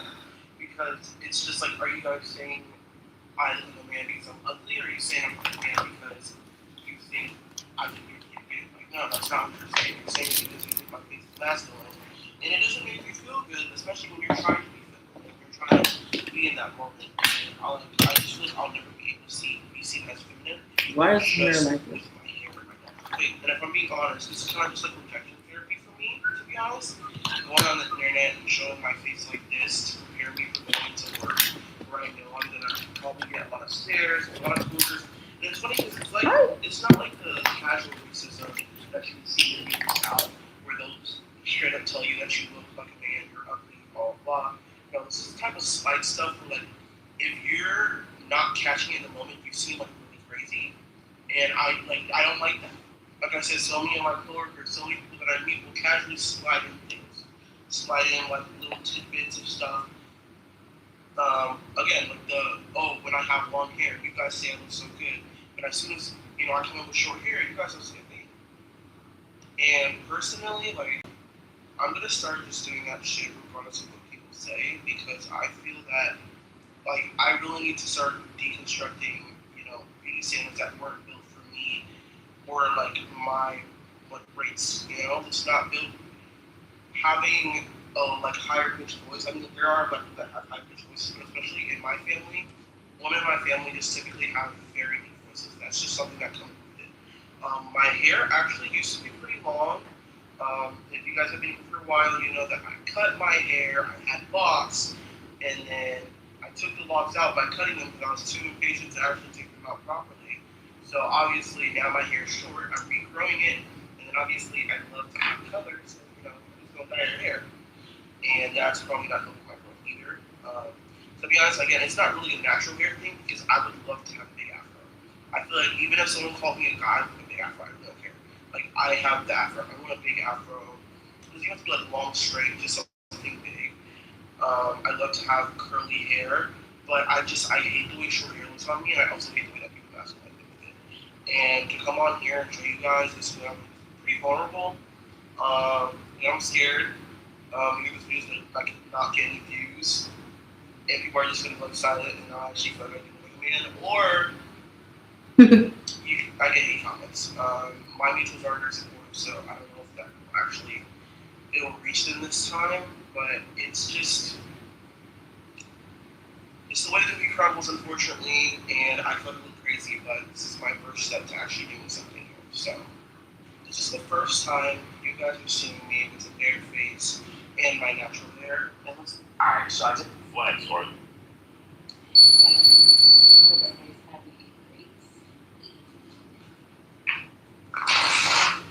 I heard she put a secret scarf on her. I was saying, I haven't used this deck since I moved to store. Still dealing with Amber.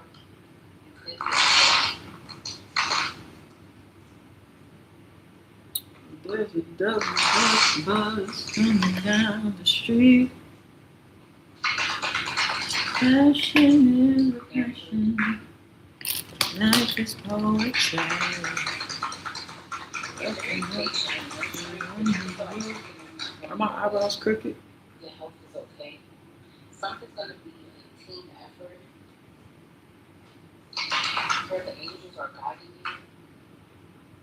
You're supposed to be in the entertainment business, but maybe you're scared to put yourself out there.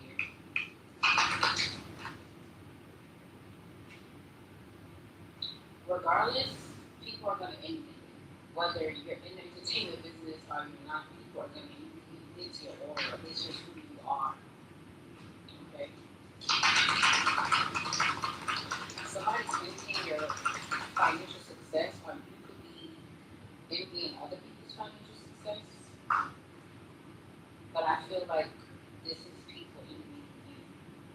You learned a lot of lessons that made you reconsider a lot of decisions.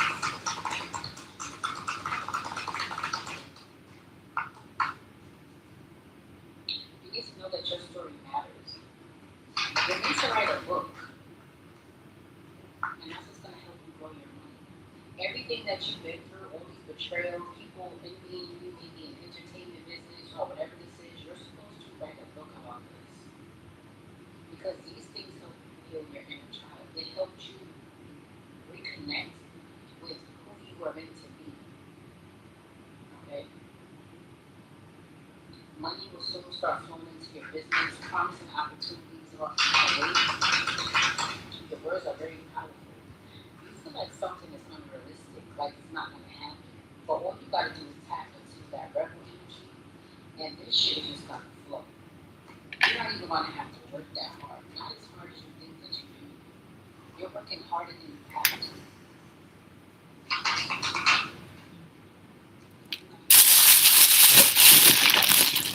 All you have to do is change how you're thinking, what you're doing, your day to day. Get out of your emotions and understand that you are supposed to do something with the media. Look at these cards here. I know y'all see it's stability and gift. You don't think you can manifest this. You got gift, stability, work hard in silence, then I start off saying that you something to yourself or something like that. Leadership, be careful with credit card debt when you have no payment here. Something needs mending. Like, you think that you're fully healed and you haven't. But your stability is going to come from the media. So that content, create that business, write that book, whatever it is, your stability is going to come with you dealing with the media. It's meant for you to be in the entertainment. Maybe you shy. Maybe you really don't like to be seen. But it's meant for you to be seen. That's why you're going to so many setbacks. Because you're trying to be comfortable, but you're really uncomfortable. And this is justice. You need to move forward and reset. That's why your money is in a hole. If you want things to be your way, you need to get your eyes out and you're doing what you need to do. Okay? You definitely have a career doing this. The people you spend the most of the time shaping who you are. The people that you was around, they were settling. They weren't independent. When you set your mind to your goals, you're going to get the recognition that you deserve, and you're going to be angelic help. Okay? You're going to get the help that you need when it comes to this. This is your life purpose. Part of your life purpose is for you to be in the entertainment business. But I don't feel like you want to do this. This game like you're shy. You need to change your outlook and embrace the wisdom of the unknown and take this risk. Because what you think is your destiny, whatever it is you're doing now, that's not your destiny. That's why it's not working. You could be needing offerings and all kind of stuff, and it's not working because you're not meant to do that. You're meant to do this. Okay? Whatever you was doing before, you were dealing with people that were unreliable. You couldn't count on them. But you can always count on their mind. That's for sure. Yeah, leave the past behind. Okay, whatever you're trying to invest in, it's part of the past. It's something better. It's that's refined. This this is something that you're able to have. Whatever you're planning is not working, and you're not learning the lessons from it. And every time you get money, it's leaving you swiftly, so as fast as it comes in, it leaves out because you're aligning with the wrong partnerships. You're not perfecting your craft. You're not manifesting right. You're not getting the help you need. You're constantly taking losses and you're trying to be patient to go after something and the mind's trying to tell you that there's something better. Whatever you're trying to align with, it's not safe. It's a lot of sneaky ass individuals, thieves, robbers that will celebrate with you just because they're unstable. You're being told to use your voice. Your voice is what's going to bring peace to the world. If you don't use your voice, then you won't get no money. Because whatever you're trying to do is not part of your craft. Okay? That's the deal. That you have to do. It's meant for you to be in the entertainment business because you are meant to wake people up. You are meant to help people. And you will get the angelic help that you need as long as that you're doing this. The gift is already there. The gift of stability is already in line with your life purpose. But you don't want to do that. You want to do this. Like you throw these cards piling on top of one another. It's not working because these people that's attached to you you can't trust. This you can trust. You bet your last dollar that it's going to work. You just got to be willing to explore and understand that you are the light that's going to guide you to where you need to be. Okay. Anything else? Anything else? It's time for you to grow up. It's time for you to grow up. Stop arguing with people. Put that energy, that persistent energy that you put into others, into the world. Okay?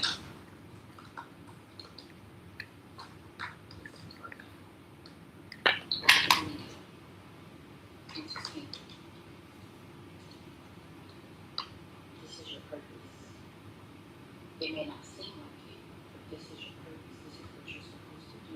That's what's going to bring you this. You understand?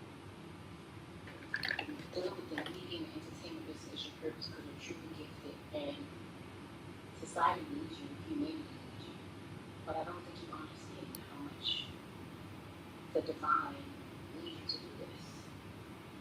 It's certain moves you're supposed to be and help certain people. You could be that Capricorn that's in there, or you could be aligned with the Capricorn, but you're very stubborn when it comes to this. You're very, very stubborn when it comes to listening to the divine because you know it takes you forever to learn lessons. But this is meant for you. This is your purpose. Keep to it. Okay? 832 could be significant as well. Alright? So, hope everybody's happy.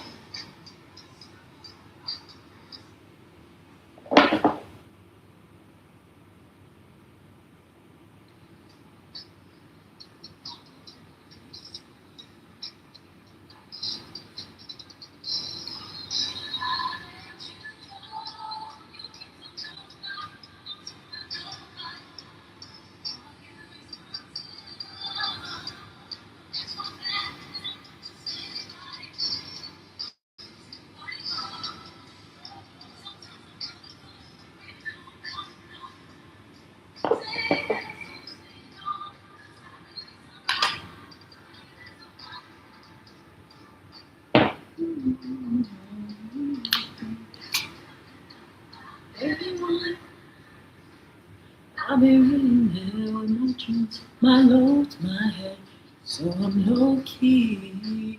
Even tell the world, boy, my heart, my soul.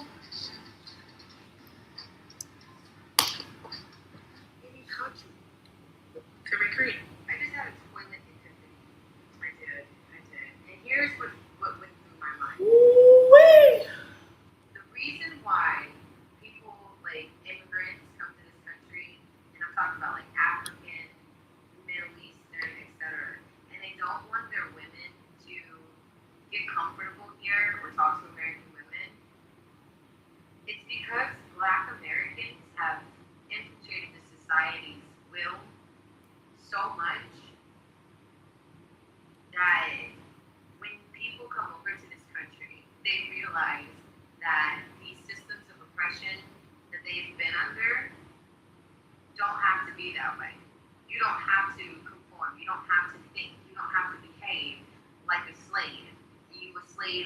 like be a slave as a victim of a country that was selfish and greedy. You don't have to be that. Like black people here in America, while we are under a hostile federal government, we still innovate, create, and even build our own towns and communities, right?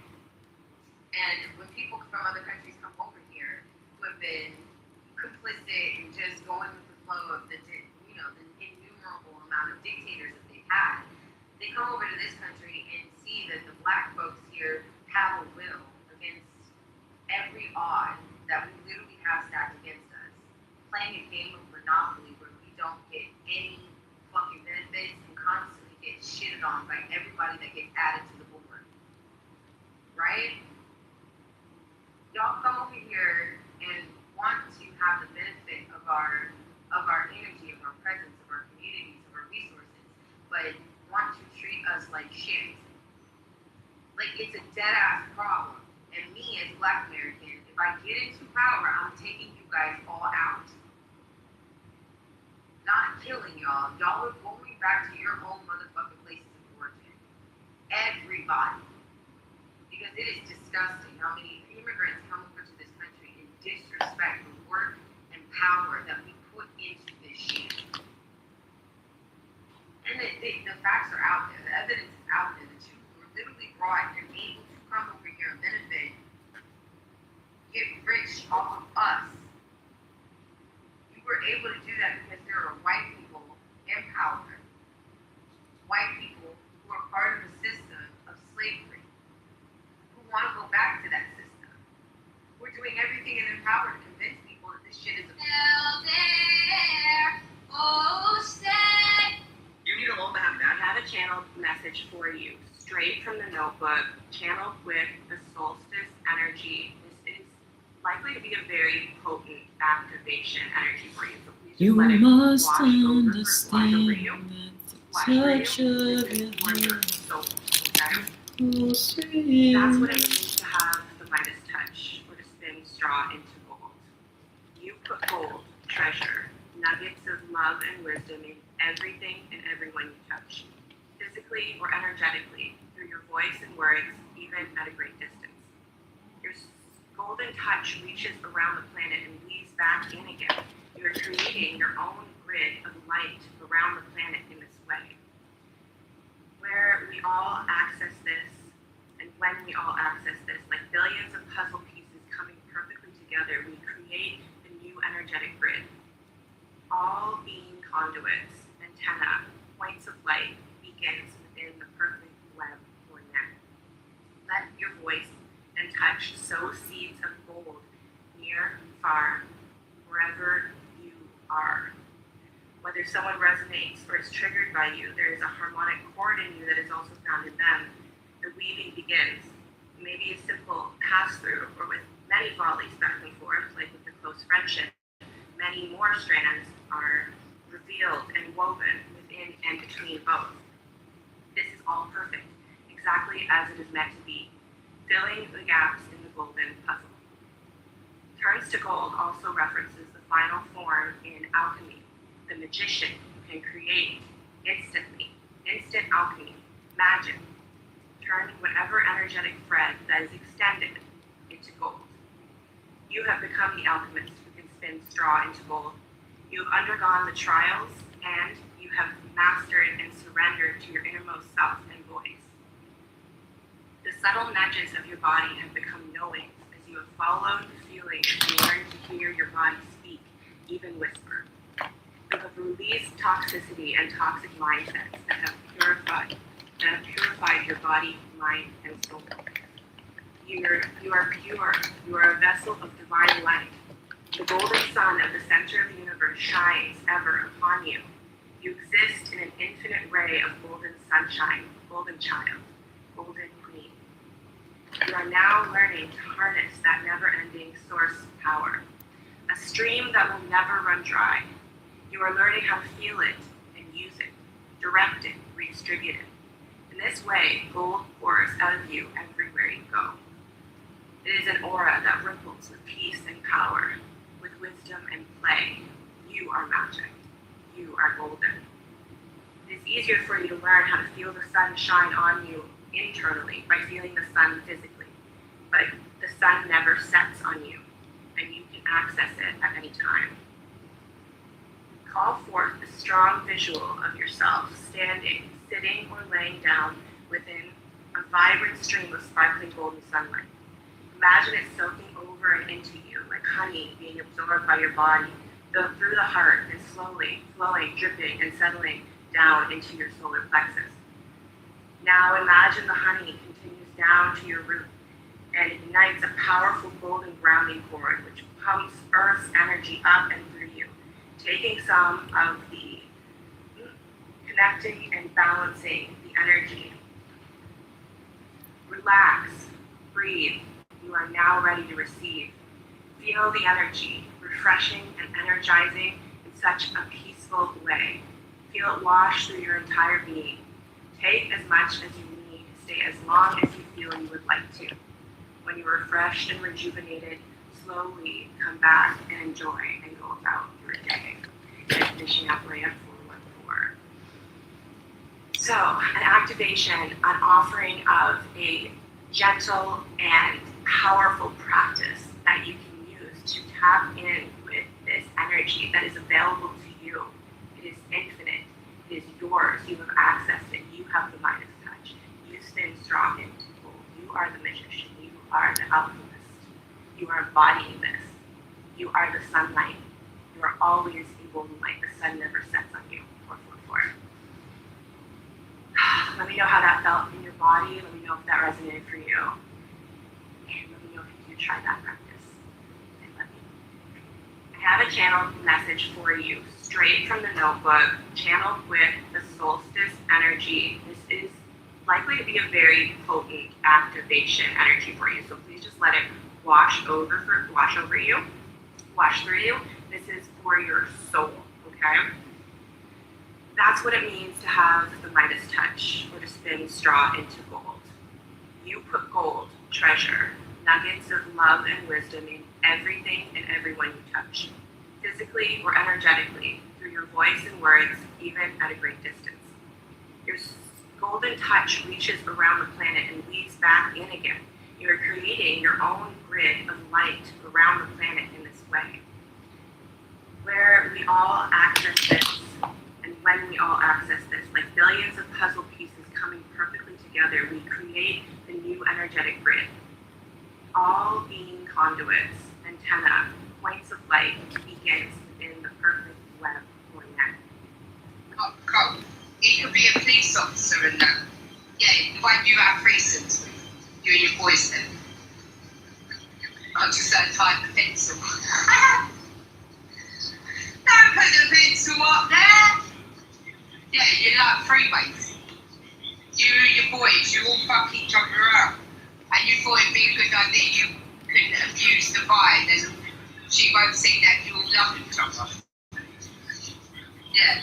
You want to stop her messages that you love each other.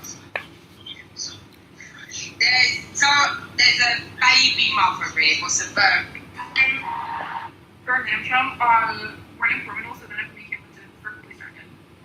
Can on Renish, I applied for show with Little Tech Pro. I delivered you to the class today. We are now doing our 5-week Sacral Chakra course. We had a full class on Monday. We will definitely have a full class tonight. You can be my guest. You can contact me in my DM or Tarika. I only do not see in cards, I see everything. The original. You come in here and you give me so much love. Tarika Schofield, please send emails only. It's really hard for her if you send something outside of your email to get you a link into the call. Can I drop one? You need, so I'm seeing you as someone who is peaking late. You laid down, you surrendered. That you had to dominate it. If you were saying, I know you've heard of the blonde bombshell, but have you heard of the bronze blonde bombshell? The one with the silver hair, the hip-hugging gown. trying to annoy the absolute shit out of me. If this family spirit is The fucking general. Everyone who has already committed a crime. You must try to.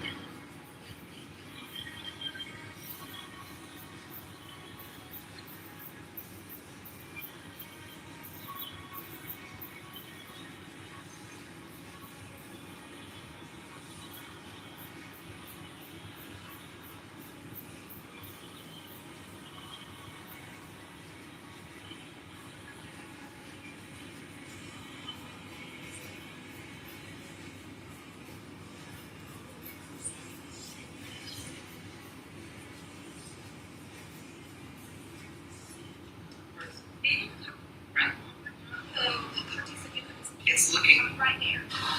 Well, I have no idea what our teachers are going to do for you. Literally bought me an iPad, mounted it in my closet. I just felt like he was cruel because he depended on me. He didn't like that he had to depend on me. And I didn't want to start a fight. It was always a black eye, a broken nose, wants to live, a rib. It was. When asked how she felt when her 20-year abusive marriage with Ike Turner ended, Tina Turner replied, "It felt like being reborn." In 1956, St. Louis nightclub, a 17-year-old girl steps on stage to sing. A 25-year-old band leader named Ike Turner spots her. Soon after, they move in together, have a son, and rush into marriage. Red flag number 1. On their wedding night, Ike took her to a brothel. This marriage was built on humiliation from day one. Then came the hits Proud Mary, River Deep, Mountain High. They blew up, but Ike controlled everything, every dollar, every decision. Tina later said if she talked back or messed up a performance, she got beaten. He cut her off from friends and family. Constantly told her, "You can't survive without me." Systematically destroyed her self-worth. The abuse got worse. He once threw boiling coffee in her face, 3rd-degree burns. Used lit cigarettes on her nose. By 1968, she was so broken she swallowed an entire bottle of sleeping pills. She survived, but she still couldn't escape. In 1976, touring in Dallas. From the airport to the hotel, Ike beat her non-stop. By the time they arrived, half her face was swollen beyond recognition. While Ike passed out from drugs, she ran. With just 36 cents and a gas credit card, she left everything behind and finally filed for divorce. She had nothing, started from zero, fought through the darkest years of her life. Then came What's Love Got to Do with It? Grammy's worldwide acclaim. She climbed all the way back to the top and became the undisputed queen of rock and roll. He was cruel because he depended on me. Got bad credit, but yeah. you should be the Beyonce of your family. You're wasting your time not trying to pursue your dream because you think you're supposed to be stuck in the place that you are now, but you're not. You know you've got the dream up there. You know you've got the vision. You know you've got the skills and creativity to make this thing into a thing. But instead, you're just like, you could be the Beyonce, you could be the Michael Jackson, you could be the star of your family. Take your family, your friends, my your God. people, your community to I a new literally just place. dropped everything. Deciding that I'm too shy, I want to be humble. No, you need to get out there and go and do your thing, because you know you can do it. You can see somebody out there doing it and they're not doing it as good as you. So why are you letting that person take your shine? Because you know that you can do it better than that girl. You know you can dress better than that girl. You can do your makeup better than that girl. You can do whatever it is in your industry better than that girl. But you know what the difference between you and her is? She's doing it.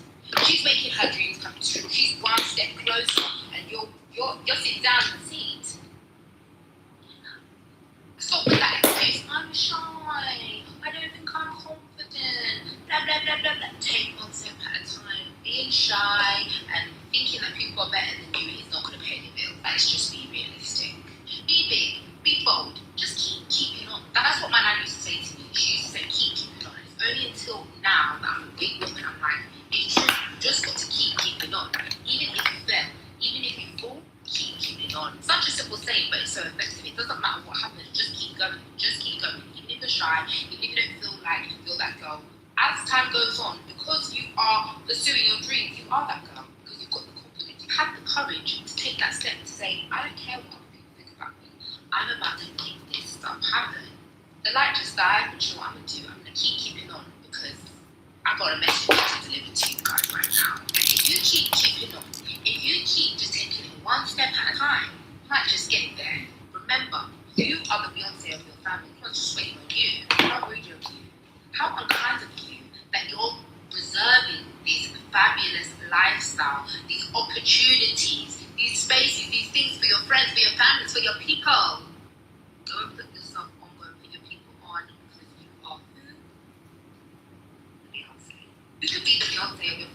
Because you drain energy with your eyes.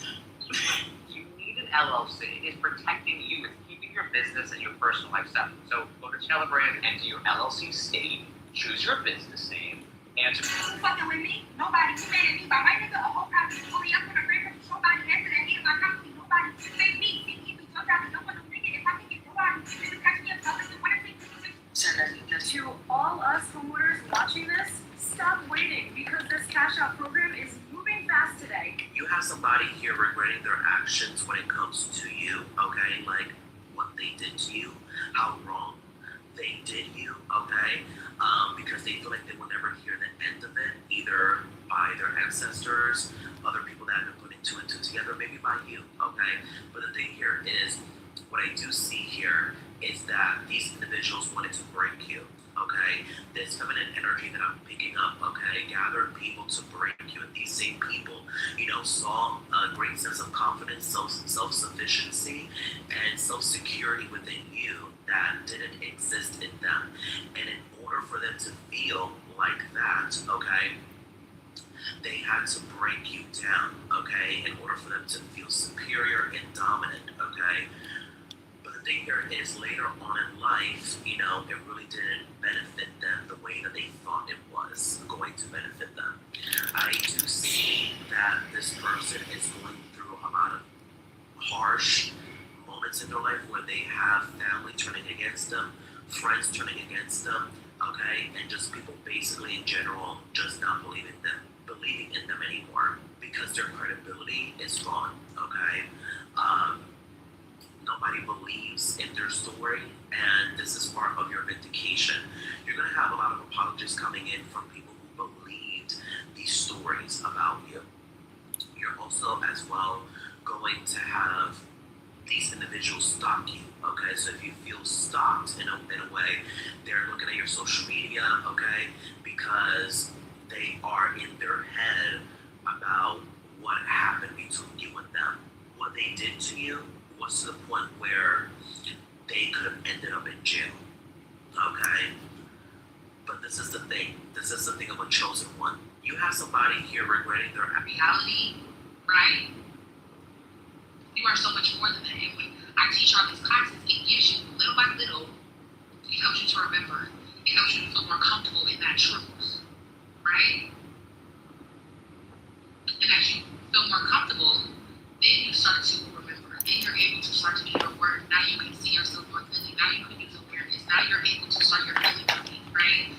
Now you can give yourself a praise. Now you can actually take precautions. You understand that it's okay that you have this experience. That you okay. It's okay that you feel worthy. It's okay. Like earlier today, I was saying, unfortunately, I make sure or unfortunately, I feel unworthy. It's not unfortunate. You did the best of what you could, and this is a no judgment zone. I will never judge you for anything that you tell me that you're dealing with or that you're operating from. Because all of us have a story, and it's not my place to judge you. It is my job to love you, to be what God is, which is love, right? It is my job to be a humble servant, right? And to support you in any way that I can. So I get on here, I have these lives, I teach all this information, because even if it's not working with me or getting anything from me, I just want you to do your work. I want you to experience a life where you are able to experience the happiest whole version of yourself, and you can be the light that God created you to be. Because when you are that natural light that God already created you to be, you naturally align with everything that is already yours. If you're living a life right now where you're suffering, okay, there's a life where you can thrive, where you are thriving right now. If you're living a life where you're operating from lack, there's a life right now that you could be living where you're operating from abundance, right? If you're living a life where you operate in unworthiness and not enoughness, there's a life right now that you could be living where you operate in worthiness and enoughness. But it's something that you have to choose. And where you are in the life that you could have, in the middle, is energy work. It is energy work. It is healing yourself. It is integration work, right? And so you can do the trigger tracker, right? You can get that. That's a great place to start. It is a great place to start. But if you want to go deeper, the work that I do is really therapy. I'm telling you right now, because I do a lot in my sessions with clients. I do nervous system work. I do psychological work, subconscious programming. I do energy work. What else? We do somatic work. Like, I do a lot. My work meets at the intersection of all those different things because I'm a metaphysician, so I work with the unseen, the body, what's happening in the body, unseen, energy, unseen, spirit, unseen, the mind, unseen, spirit, unseen. So we work with the unseen, we shift the energy in the unseen, we do the work to process the energy in the unseen, and then we shift the scene, right? So if you shift yourself, you shift reality. We do energy work, somatic processing, or somatic work, emotional processing, subconscious programming, all the stuff in the unseen I work with. KG, I'm telling you, and it would. When I come with me, I do press for my emotion. Anytime I'm here to pick up, I either have to watch something or read something. Today, still late. It's been 3.5 years, almost 4 years. You wouldn't think that. I don't know who this message is for, but for somebody that seems deeper. I put that on my. Nobody asks, but this is my thoughts on the Aaliyah trick. Number one, they opened up with AI, minus 1,000 points. Up first is Ryan. I think Ryan did a great job. My only issue was her mic was too fucking low. 8. 10. Yeah, she 8. People say the choreo is too rough. Baby, that's Normani. She did a good job. The only issue was the backup singers were louder than her. They didn't like that at all. Chloe, I give you an 8 too. Great, no notes. Perfect, mama. Girl. Anyway. And then Maya, I think Maya did the best. Maya did the best. Yeah, she did the best. Period. Seems across the board. Yeah. But who do y'all think did the best? Because for me, I'm saying Maya. Nobody asked, but this is my. Every day, the prince is surrounded by friends. Yo. I kept seeing Velcro in my third eye.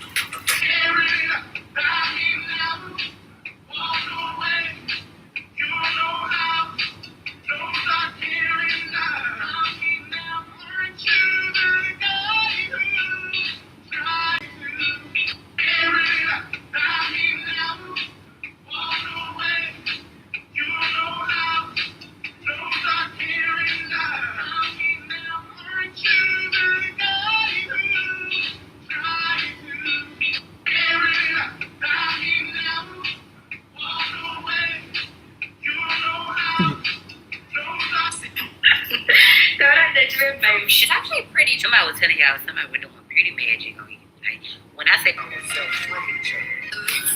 I am on the verge of tears doing this reading right now. You do not know how good your life is about to get. Please listen to me. You do not know how good things are about to get for you. This year has been so hard on you. You have had to go through so many lessons. You have had to let go of people that you never imagined letting go of. There's people that are no longer in your life that you would have never imagined not having in your life anymore. It's like the rug was completely pulled from under your feet. But I'm seeing within these next few months, your life is going to change so rapidly. Things are going to.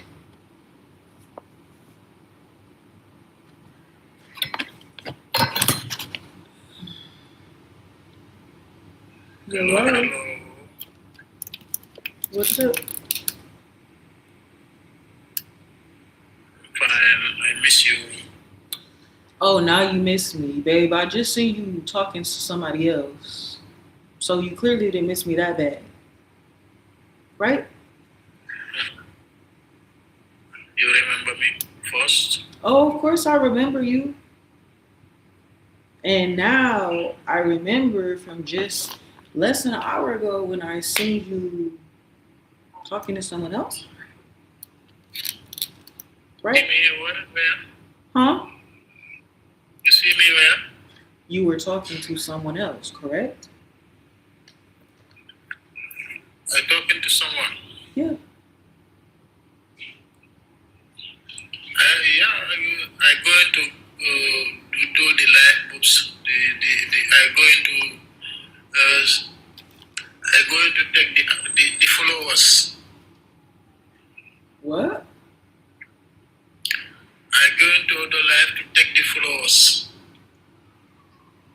What do you mean by that? I want more followers. That's why I go into other life to get the followers. Oh. So it's more important for you to get followers than to talk to me? That's right. Now I have some followers. Okay, but is that more important than me, is what I'm saying. No. Apparently it is. Apparently it is, so don't say it's not. No, don't say that. Yeah. What else am I supposed to say? Don't say that. My phone have a problem last time. That's why. Last time I haven't seen you in like 6 months. Huh? I haven't seen you in like 6 months. 6 months. 6 months. I've been messaging you every single day. I haven't gotten one response. You message me? Yes, I've been messaging you. No, I don't see your message. If you message me, I reply you. I swear, I've been messaging you. I don't see them. You must have had me blocked, I guess. This account, you message me this account. Of course, how else am I gonna message you?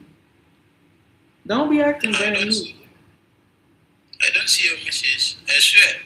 Okay, so maybe something's wrong with your account. But are you accusing me of lying? No. Don't Okay, say so that. so don't go to that point. No, I don't got shit to lie about. No, I don't say that. I don't say you are lying. No, I don't say that. Don't put me. You know, I don't see you doing a life. I don't join in your life. You know that. I be live every single day, and I ain't seen you in 6 months.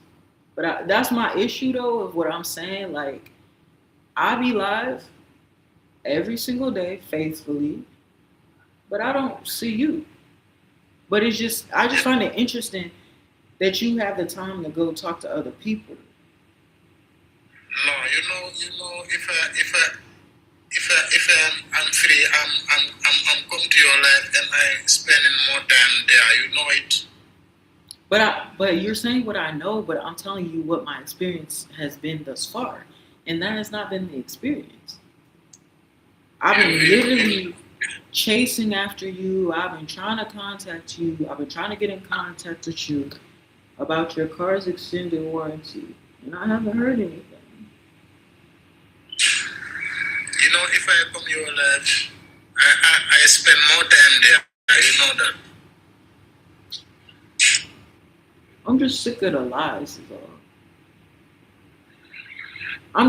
It's just like, I don't know. Why does that always happen? Why am I never good enough to be somebody's first choice? You know, if you do the life, you don't invite me. I invite you every single time. Are you really serious right now? If you invite me, I'm online. I have to accept, but I don't see that. You need to fix your account, is what my concern is. Because it seems like my contact to you is not getting through. Okay, then I'm sorry. Yeah. An apology is nice. Yeah, I'm sorry. Excuse me. All right. I'm sorry for that. I'll forgive you this one time, but don't let it happen again. Or else.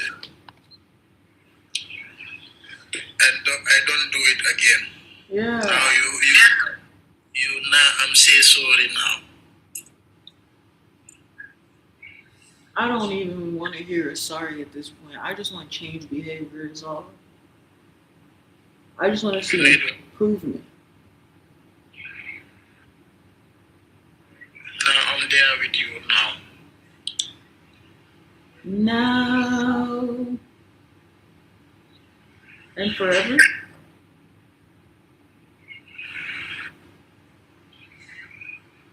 So you don't go to watch the match? Huh?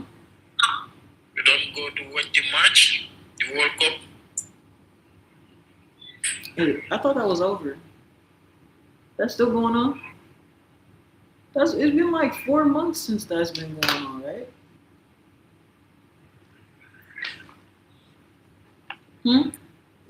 What? How long? I thought that was over already.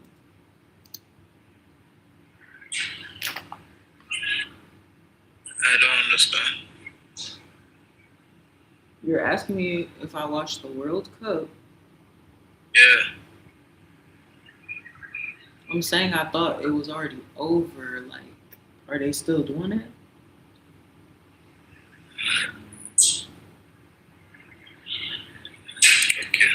Okay. So who do you want to win?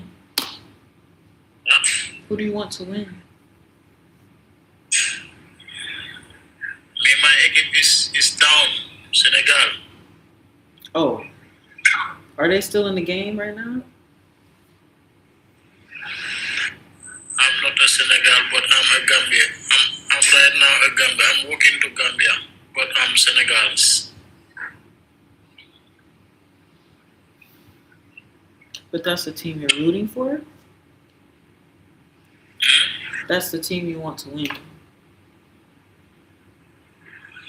Okay, right now,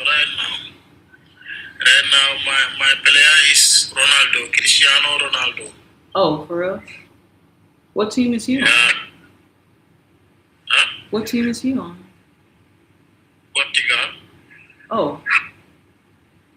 Okay. So you want that team to win? Yeah, he's a big player, but he never taking the World Cup. That doesn't seem very loyal. Like, I mean, are those the only options? Like, so is Senegal not playing? Senegal is it. Belgium is beating me. Belgium.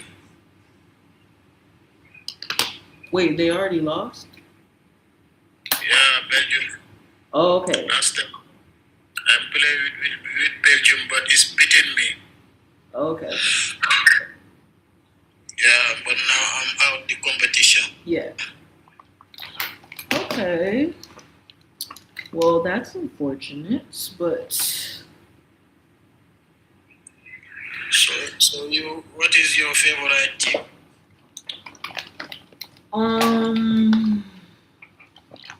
You know what? I actually have never watched a soccer game in my whole life. I don't think that's surprising.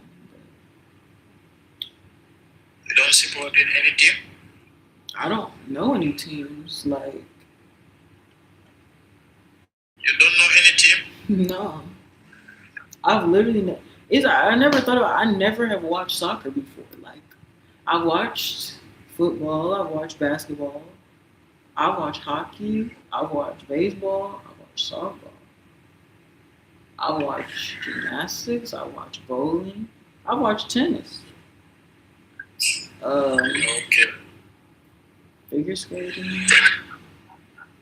I don't know. I watched a lot of sports, but never soccer actually.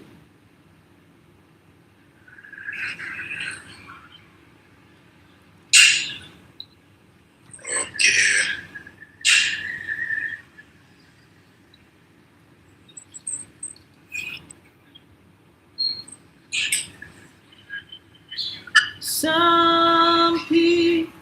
Some people want it all, but I don't want nothing at all.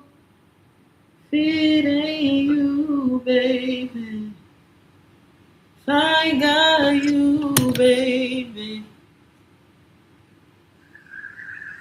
Some people want diamond rings, some just want everything. 'Cause everything means nothing if I ain't got you, babe. Okay, so do you think I should put pink under my eye or gold under my eye? or like a reddish pink, like completely under my eye, or like a gold, or like a shimmery pink. Right now, you looking good now. It's okay. Okay, but that's not what I'm asking you. I'm not asking you not to add something. It's gonna be added. Okay, what you say? I don't know. I'm asking you. What was the point of me asking you for you to refer my own question back to me? I don't understand. That's why.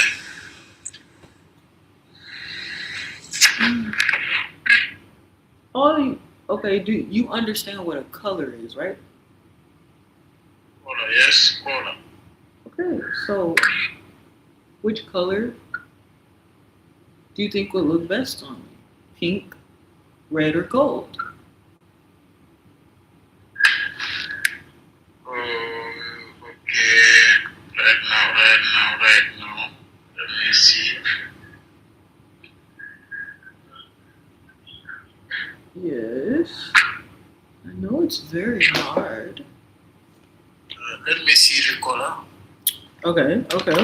Listen, okay. So, okay, that was more kind of a pinky. Oh, I actually had a couple different. Okay, let me see. So this one is more of like a pinky shimmery. It's like a rose gold.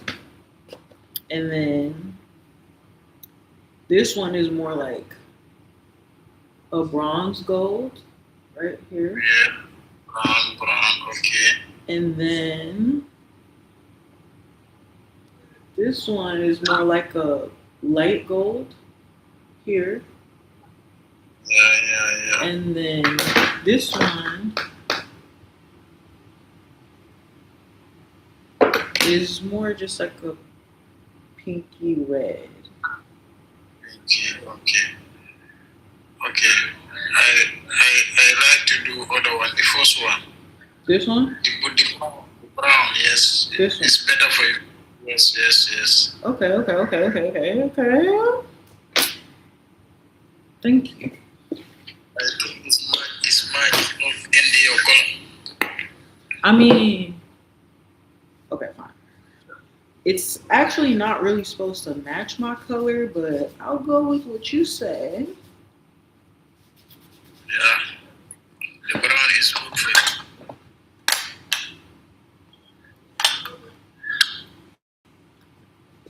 you. You know what? It's my fault for asking. Are you working today? Today I'm off. How'd you get off today? Monday is my off day. Oh. But sometimes I work. Sometimes I off, sometimes I work. Because of the Sunday, I do a lot of job. That's why the Monday I have to relax. I thought Sunday was supposed to be the relaxing day. Well, the people relax Sunday, but me, I cannot relax the Sunday because of Monday is a job. So the people want to cut Sunday to go in the job Monday. What'd you say you did again? Or did you ever tell me what you did? I don't think you ever told me, did you? I say the people have to relax Sunday, but me, the weekend is my working day. I working so hard the weekend because of the Monday is the working day. I know, but I'm saying, like, what is your job? You forget me? Yeah. Do you work with cars? You forget me? Yes, I can't remember. Does it have something to do with cars? I'm the barber. Oh, right. Okay, I remember that, yeah. Okay. You forget me now? Okay, that don't make no sense. So your busiest day is on Sunday? Yes, Sunday, Saturday, Sunday, Friday, I have to busy. Oh, I guess because people busy. will be at work on Monday. Yeah, because of the people going job Monday. That's why. Yeah.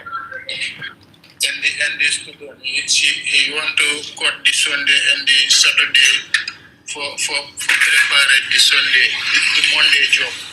Yeah. That's why if I do the job Sunday, I'm tired. So Monday I have to relax. Yeah. So that's why I cannot work in Monday. Ow. Sent from heaven, you wait your whole life wondering where it's gone. Let you coming and going away you've been. What's your favorite song? My favorite song? Yeah.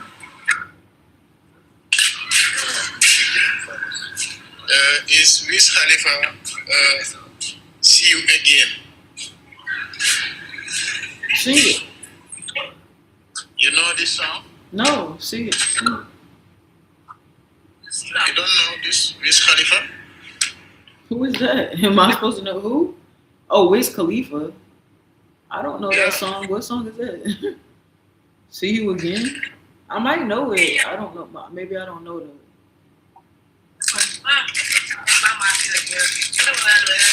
The sound is the name is See You Again. You have one actor, he died in America. Paul. I don't know, is Paul Palmer? I don't know. I don't know that song.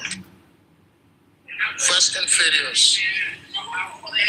Fast and Furious. Yeah, that is the series. You said Fast and Furious?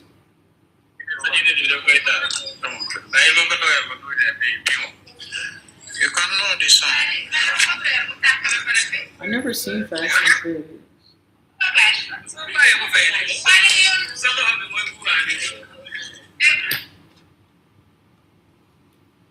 Just gonna stand and watch me burn. But that's alright because I love the way you lie. I love the way you lie. Stand here with me. Fall back into the same. I don't want to really use this brush, so I blend it out, but I like messing up. You're the same as me when it comes to love, you're just so blinded. It wasn't me. Baby, please come back. It wasn't you, baby, it was me. Maybe our relationship isn't as crazy as it seems. Maybe that's what happens when a tornado meets a volcano. All I know is I love you too much. So rock it later. Come inside, pick up your bags off the sidewalk. Don't you hear sincerity in my voice when I talk? Told you this was my fault. Look me, put a little bit of blush on.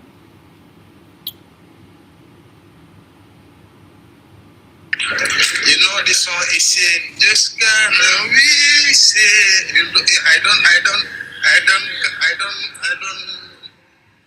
know how I do in the song, but if you know, maybe you can remember.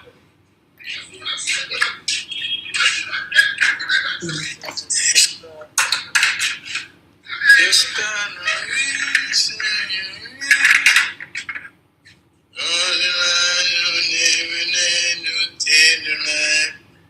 I know you see you. But if you have a connection, you type it, Wiz Khalifa, See You Again, you see it now. I wanted you to sing it though. Wiz Khalifa, See You Again.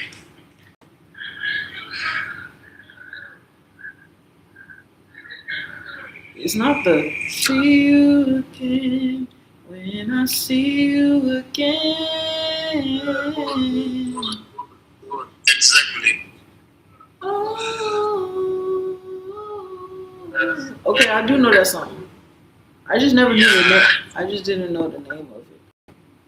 Yeah, you know the song? It's been a long way without you, my friend.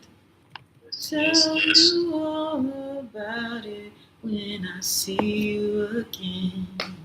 It's been a long way without you, my friend. Tell you all about it when I see you again. Yes, I like this song. I like this song. Why do you like that song? Because I have one of my friend died. Oh wow! Okay. Yeah, I working in the beach side. Yeah. But my friend is doing a Chris cardiac. You said car? Huh? You said what?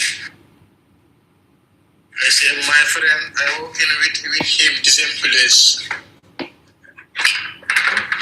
But she doing a cruise. Yeah. Yeah, he's a young boy. He's having 18 to 19 years. Yeah. Yeah. But he's doing the cruise after he died. Well. Yeah, that's why if I listen in the song, the music, that song, I remember him. Okay, I never knew what that song was about, but yeah, it's going so young. Mm-hmm. Oh, so you were young too? Like y'all were just? Are y'all like around the same age or were? Okay.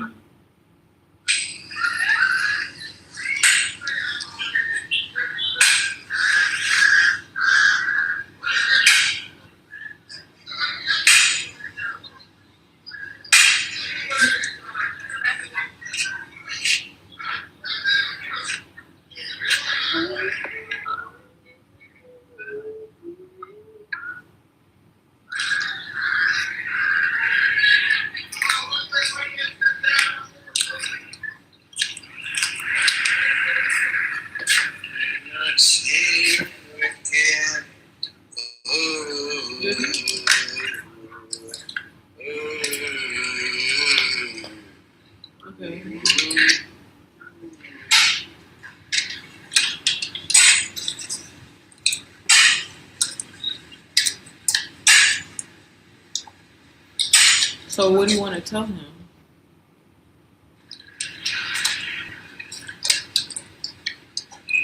What I want to tell you? No, what would you tell him if you saw him again?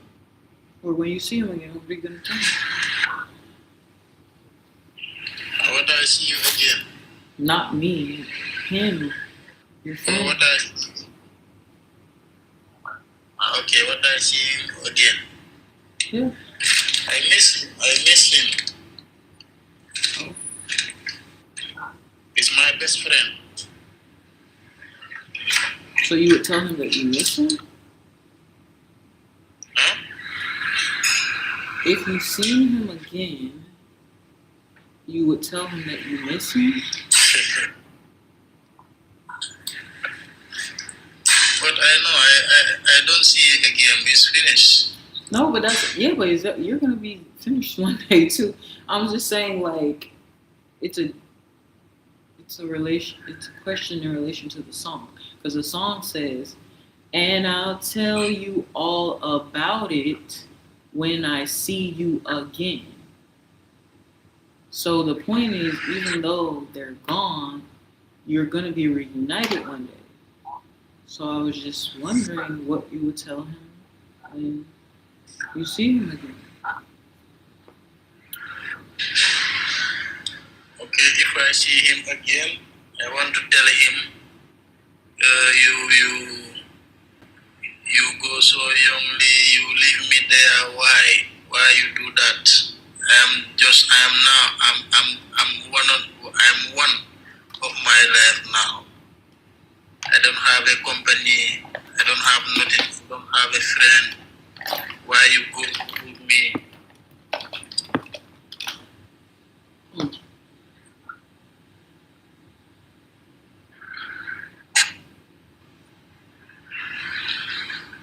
I miss him.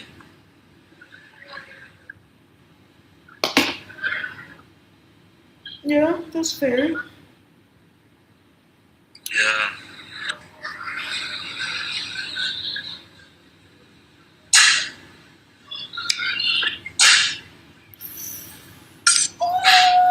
Oh, my eyebrows are ugly.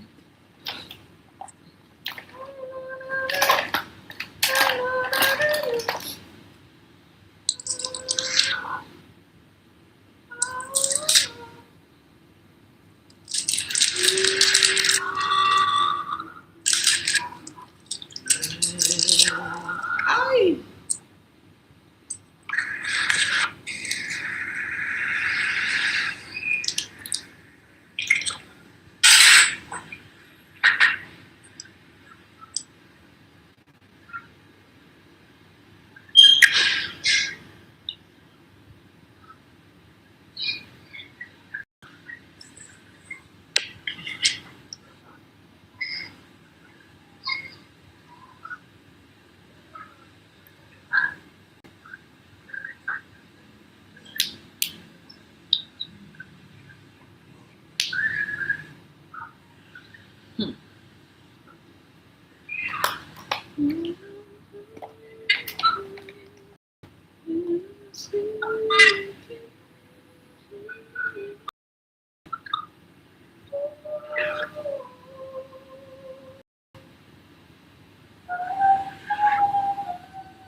Oh my gosh. Sneeze. Dad.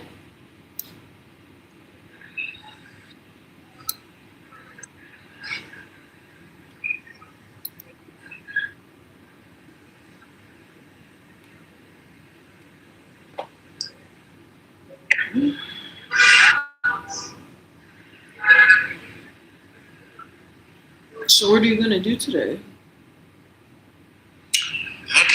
Nothing. Today I don't have nothing to do.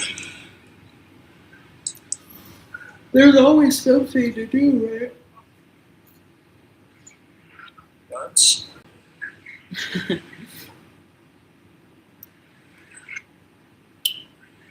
Are you living the life of your dreams? I'm living. Are you living the life of your dreams? I'm living my life with The life of your dreams. what is my dream? I don't know. What is your dream? My dream Yeah. to see you. To see me? Yes. Face to face. That's not a dream.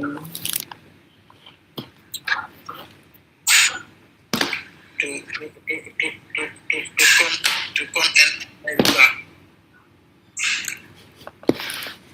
Huh? Do my job there. Do your job there. Oh, to be a barber? Because of the job is working well there.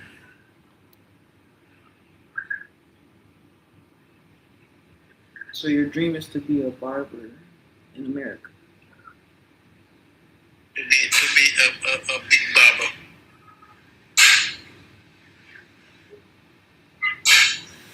What do you like about being a barber? Huh? What do you like about being a barber? What do I like about the barber? Yes. The barber is the very nice job. Is the noble job. Is the I don't know how can I say, but it's the very nice job because of even the president have to go anywhere. You have the maybe last people who he can talk to him because of he come and sit with you. You can barb it and chat with him. Even the artist, the barber is the last people who can see the artist before she go in the show or other thing. The show? What? You understand? No. Okay, I say the barber Okay. is the noble job. It's the VIP job. Oh. Okay. Yeah. You can barb anybody, any star, any celebrity.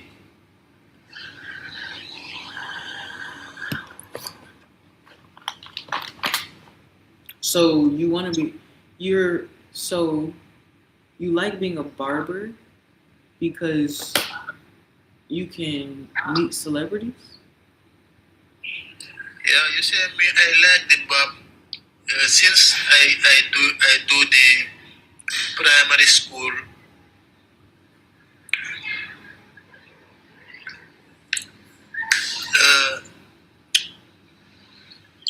I don't know how to tell you, but I do this job so young. Now I am at the 15 to 20 years in this job. Mm-hmm. Yeah, it's long time I'm doing this job. Since I'm doing this primary school, before I'm going to secondary school, you know. Yeah. So that's why I like the job because of it's my dream job. Mm. I do maybe 2 jobs, 3 jobs, but I can finish it. I see the barber is my favorite job. That's why I follow in him for now. But give me my salon and I do my job for myself. Yeah.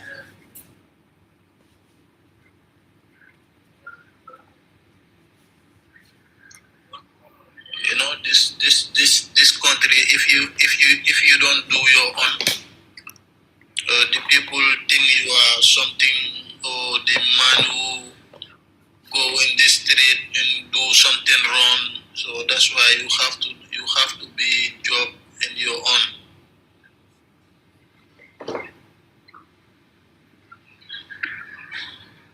They think that you will do something wrong, or that you have to do something wrong? I have to do what? He said, in this country, Yeah. you have to do a job, or Yes. they think you're doing something wrong. Yeah. If you don't have your own job, if you don't do nothing. Oh, okay. Yeah.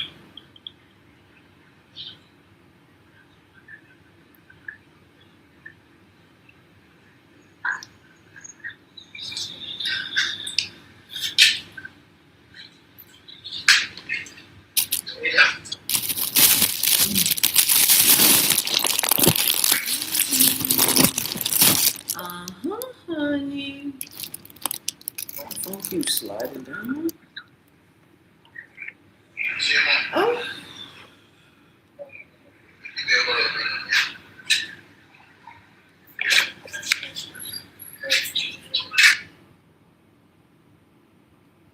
Look what this girl done did to me. Cut me off from a good love.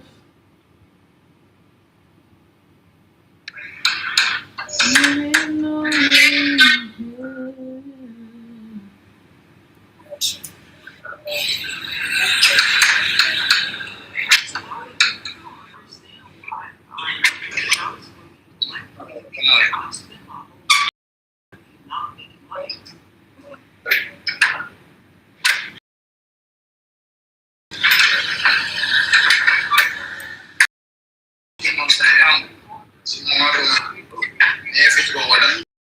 How good your life is about to get. Please listen to me. You do not know how good things are I'm about not to get. sure that this was a This good year has been choice. so hard on you. You have had to go through so many lessons. You have had to let go of people that you never imagined letting go of. There's people that are no longer in your life that you would have never imagined not having in your life anymore. It's like the rug was completely pulled from under your feet. But I'm seeing within these next few months, your life is going to change so rapidly. Things are going to get so good so quickly. You are stepping into your power. Something is shifting, something is aligning for you. You're stepping away from certain patterns, you're stepping away from a certain mindset, and this is going to bring in so much abundance. You're going to be attracting abundance, attracting change, attracting love. I am on the verge of tears doing this reading right now. You do not know.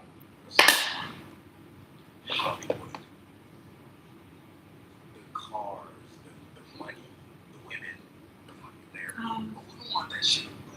Money and cars, cars and clothes. We're solid. So this government, you know, Like a challenge. I need a big thing. Yeah, I was just scrolling and came across this video.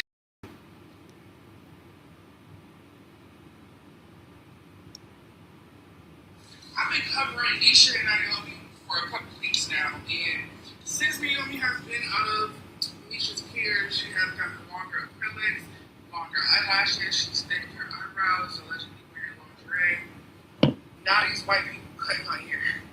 I think her hair was like my lips, like she had long, thick hair. These people cut her hair. I don't think y'all know spiritually. These people are cutting her hair. If you're driving a train. I like people. The public scares me. And I like people. I think I genuinely care for people. But the public, in quotes, they scare me. The people, workers, the people that I don't know, that you can cheer up at you. If they see you and they say, hello, when they, and their whole expression changes. You know, and they'll nudge somebody next to them and say, look, you know, and that's the good part of it. No, money is really for what it can be used for. You know, food, clothing, travel, a home. Like I like to be Mm. I like to sustain myself on and those around me who need little help. But to be an engineer is to be a mission of mine. There's never one of my American dreams. I was thinking if I had a lot of money, I could give it all to orphans. Just find a bunch of deserving orphans. Set them up for life. The other thing out of it, there's millions and billions of dollars you can make. There aren't really any kind of monuments or museums. You know, and I don't know the Roman Chinese in your footprints. But our life is kind of a sentimental value to our life. It meant a lot to me at the time for my own personal reasons. But nobody left anything behind. They took it, they grabbed it. So the highlight of my life was coming from the soldier face. I sit on a local stage when it's cold and snowing. I swear he didn't even think except scream. I love to just leisurely, like local time. Leisurely. I like music.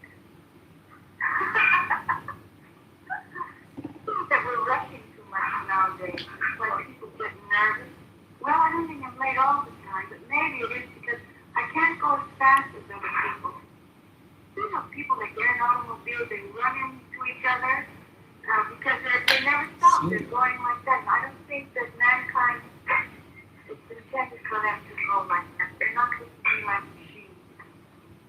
I like to say here and now, fame is fickle. It stirs up envy. Well, who is she? Who does she think she is, Marilyn Monroe? Terribly grateful for everything that's happened, because I remember when things weren't like this at all. Marilyn, the house you have on fire. What material are you going to say first? Some books. I'd rather not say it's very personal. It's more than one book. I know you respond all the time somehow. I'm just glad to find out myself. As I say, the thing I like the most is to become a real actress. And I remember when I was a kid, sitting in the front row. I wonder if Black would actually make it. Movies on Saturday afternoon. And I would never come out of the movie. I'd have to come and get me. To be an actress and so forth. I didn't really realize about acting. Except I appreciated what I saw. Bad, good, didn't matter. I enjoyed it so much. Everything that I would see. Anything that would move on the screen. Many times the top gravity catches up with all of us. I like people, but the public is careful. And I like people. I think I'm definitely careful. But the public and close, they scare me.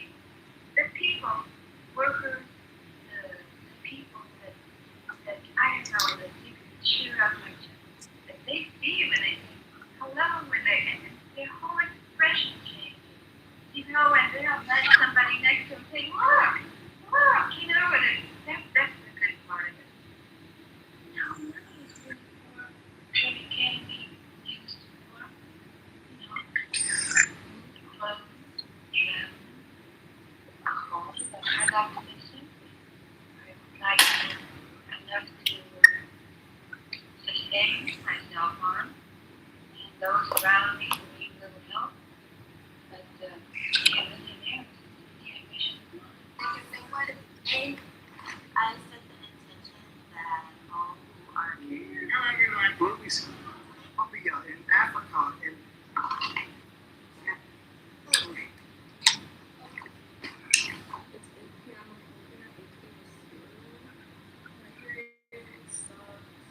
I really need to cut my toenails, and I don't have a nail toenail clipper or a nail clipper. I don't know where one is.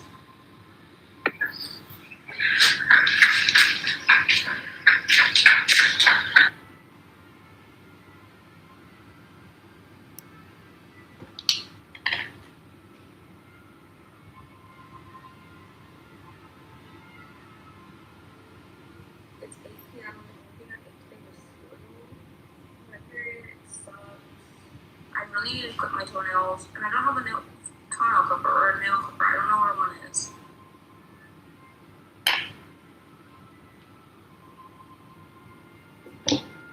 That says connect to. Okay, right now you're. Like you happy, right?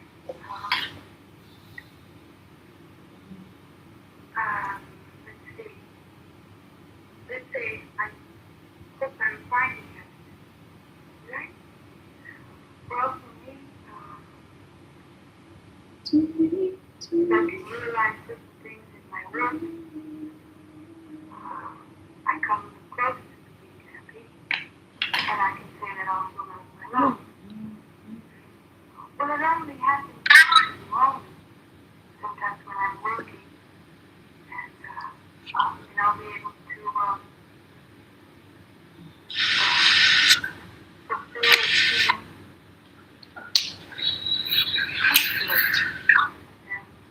Then I can happy.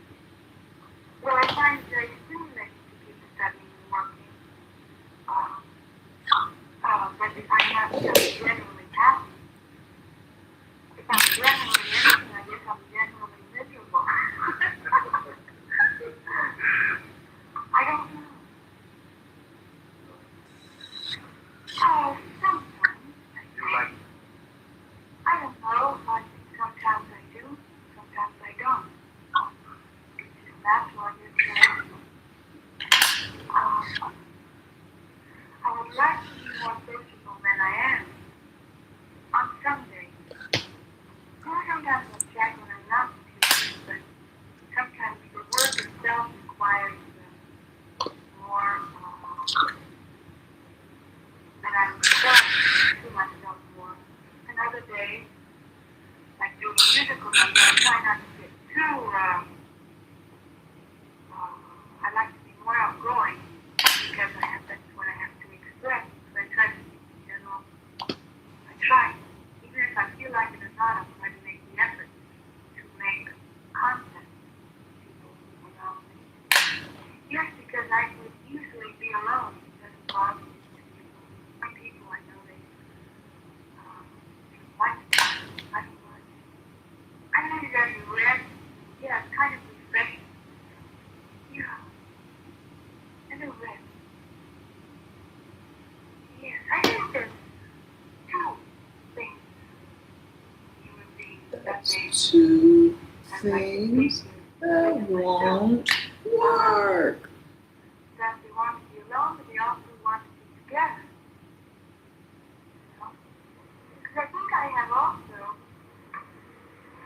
a gay side, also a sad side.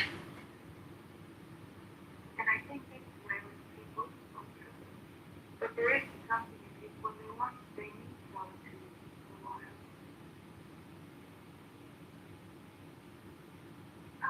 Towards the next life,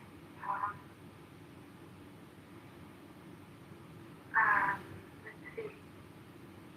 Let's say I hope I'm finding it, right? Well, for me, I can realize different things in my work.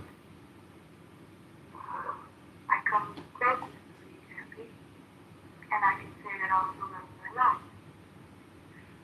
But it only happens, I think, in moments. Sometimes when I'm working, and I'll be able to fulfill a scene truthfully, and then I think I'm happy. Well, I find it very stimulating to keep studying and working,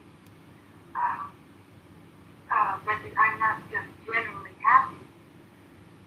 If I'm generally anything, I guess I'm generally miserable. I don't know. Oh, sometimes You like I don't know. I think sometimes I do, sometimes I don't. It's just natural, I guess, for everyone. I would like to be more sociable than I am on some days. Sometimes I check when I'm not pleased, but sometimes the work itself requires more than I'm trying to myself more. And other days, like doing a musical number, I try not to get too, I like to be more outgoing because that's what I have to express. So I try to, I try. Even if I feel like it or not, I'm trying to make the effort to make contact with people around me. Yes, because I could easily be alone. It doesn't bother me. Some people I know like to be alone. I don't mind. I know there's a rest. Yeah, kind of rest. Yeah. Yes, I think that You're the best part.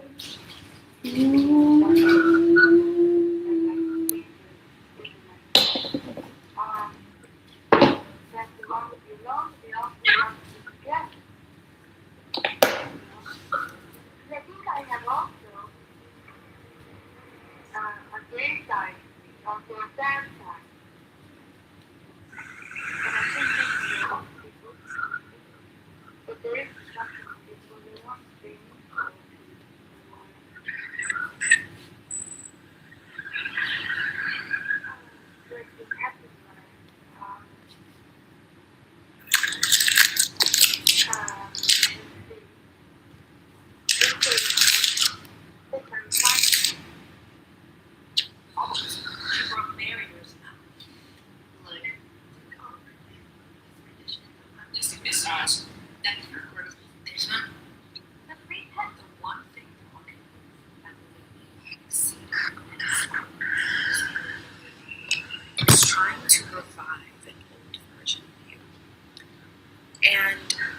desiring and seeking is to feel your best, is to feel your most empowered, is to feel your most, uplifted, to feel alive again. So you're going back to a period in your life where you felt that. Maybe you felt financially secure or stable. You felt confident in yourself, your image, your body, your looks, and your life in general. You felt lighter, you felt happier, you felt more joyful. But this period of your life where you felt that way, one, you were in a different place.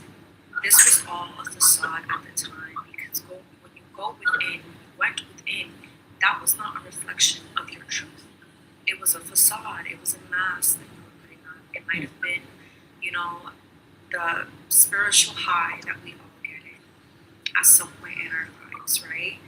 So, yes, you are meant to feel that same way again, but this time it's going to be real, it's going to be raw, it's going to be authentic. You just need to find what works for you now.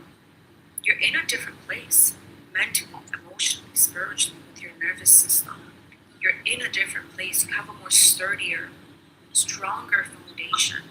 Therefore, everything that you're doing moving forward is going to look differently. Things are changing. Your style is going to change. What works for you, your routines, the systems that you put in place, the habits are all different now. There are different things that are going to make you feel the most empowered, the most uplifted, the most confident, the most excited, the most joyful, the most fulfilled. It is just your turn, or your job, your role, to go look for it, to go figure what that is, to not get stuck in the insecurity and the low energy, and getting stuck in what's used to be familiar in the past, and instead pivot, redirect, and realize that there is so much better that you have to look forward to, that you have to experience, that it is new now, and there's nothing wrong with it. You are going to regain your energy. You're going to feel like a leader in your life again. You're going to tap into this visionary energy.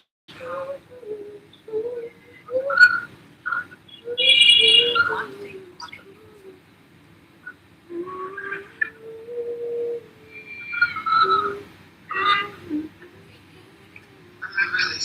Sure. It's interesting that people associate if you happen to have. Yo, people, what's up? It's that twofold ego. And today, I'm going to teach y'all something a little secret on how to reprogram your mind, how to reprogram your subconscious mind, how to reprogram your entire reality.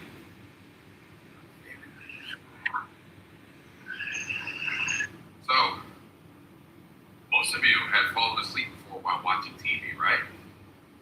Most of you have had dreams about what you were watching or what you were listening to while you were sleeping, right? Or to fall asleep, you're watching a series. You typically have a nightmare, right? Okay, so what would happen if you fell asleep listening to something other, hearing something other? You will create a reality. You will reshape your brain and your mindset. To reshape your subconscious mind, right? All you have to do is listen to positive affirmations while you're sleeping. If you want to transform your life, you have to change your mind. If you want to change your life, all you have to do is change your mind. Tell someone that. It's not for a lot of people. A lot of people are negative. A lot of people are hard. A lot of people talk out. You decided you are the voice of God. You have to settle your body. Your entire body is listening to you. In every single thing that you say, your body gives. Right? If you speak negatively, you tend to have negative outcomes. If you speak positively about yourself, you tend to create positive outcomes, positive realities. So, every night before you go to sleep, or when you're meditating, listen to positive affirmations. Say something, baby. It's important to do if you love me, then. Because the video, the positive affirmations, slips past your conscious mind. It slips past your filter, and then it gets embedded in you subconsciously. To take on and understand yourself subconsciously is how your reality is created. Confirmation. Y'all hear that? That buzz, that vibration, and then it just cut off. You have to reprogram your subconscious mind. So take a nap. Listen to positive affirmations on YouTube. It's 2:40. I just realized I can't even sleep yet. Nice little trick to have something slip past your conscious mind into your subconscious mind. Go I'm to gonna sleep. sleep it up. I mean, positive things laying in the background. Volume up, just enough to hear it. And you know, when you've given a man enough time to commit. Commit to, if you have a bottle and a string at home, How will I know if he really loves me? Say a prayer when every heartbeat. Falling in love, so bittersweet. I feel weak. How will I know? How will I know? You're not, let's say, like, you don't think you're as good as the person, like, in your field. I'm getting that someone who, like, might want to be into content or maybe a certain kind of content, right? And then you think about the fact that how you're confident with XYZ, like, they portray this way, or they do that. Like, you know what I mean? You constantly compare yourself to those that they're in the field for a really long time. Like, and it's like you, I feel like a lot of people have this beginner energy, like, your entry level is, that's okay. So you're saying that's okay. But just know that, like, the things take time. I feel like your time to grow is now, like, you can't expect something that's extra, like, okay. Takes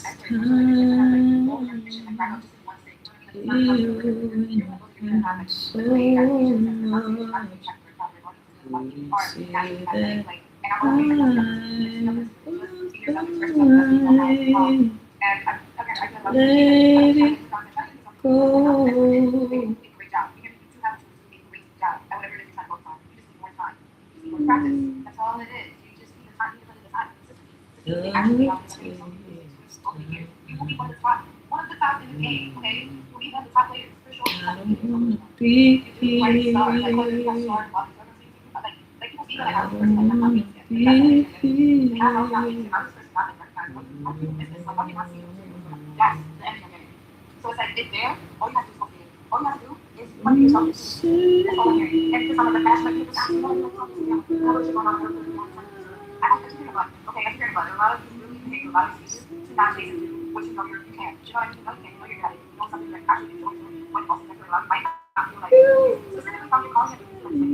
This might be your calling. It's just one of those things. Now dropping projects after 2 days. So I feel like I have to see it. You get out of here, but like just make sure that you are showing up. Okay? You want to be the everything if it's important to show up for this thing. Show up for this thing. And just know that if you like just do it everything is so good. People are so recognized. People are going to see not only your growth, but like how good you are at what you do. It's going to be very noticeable, okay? So I feel like a lot of people have taken themselves and have made that mistake to this one course like your energy right now. Just focus on that. And another thing, you might have felt pretty discouraged recently as well. I'm getting like, I don't know, like I feel like it's a little messages from the universe, and I feel like you're looking like this is everything. I want to sushi today, but you can hear. Hi, Angelina with Anthony.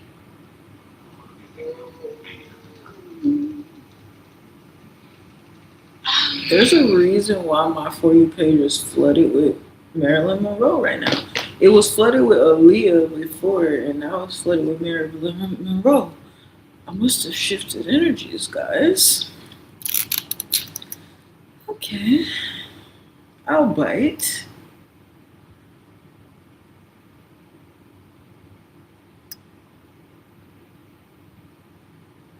What did I say? Stop suffering for success.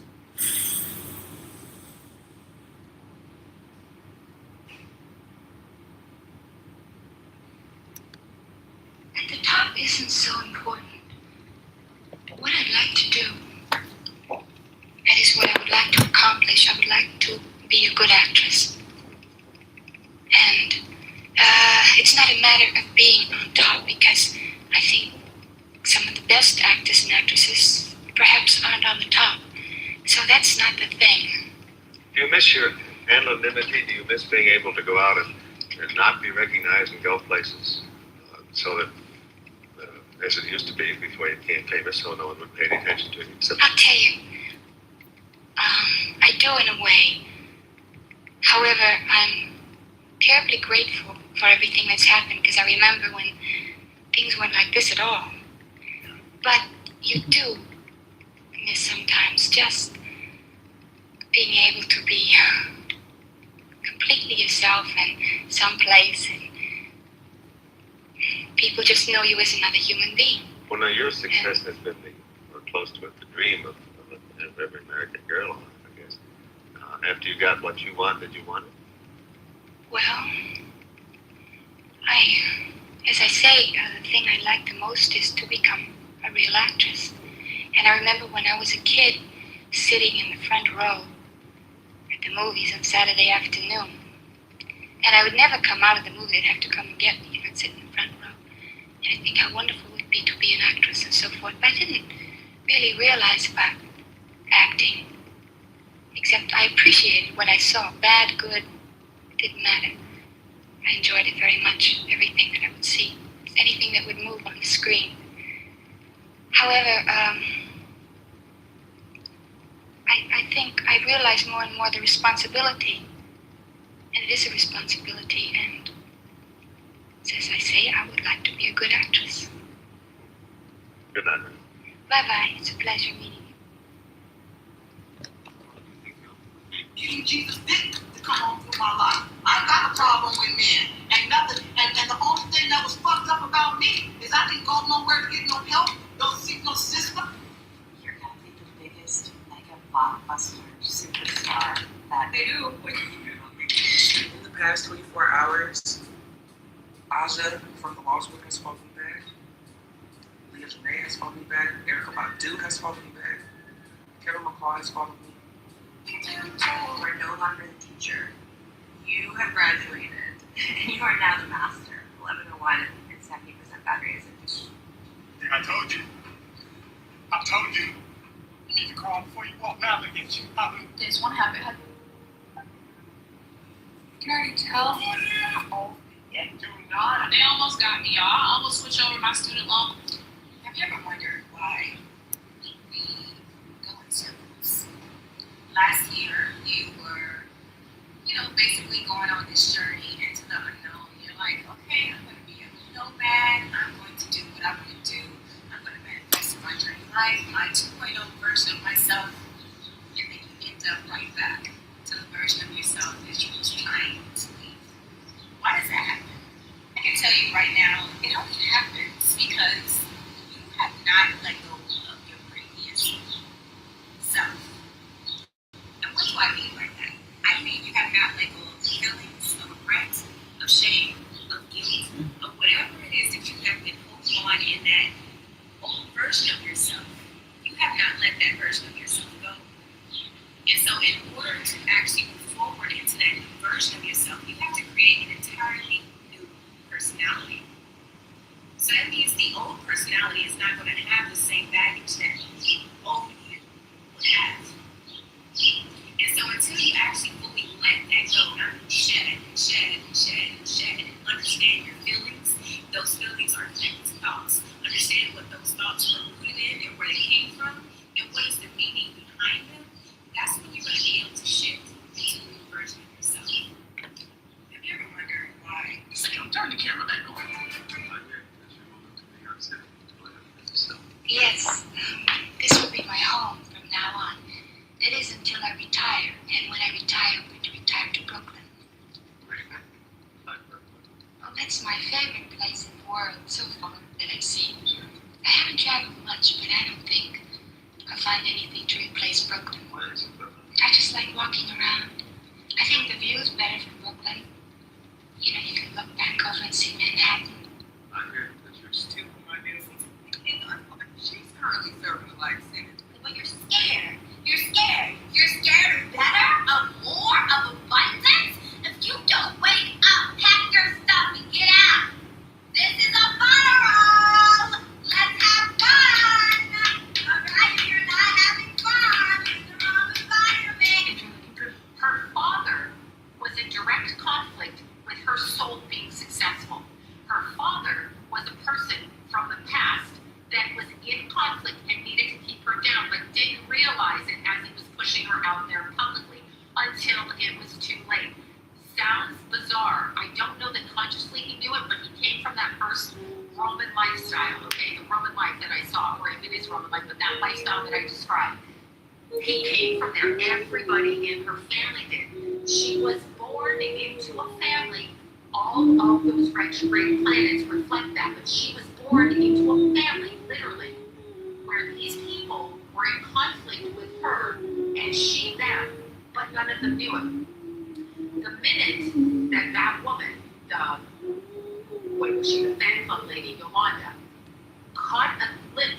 of Selena, this is what I'm being shown.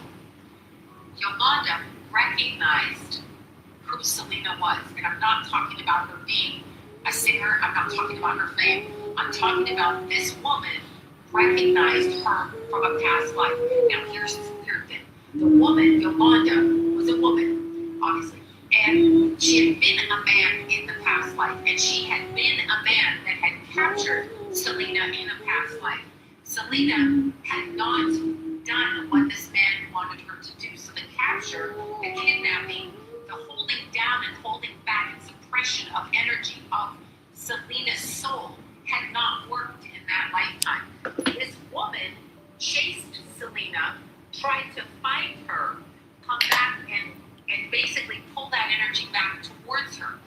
Here is the interesting thing. I don't think Yolanda's soul understood the purpose of why she was so drawn to Selena, and I feel like Yolanda was a person who did a lot of shitty things, and so as a result, she opened her energy up to have an entity or have a presence kind of carpool on her body, if you will, attach itself to her.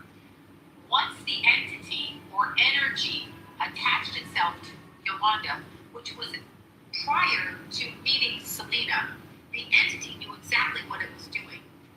Her energy is that of an elevated empath. So she is a person who came to the planet, sounds very strange, came to this planet.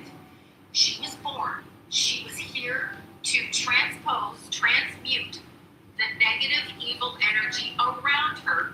Her father. So Maybelline just dropped.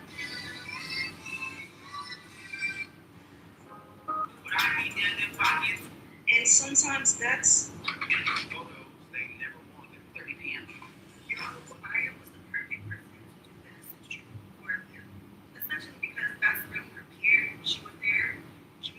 They like you.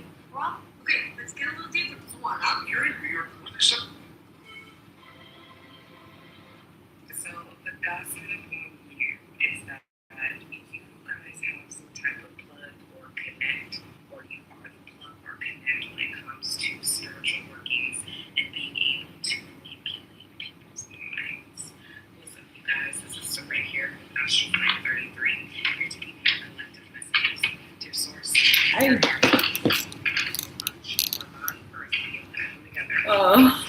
the phones are loose.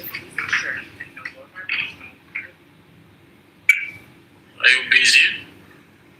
Nah, what's up? I thought you was busy. No,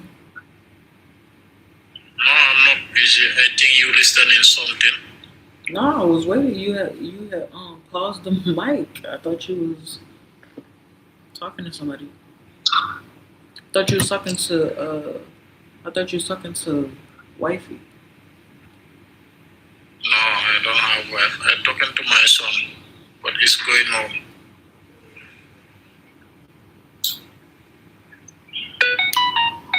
I was talking to my son. I thought your son lived somewhere else.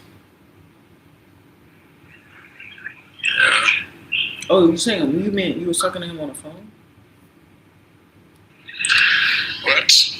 On the phone or in person? Headphone? Oh.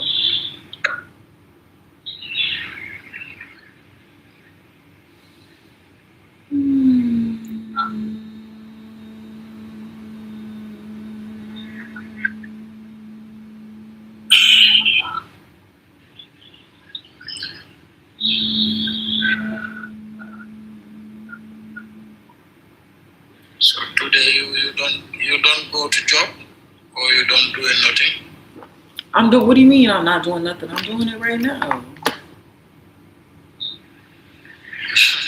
I think you don't do nothing. I'm confused. Is this not doing anything when like there's a whole prompt? It's like what? Like what are we talking about? Yeah, I just think you're doing nothing right now. That's why. I'm always doing something. makeup? I'm not doing my makeup.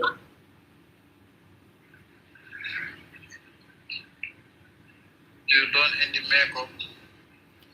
I'm not wearing any makeup.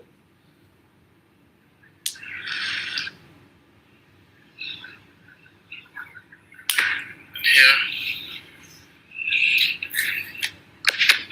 Am I supposed to put my life on hold because you don't know how to act and you don't know where your life is going? Am I supposed to be torn apart, broken hearted in a corner, crying, pardon me if I don't show it? I don't care if I ever see you again. I'll be alright. Take this final piece of advice and get yourself together. 'Cause either way, baby, I'm gone. With baby. Huh? With baby you're talking about? Your baby? My baby? What are you talking about? Huh? You say you don't have a baby, you're talking about baby. Who told you I didn't have a baby?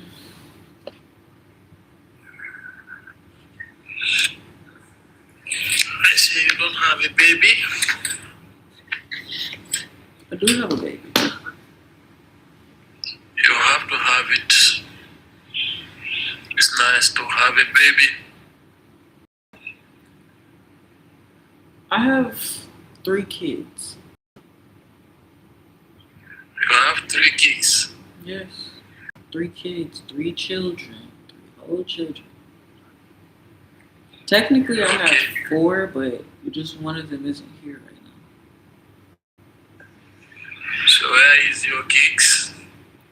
My kids? They're here and they'll play. What do you mean? Where else would they be? Huh? Where else would they be? Your baby? They've been in the background the whole time. You haven't heard them? I think you don't have a baby. I don't have a baby. I have 3. You have? Yes. You wasn't married before? Was I married? You never married? Of course I was married. You was married? Yeah. But now? I'm not married anymore. Why? Well, okay, I'm lying. So, the truth is, when you asked me if I was married, the truth is I actually was. But the thing is, we have an open marriage. So I could be I'm looking for another husband. You're looking for another husband? Mm-hmm. What kind of a husband you want? I mean, a good one. A great one. Good one. Duh. What I want to In buy. America or in other country? I mean, I ain't discriminating. My minimum, I want at least 5. Like, that's kind of my goal. 5 is the sweet spot.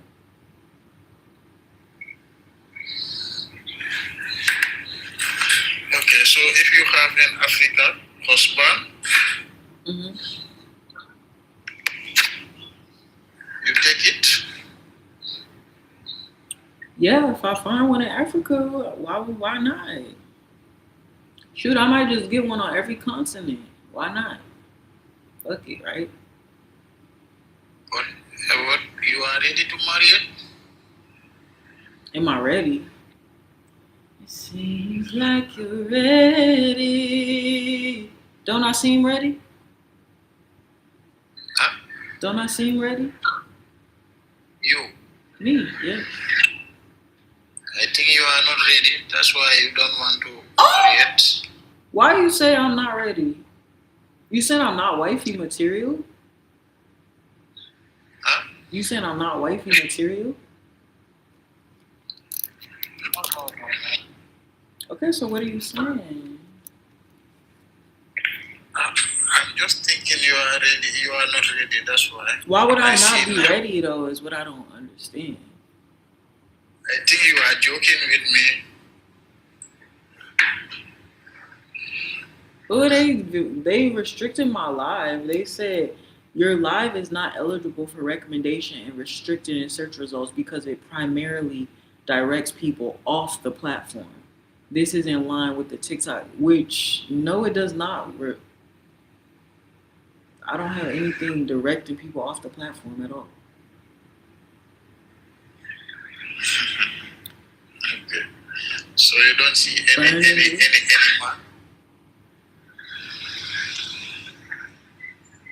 I forgot the song. I sung it earlier. I forgot the lyrics. You saw something? Blue, burning blue, burning. I forgot the words to it. What'd you say? Me too. I'm ready to marry it. Okay, what I'm saying is, why do you keep saying that? I'm not understanding that. I say me too. I'm ready to marry it. If I have a good wife like you. Like me. Yes.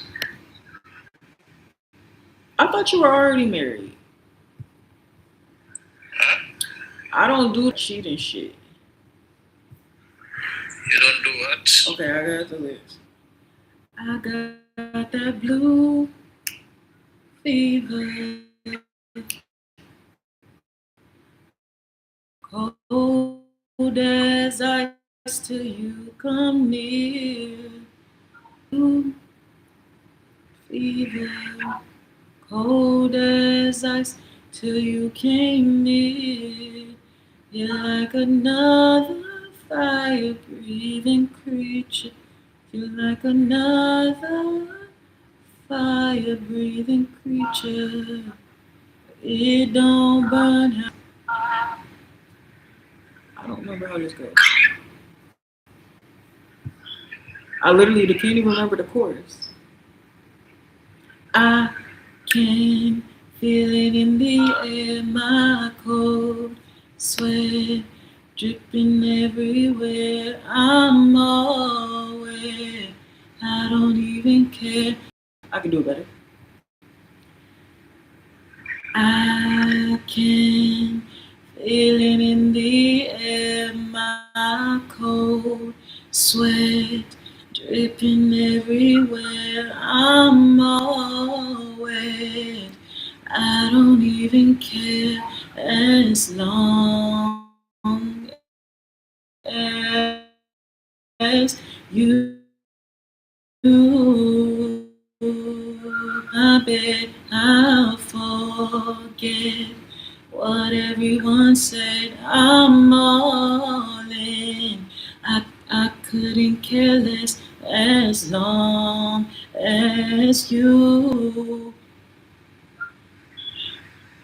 True leader. I don't know the rest of that.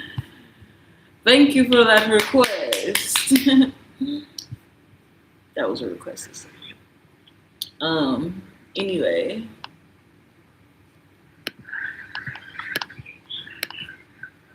So, what were you saying?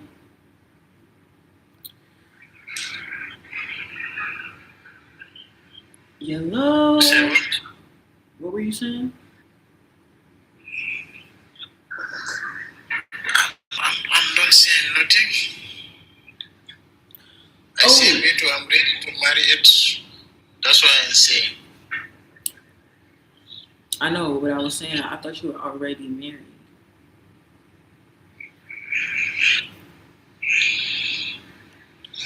Cause it's like I can't have.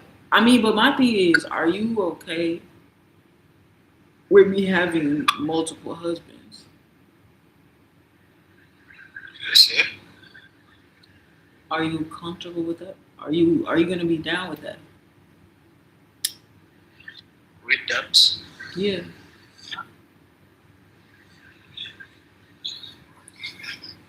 if you give me chance, I marry you. Okay, and that's fine. Like I'm saying, that's an open discussion. But I'm just saying, you know that my goal is to have at least 5 husbands at the same time. I don't understand well. What don't you understand? You say you don't want to what?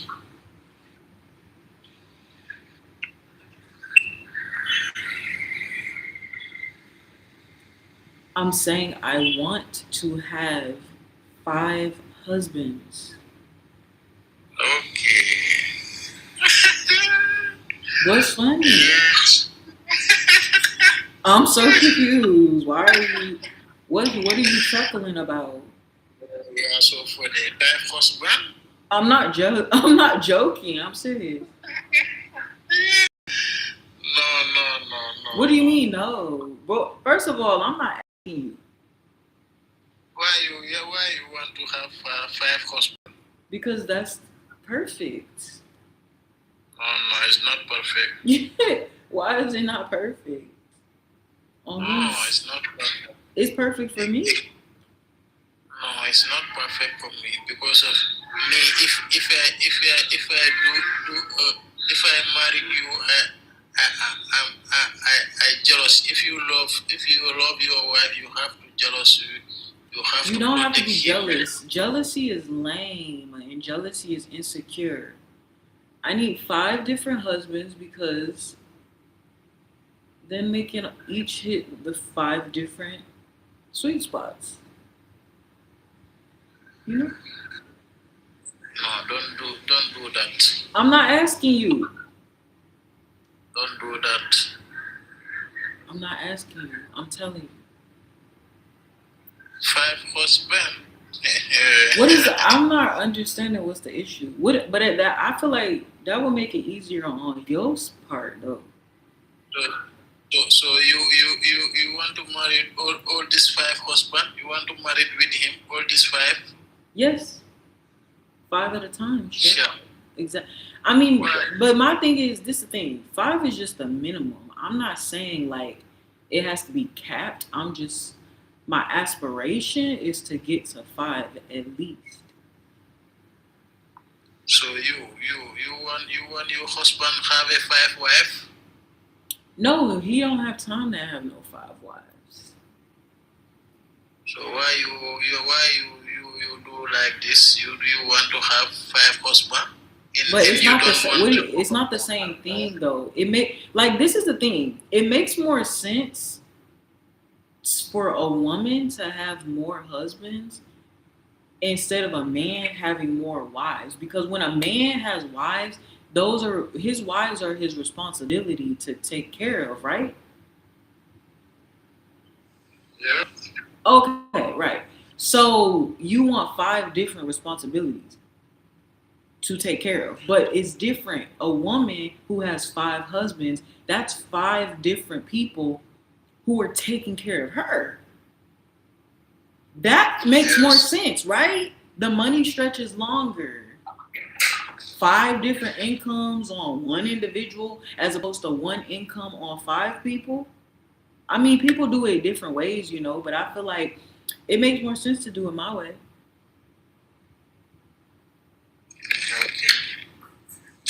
So you down, right? Or are you open to it, or what? I'm ready, but I'm not. I don't support that you have 5 husbands. What are you saying? What do you mean? I said I'm ready to be your husband, but I don't want you have 5 husbands.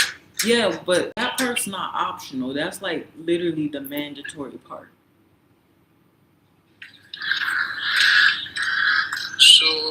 one husband cannot take care of you? It's not. I mean, could he? Do you really think you could take care of me all by yourself? I ready to take care of myself. Are you sure? I mean, but my thing is, I think that's a lie because, think about it. Okay, you're gonna be busy at work most of the time. So what? You just want me to be at home alone? No, if I be your husband, I have to plan it my job. So I have to take care of you. So right, but you have to work to take care of me. So you're not gonna be available. Well, you know I have to work. You know I know, and listen, boo. I got that part. I'm not judging that. I'm applauding that. Yes, you need to go to work. But I'm just saying, when you're at work, I just want I should be able to have some other men as well. Like, I don't know. Do you want me to be alone or something? What if something? Yeah. You want me to be alone? Yeah. Oh no, baby. That's very, very selfish of you. See, that's my thing. Like, I don't like that selfish shit is my thing. Okay, so you want a husband who want to sit always with you. Huh? I say you want a husband who will stay with you always, no work, no nothing. No, but that's not. No, I'm not saying that. Did I say that one time? No. See, that's what I'm saying. You already not listening to what I'm saying. I don't like that. Yeah. Okay. I'm saying. Yeah. It's not about. I understand that you can't be with me all the time. But I want someone to be there with me. Not necessarily all the time, but I want someone to be there when I want them to be there. So when you can't be there, I should be able to call the other husband in. The other husband should be available. Okay. I understand. That's why you want to have a 5 husband. Yes, like what if, think about it. What if some emergency or something happens and you can't even get off of work? What if you're trapped? And it's like, my thing is like, you be traveling in different countries, you know what I'm saying? And so it's like, doesn't that make sense? I feel like, because my thing is, obviously I'm going to travel the world. So that's what I'm saying. Like 5 is kind of like whatever. Obviously, if I could just get one that could just like travel with me, that would be cool. But it's like, shouldn't I just have one in every continent?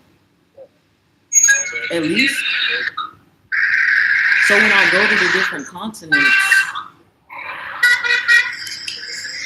Okay, but even you have a 5 husband, some man is going to be jealous. Yeah, but they need to not be. You know that? I feel like, someone.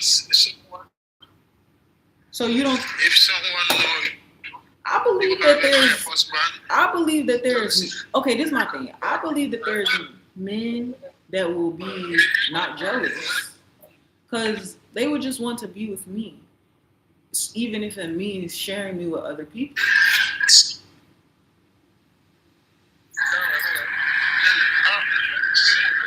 It's crazy. It's crazy. How is that crazy? Men do it all the time. I'm not talking about something new. Like, people do this already.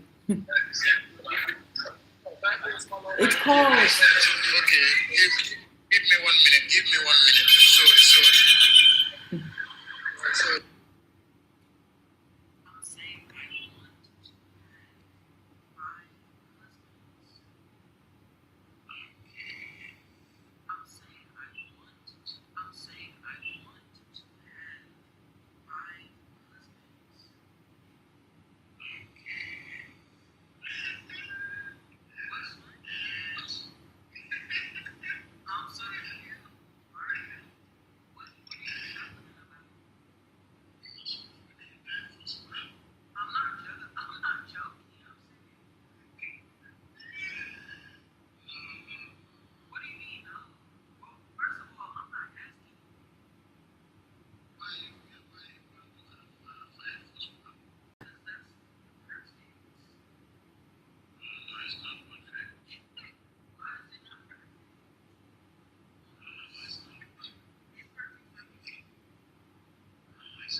No chance, no way.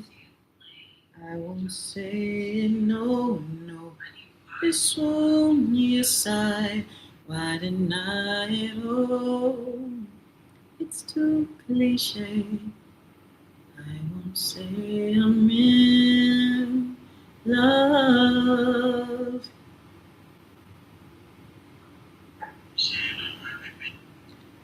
There's a price for our judgment. We reviewed your appeal and confirmed that your visibility for your life cannot be restored. That is a lie.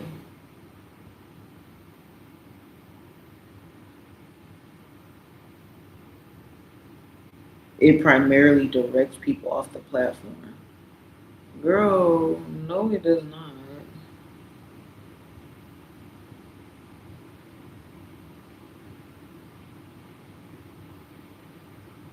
Direct people off the platform. Yes, I'm back.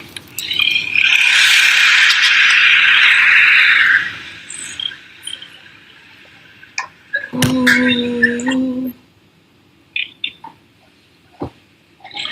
Glad you finally decided to show up.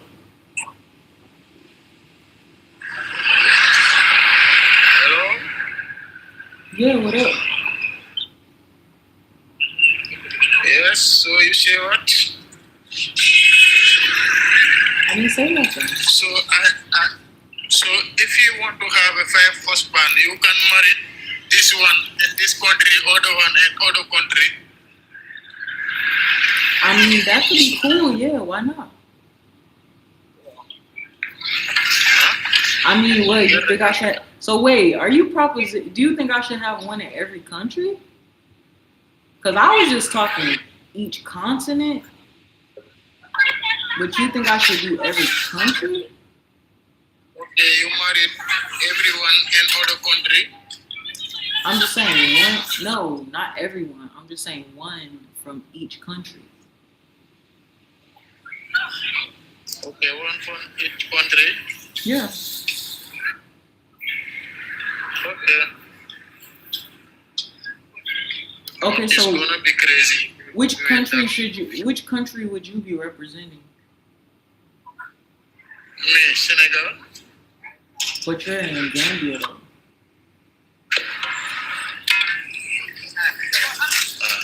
Senegal. Okay, so you're in Gambia, but you wanna rep. So you wanna be the Senegal one. Yeah, but not a Gambia. I'm working to Gambia, but I represent Senegal. Oh, okay. Yeah. Fair enough. You cannot do. Huh? So I say what you cannot do. What do you mean? What am I gonna do? What you want to do now?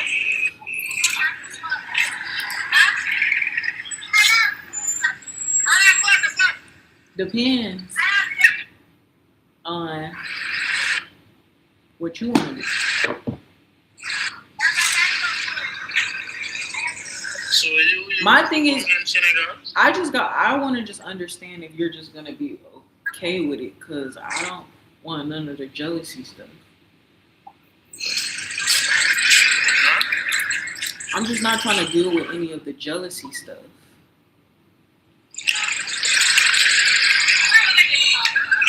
If someone love you, she have to jealous. No. See, that's what I'm saying. So it's just like, I'm just questioning if we can really move forward at this time, because I don't want you to be getting jealous. So you if you have 5 husbands, you don't jealous you. But what would you be jealous about though? Like, you should look at them as like helpers. You should be like happy, right?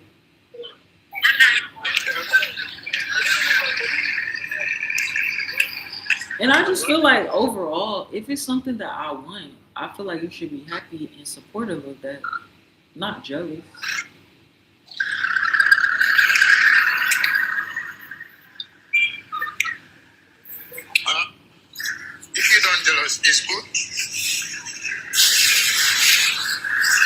If you're not jealous? But you know me, if I have a one wife, I have to serious with him. But we will be serious still just because I have other husbands. That doesn't make us less serious. In fact, it will make us stronger. If you really think about it.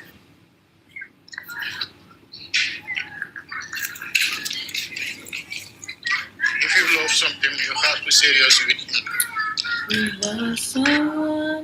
Okay, but that's what I'm saying. I don't get where are you getting this idea that it wouldn't be serious? Why do you think it wouldn't be serious?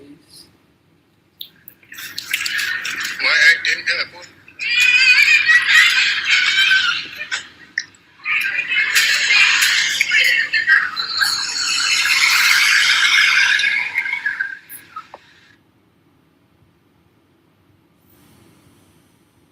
Oh. Hi. Am I doing it?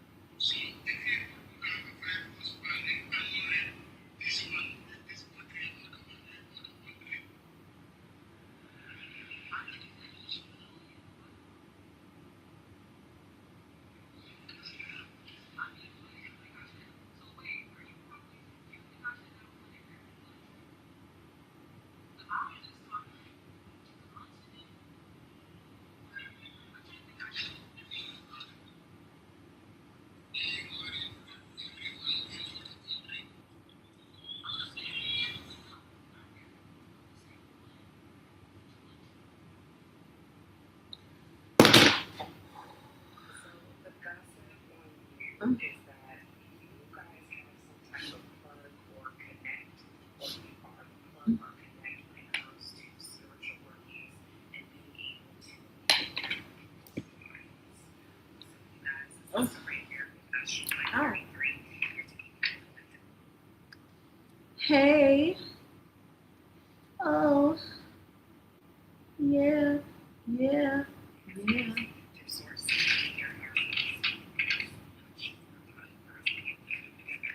So I'm getting like a meal. Okay, the cinnamon roll burger. And I remember when I was a kid sitting in front of Just wasn't supposed to be this. Stay tuned for the wire.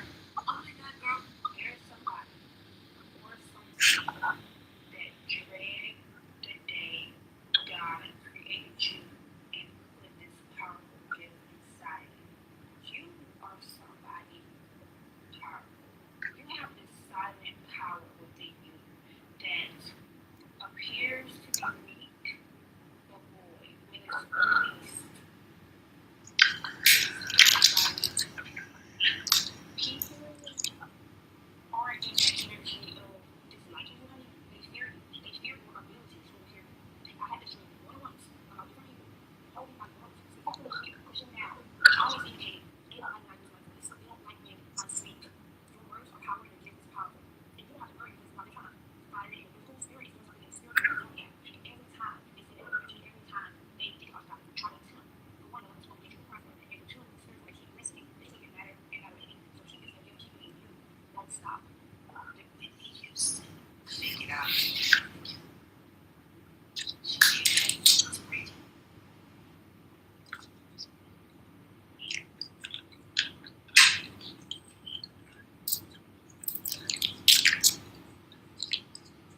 That's what you want about Jaguar, right? She had the quiet directors and the one that lead praise and worship and can't fucking sing, but they're the daughter of the pastor and wife. Let's wake up, people. She been on my For You page all Let's day. wake up.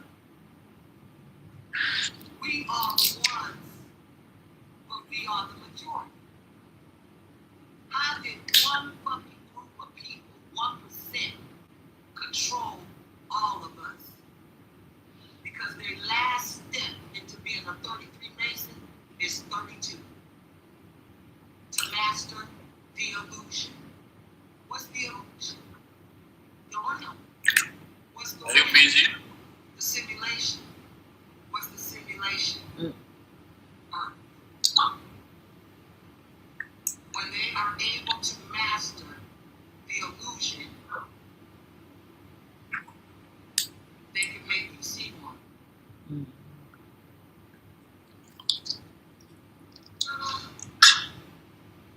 When they master the illusion and they get their 33, that's because they are able to totally 100 present something to us and make us think it's real.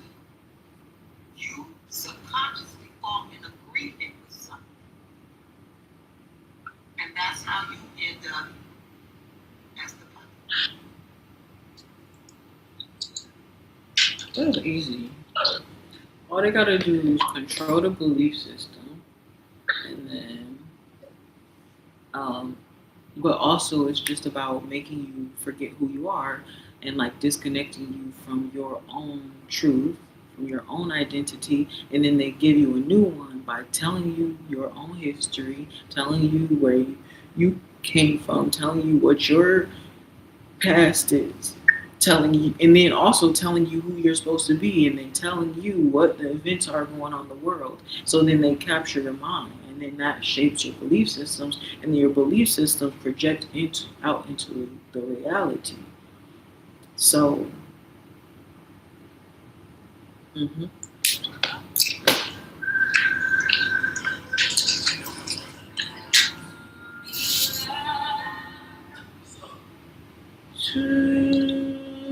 be loved and loved. I respect you. You always show love, right? I just want to say love.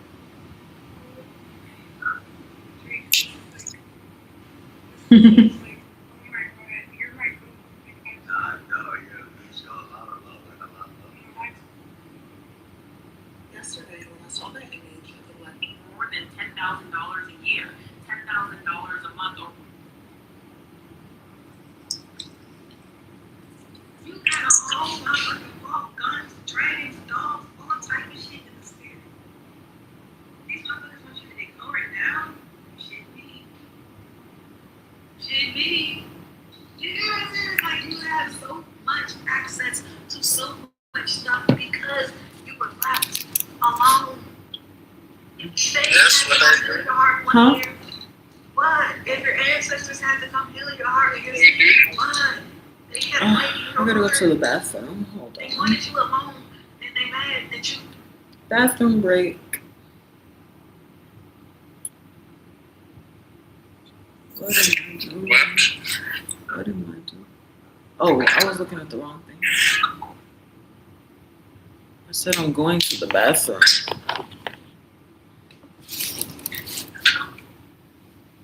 Okay. Krishna. Krishna. Krishna.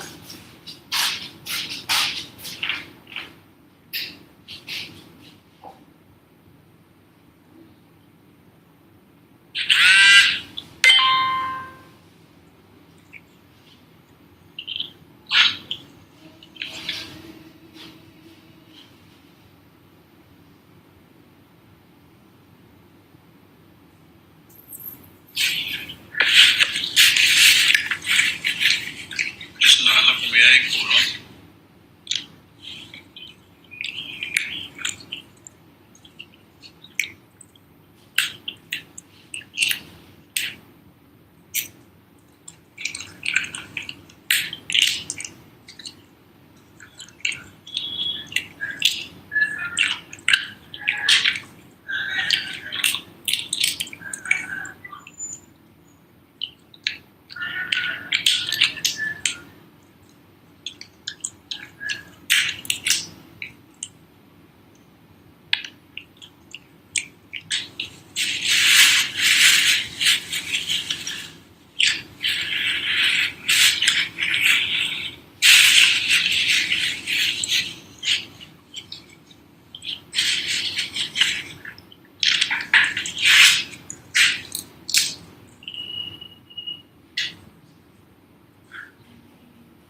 That's why I take you way past the point of turning me on.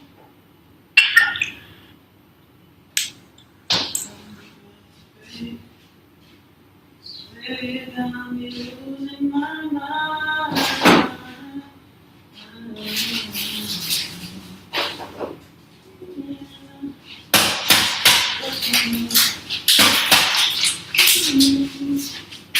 What's my name? What's my name? What's my name? What's my name?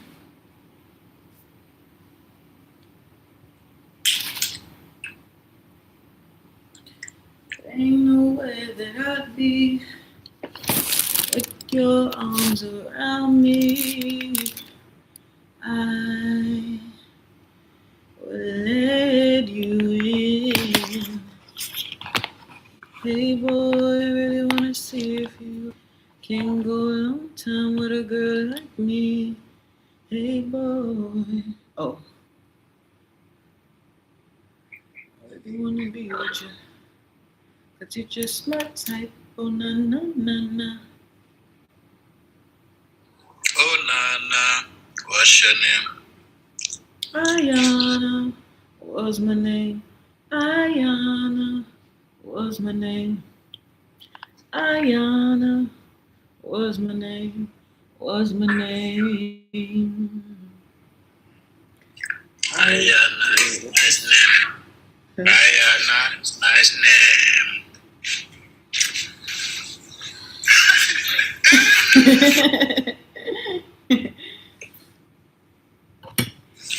Yeah. Yeah, you say Ayana is that's my name. I say Ayana is nicer name. Nicer name. Ayana was my name. Ayana was my name. Was my name. I heard you good with them soft lips. Yeah, you know word of mouth. Square root of 69 is 8 something, right? I've been trying to work it out.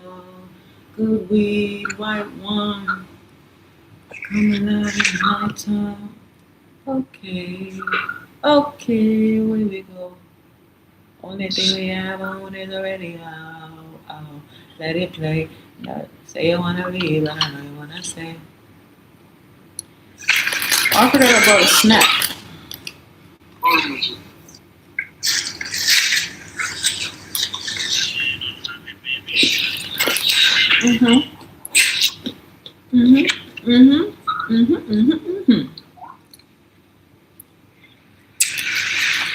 I say you know all things.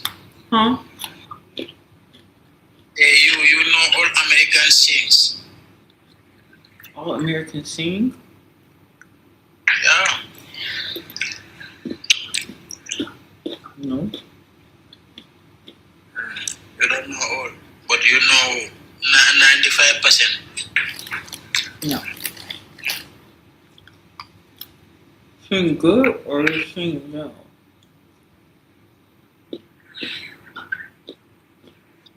You don't call the people. If you eat, you don't call the people.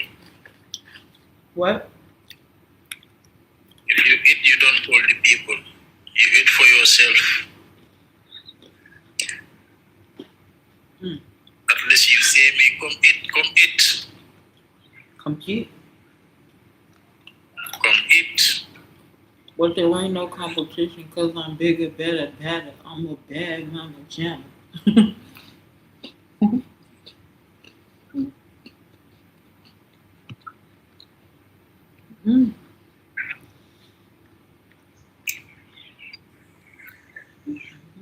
So today no cooking? No.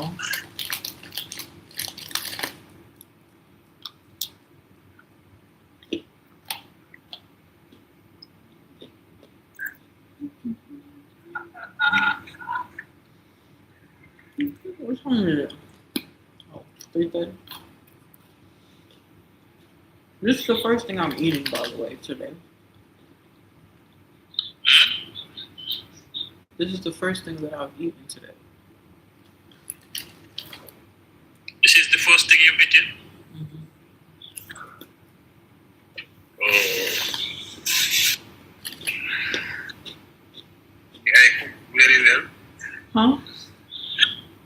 I say me, I cooking for myself. Oh, what you about to cook? Lot of it I want to cook.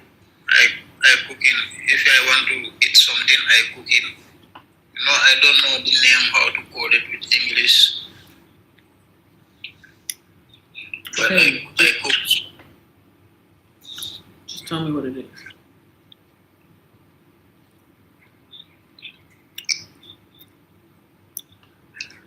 What is it? Speak. Tell me. I cook chebujet. You know chebujet? No.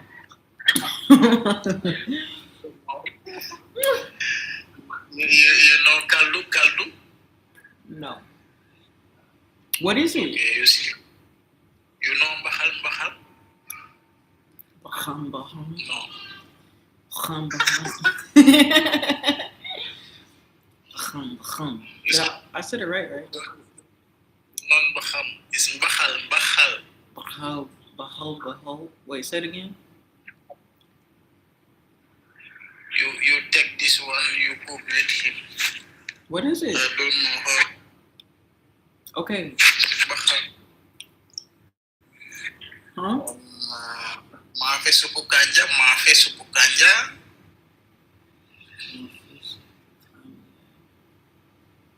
kanja.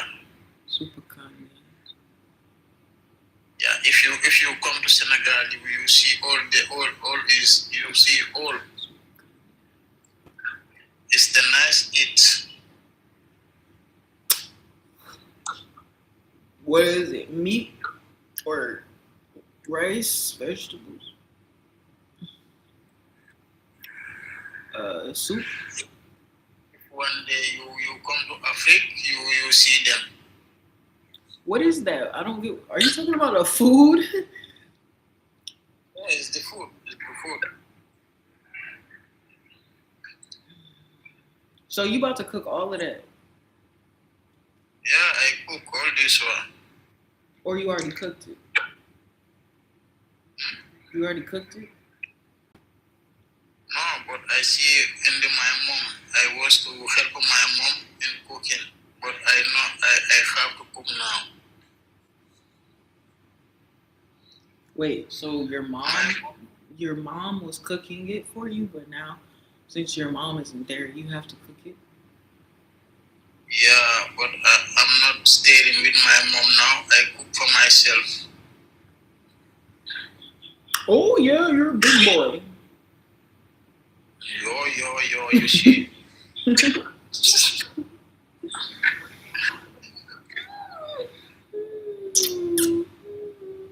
I don't cook, by the way. You don't cook? Mm-mm. You know I don't cook. I'm sitting here eating cookies. The only thing I ate today. Yeah, okay.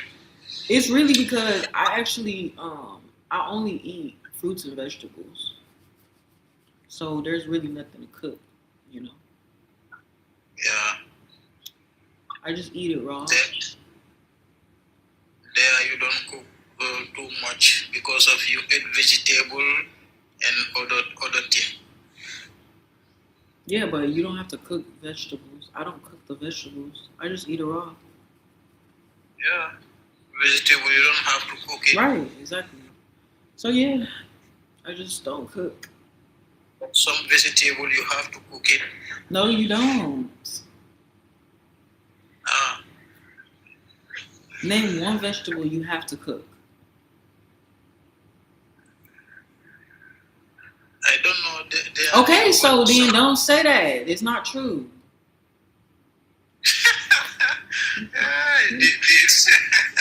Don't say it's not true. It's true. Ooh, I forgot to put a tampon in. Hold on, give me a minute. Yes. BRB, gotta go put the Ultra in.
When you come all that you got it back. I'm awake. I won't say no. It's true. It's time. Why deny it all? It's too cliche. I won't say I'm in love.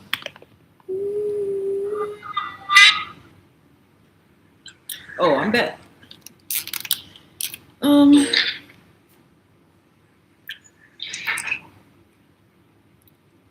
Anyway. Yeah. One way. Huh? You say anyway, I say one way.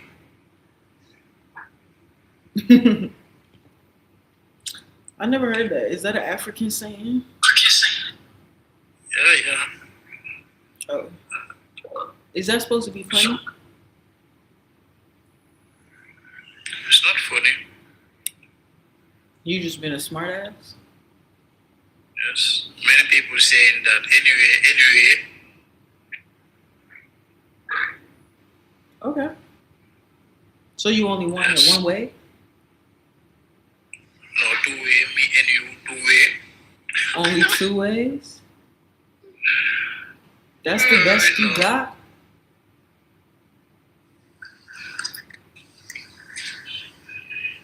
I was expecting more from you personally. So this brings me back to the topic of why I need at least 5 husbands. Because you're limited to 2 ways. 5 husband is not good. It's perfect. Don't do that. But you only could go 2 ways though. Correct? Did you not just say that? What? You just said you could only go 2 ways, right? Yeah, it's just a saying. It's just a saying. It's not nothing. No, but I'm not. It's not. We're past the saying at this point. Now we're talking about real life. Real life. So what? So how many ways? How many ways? Let me count the ways. You just don't know how. It's a one way. It's a one way. Ways. Do you know who Tony Braxton is? One way, me and you on one way. I know, but I want to go every way. You wanna go everywhere? Every way. Yeah, it's good to do that, to go everywhere, but it's not good to have a 5 husband. But why though? The husband who accepted that is not love you. Yeah. I feel like if a husband only wants me to have one, only him, I feel like he doesn't fucking love me at all. There's no way you can love me If you want to be my only one, there's no way you love me at all. In no way, shape, or form. Like, no exaggeration. That's so really, like, that whole concept is so childish and played out, though. But if you have 5 husbands, you don't have to love all him. You cannot do that. But why wouldn't I, though? I'm capable of it. If you go to other husband and say I love you, I love you. If you go another one and say I love you, I love you. Which husband you love more? So what, are you accusing me of being fake? You questioning my love? Yeah. It's not possible to love all him. So you can't love more than one person at a time? With one person. I don't think that that's how love works, though. I've personally loved multiple men at one time. It's possible.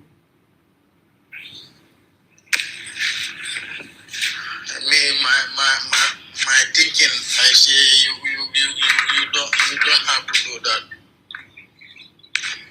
Yeah, it's not about what well, in a way I kind of do have to do it, but I just want to do it.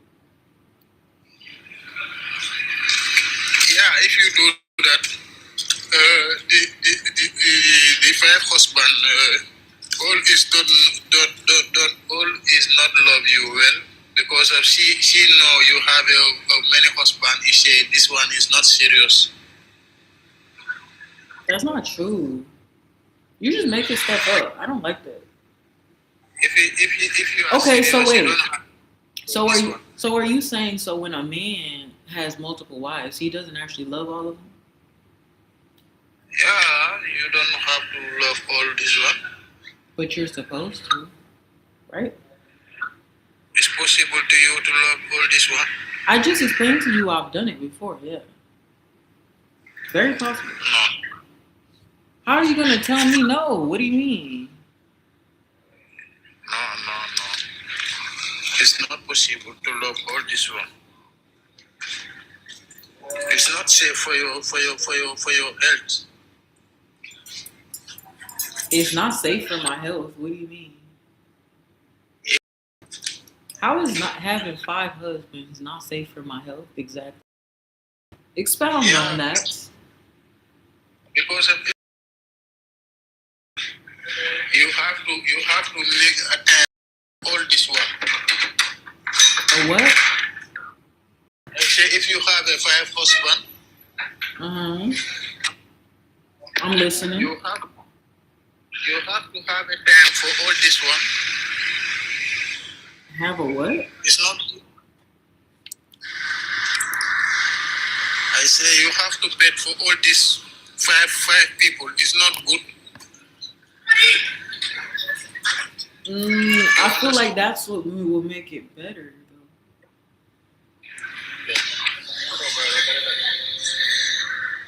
You understand? Oh, yeah, I understand. I disagree. I disagree thoroughly. Okay.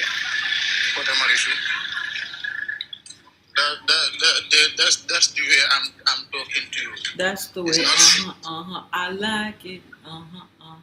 That's the way. I like it.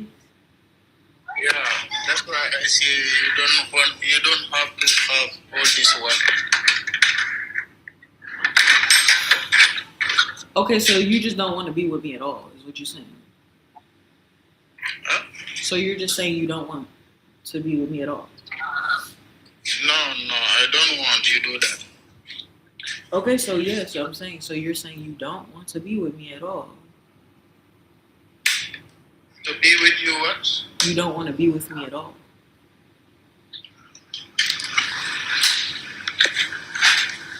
I don't understand that.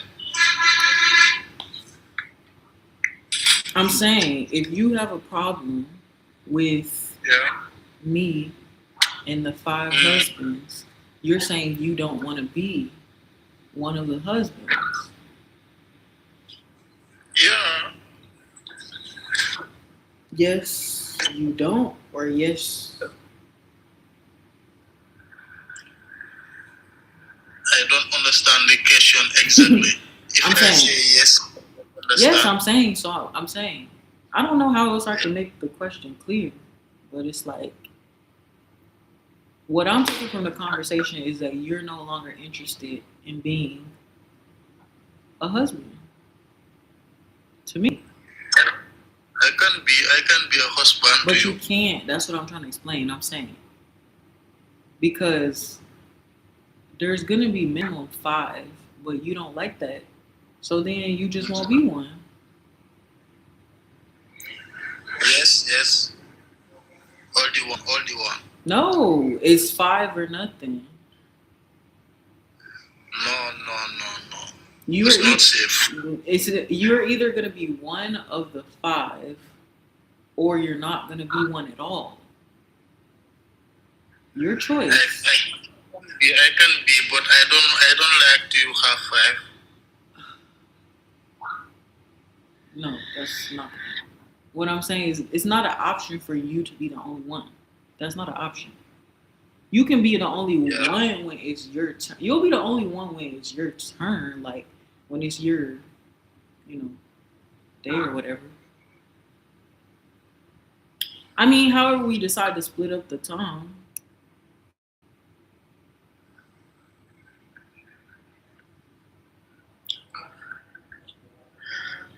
I don't really understand. I'm just saying, it's not like, you don't have to see them necessarily if you don't want to. So you wouldn't even know about them if you don't want to. But if that's the case, if you don't want to be like an active participant in the household, then that would require a 6th husband. I'm just saying.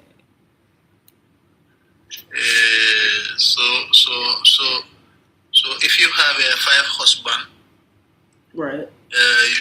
You be a 6 with 5 husband. Do you think I should not do that? No, it's not safe. How is that not safe? Because of it have many. I don't know how to call it. I'm pretty sure that's a standard practice. It's safe. It's been tested. Trust.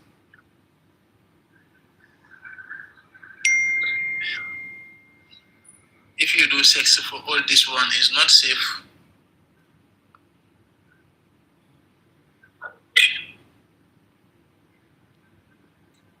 Huh?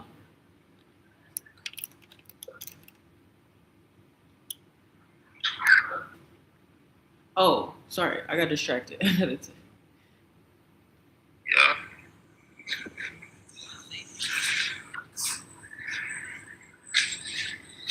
If you keep me.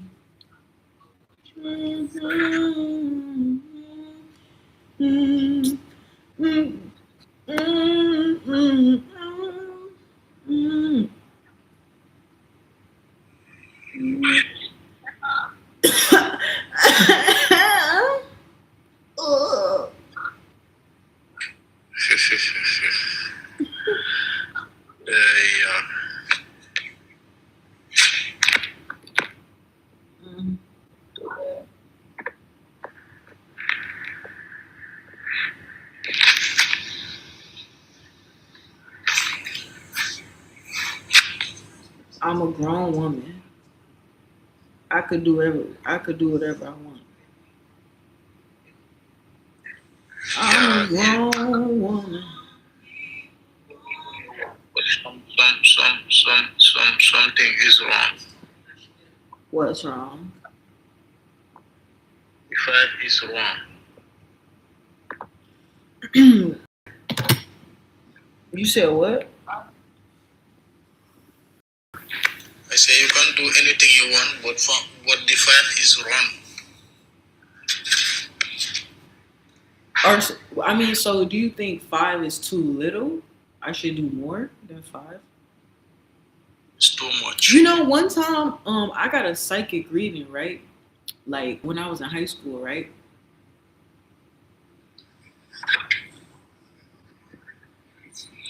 You heard me?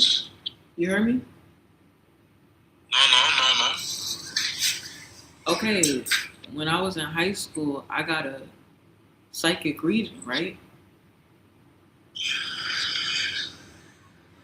You know what that is, right?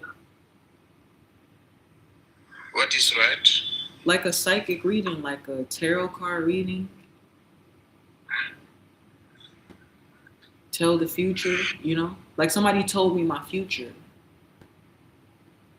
Okay, somebody tell you your future. When I was in high school, yeah. So they told me that I was going to write a book and I was going to be like an author. And they said that my spirit animal was an owl. And then they told me I was dead ass. They told me I was going to have 13 boyfriends. How many boyfriends? 13. 13. 13. 13 boyfriend. 13. That's what the psychic said. Swear to God. 13 boyfriend. 13. You know. So, I mean, I was just ambitiously going to like 5. I mean, maybe I'll have 13 boyfriends, but I'll only marry 5, you know. Just, you know, to make sure I'm auditioning the right one. That's what they said. So I was like 13. You are not serious. No, I'm so literally like I don't even play right hand to God. Like I'm not playing. You can see me right here, right hand to God. A psychic told me when I was in high school that I was going to have 13 boyfriends.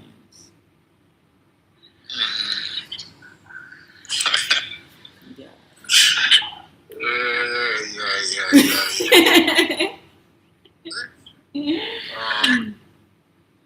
Yeah. But you know, it's funny. I've only ever had one so far.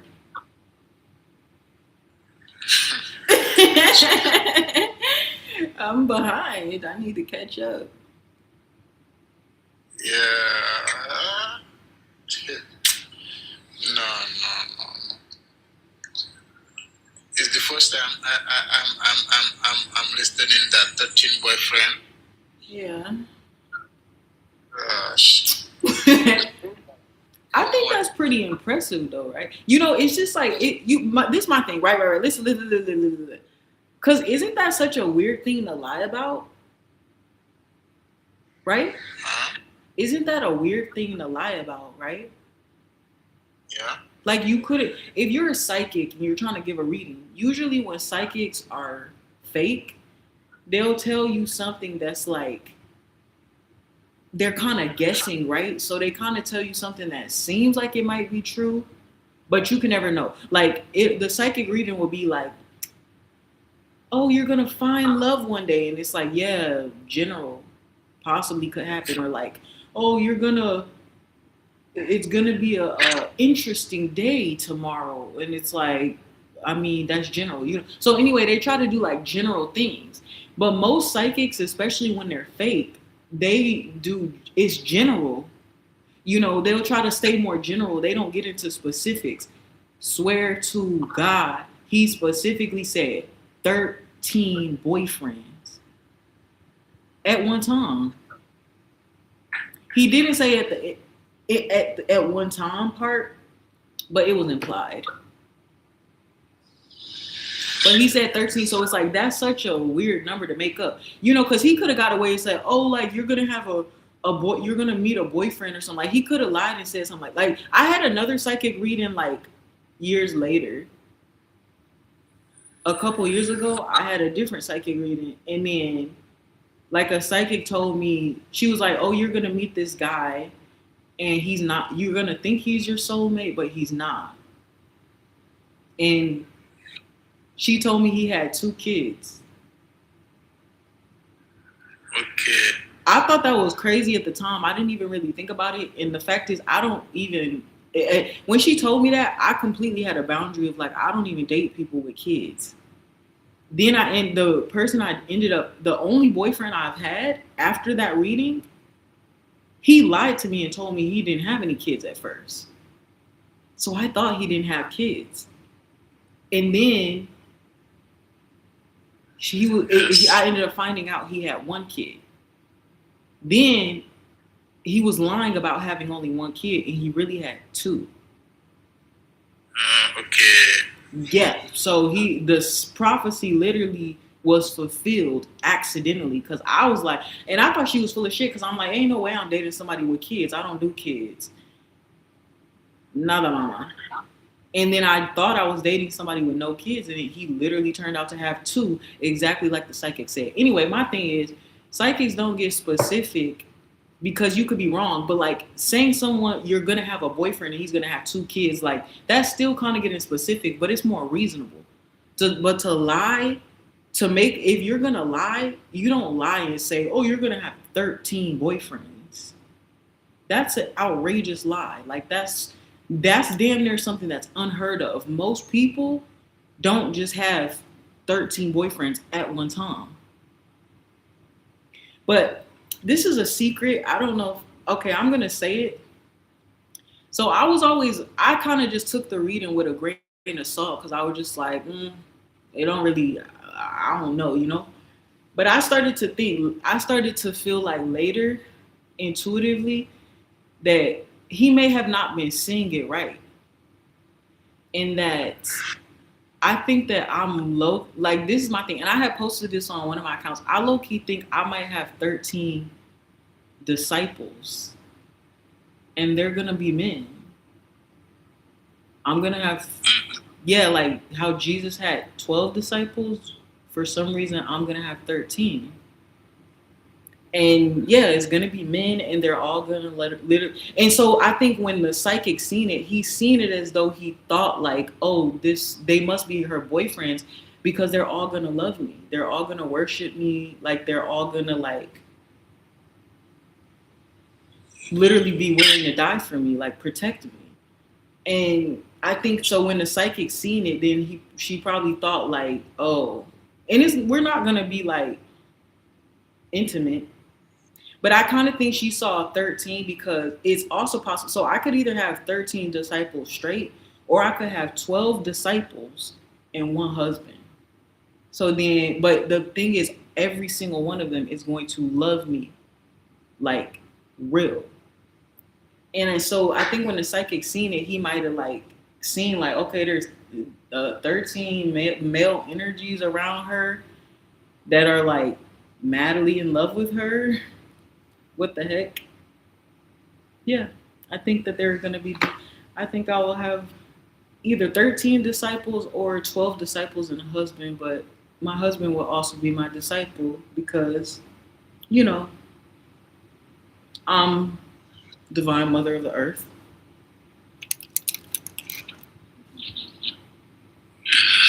That's crazy. Yeah, crazy.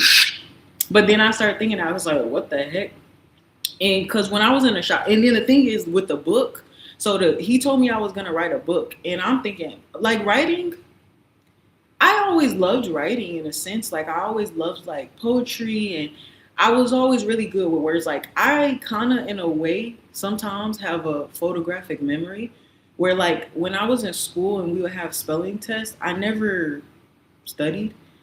We would have to write the list out, you know, and write like the sentence structure, the noun, verb, adjective, whatever, what it means, and use it in the sentence and stuff. And I would just write it one time and then never look at it again, pretty much. And then we got time to study a couple minutes before the test. And I would just take the paper out and just glance over it one time. And then I would do fabulous every single time. And then I would go on to do like honors and like AP.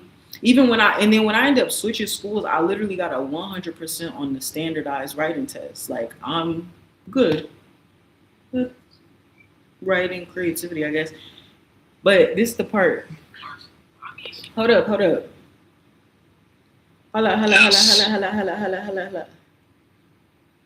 Yes.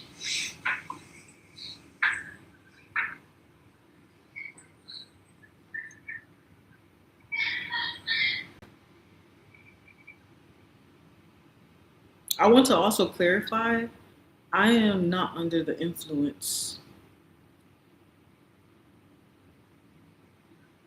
Okay. I'm completely sober.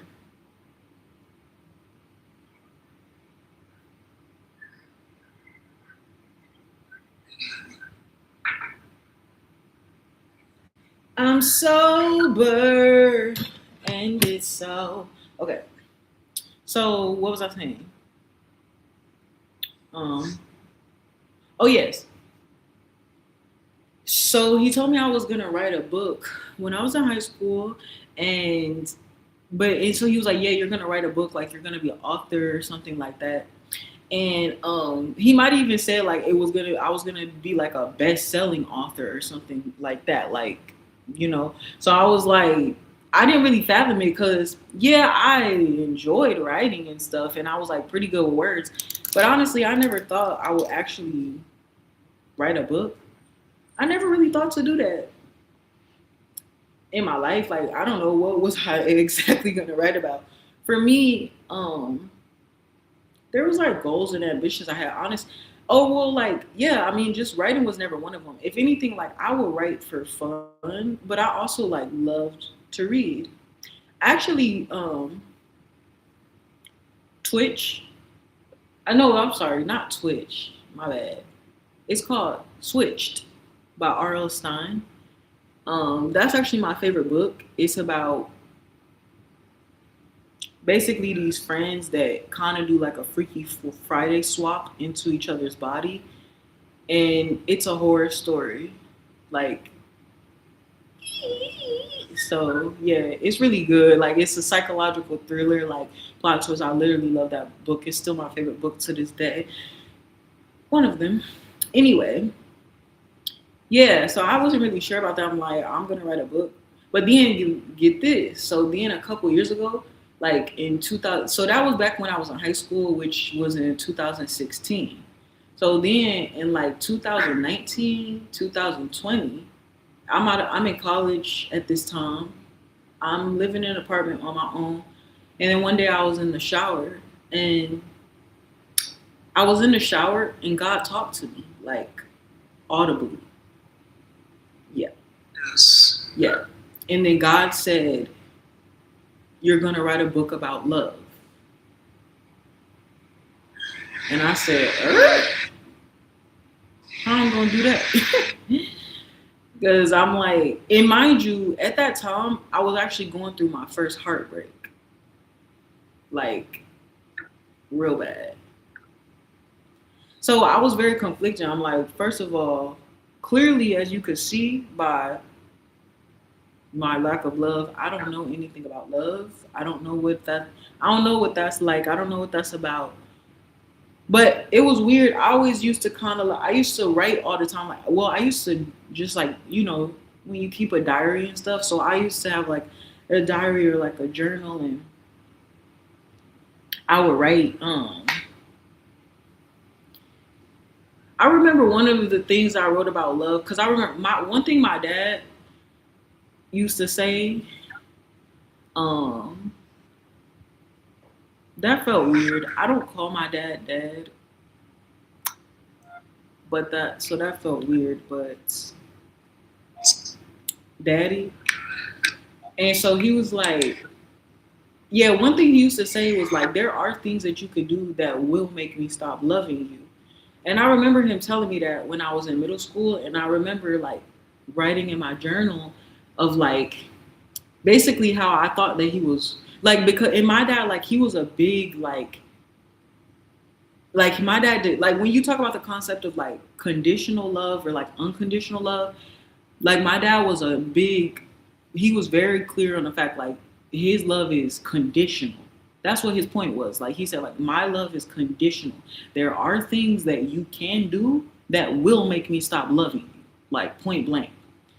And I remember being in middle school and writing about that in my journal of like, that doesn't make sense. Like, if it's, I was literally like writing about love of like, if it's conditional, then that's not love.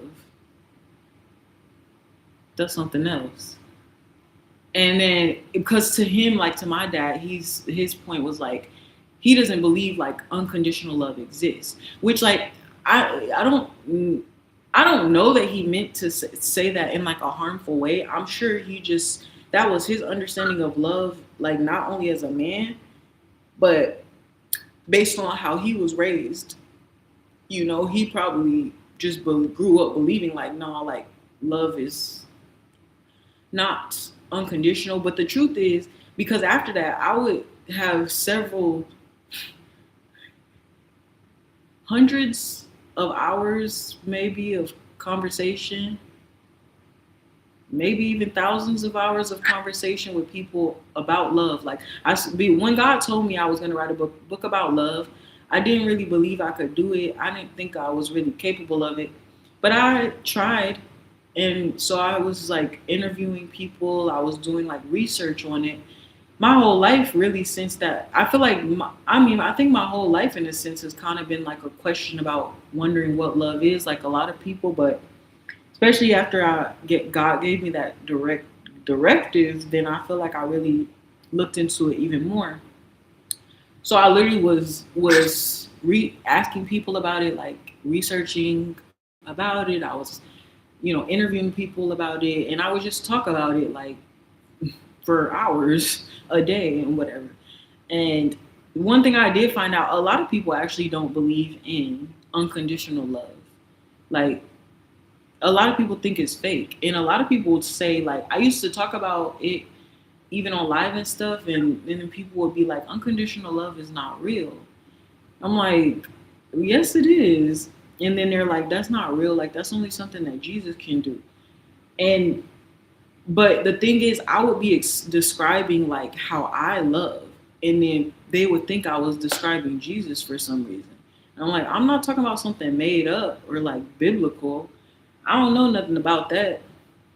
But I was just talking about literally my real life experience of like loving and like my understanding of love. And they're like, that's not possible. That's only Jesus. So then I start realizing unconditional love is something that people don't believe in the same way they don't believe in like Santa Claus, or they don't believe in God. They don't think that it's real. And it is real, so yeah. Yeah.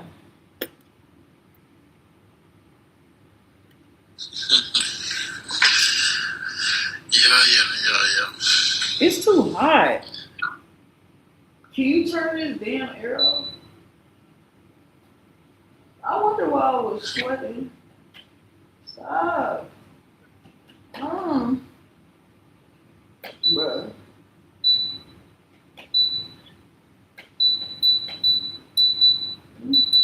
Oh, okay. Okay, I got it. Oh my gosh, this was so hot. I was like, my face is hot. It was itching. I'm like, what the hell is going on? Oh, and then I had that blanket on. Hold up. On it sliding down.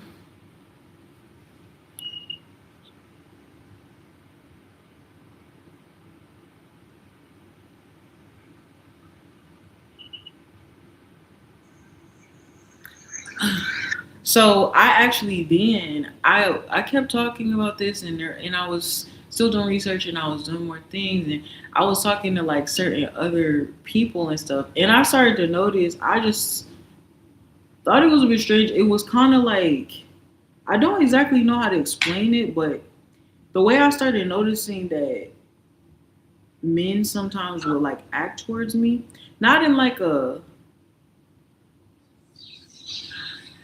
weird way necessarily, but it was just like for example, I had told some guys about this and like explained it because one time a couple years ago I actually did a workshop, like a live workshop, which is funny, I'm doing a master class today, but a couple years ago I was actually doing it was called the Worldwide Workshop, and it was literally on love. I actually still have the notes on it now. Like I could actually pull it out. I think I'm gonna pull it out.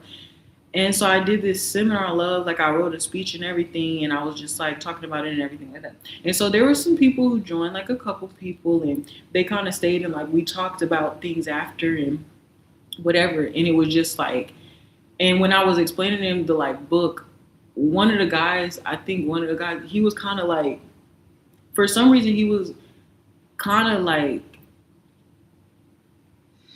that the book that I was supposed to write, that it wasn't just about love. When I was explaining, okay, because I forgot this part. So God told me that I was going to write a book about love. And I'm like, I don't know how to do that. So I didn't want to, what my understanding of love was, I'm like, I don't think I get that. What the world's understanding of love was, I was like, I don't think I understand that. So I was like, I'm just instead gonna, at the time I was on my own healing journey. So I was like, I'm gonna write a one size fits all template to healing trauma. So it was supposed to be like, I was gonna kind of write using my own experiences and stuff, of using like a step-by-step guide. And like I said, I used to keep a journal and stuff. And one time God also told me like my diary, my journal, he was basically like, yeah, one day people are going to read this. And I was like, what?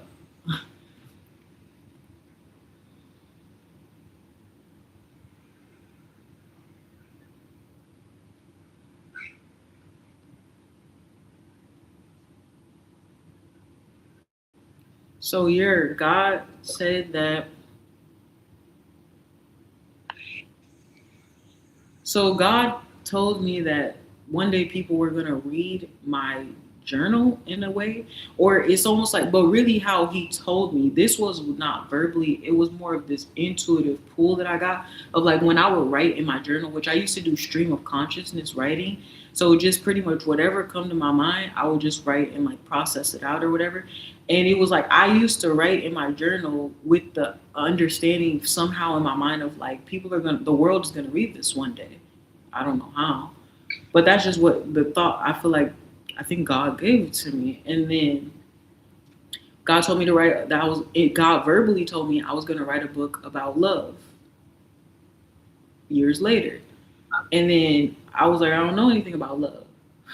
So I was like, I was on my healing journey at the time. So I'm like, instead, I think I'll write a one size fits all template to healing trauma.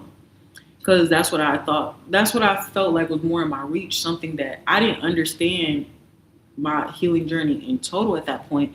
But I felt like based off of things that I knew and what I planned to continue to learn, I could at least provide some helpful tools for people. And obviously, like even using like my own experiences and things like that. And then I was telling some people about it like a couple years later when I eventually did like a love workshop, like a live workshop on love. And yeah, someone saying like, it sounds like you're supposed to write the Bible, like that I'm supposed to rewrite the Bible. I was like, what? So I don't know if that's true or not, but yeah. Somebody said that.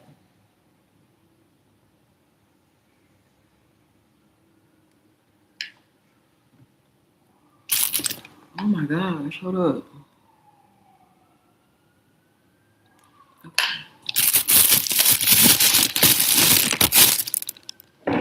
Am I supposed to put my life on hold because you don't know how to act and you don't know?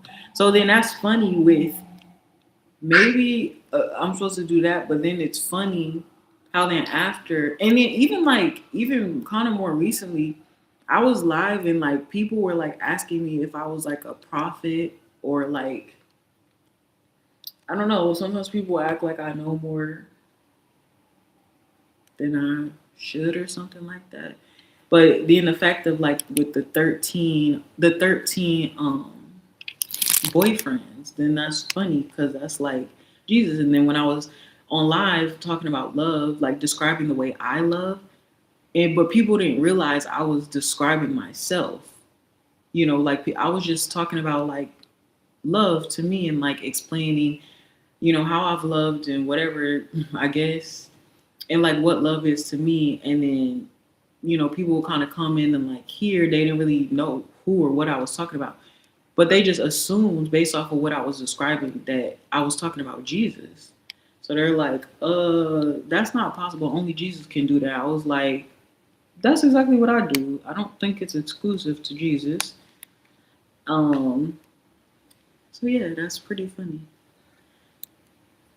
Don't you think? Are you asleep?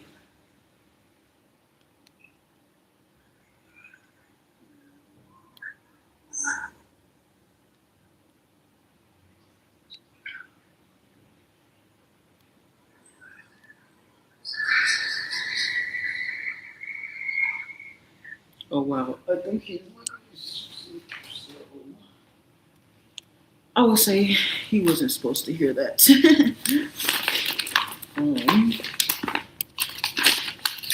Well, while he's gone, I can figure out. Well, I can read you guys some of the.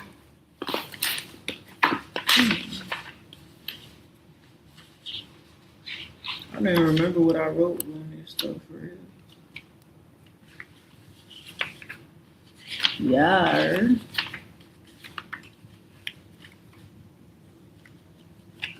Sent from heaven. Wait, do I even have these? Do I even have it? What the heck? I might have taken out because it was ugly.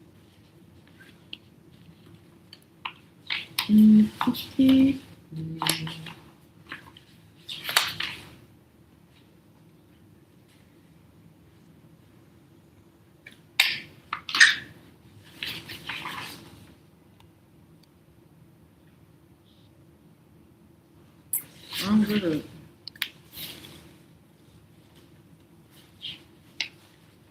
I don't know.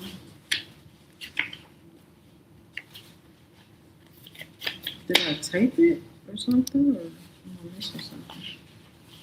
Okay, hold up. What is this?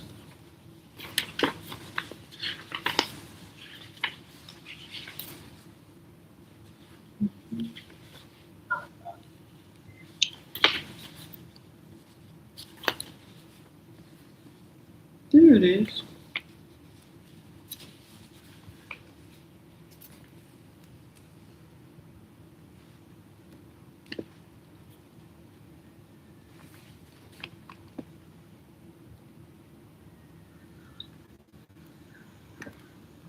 Wow, okay.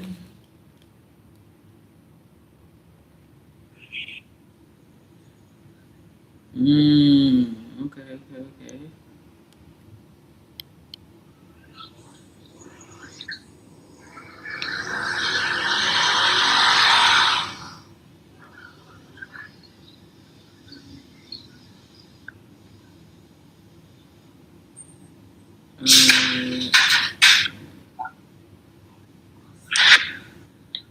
Is my memory?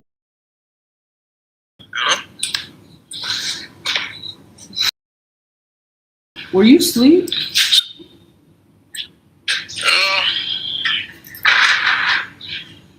You know what? That is very disrespectful.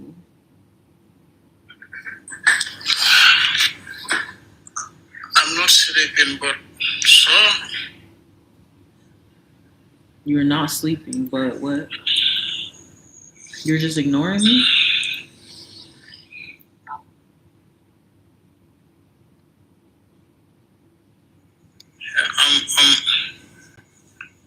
I'm going to take something or the door. So you just walked away? No, I'm not walking. No, I'm saying you already did. You didn't hear nothing I said. You just randomly walked away. Like what?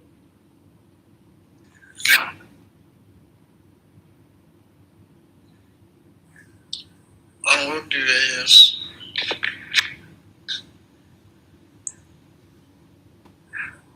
So what I say? Forget it. I'm done talking. Shit. Okay.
Okay, that's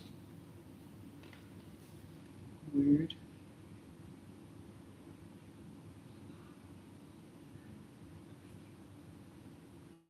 One of my videos won't upload. That's so stupid.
Only 1 gigabyte? What the fuck? What do you mean 5 images? Videos? What are you talking about? I just deleted a bunch of videos. They're not even shown in the trash.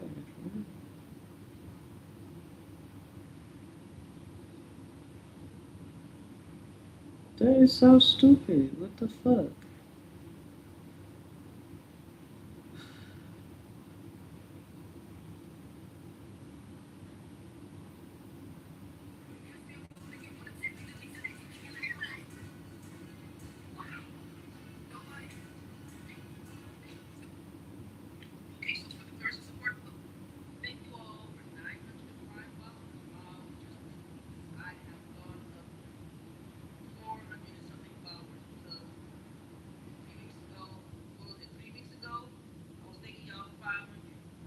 Mm-hmm.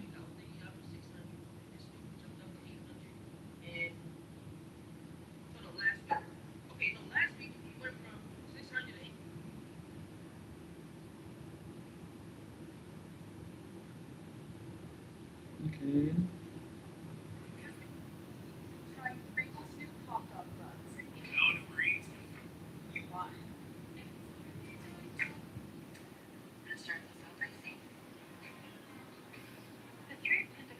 Everything changed the moment people learned this about you. Welcome to the channel, everyone. Lady Ellen is here, back with another general reading for all of really EMT does is that if you got that around, I don't know what he's doing. And there might be somebody who might be better than me, prettier, smarter. Sometimes y'all don't treat. Some is really need the purpose. Mm.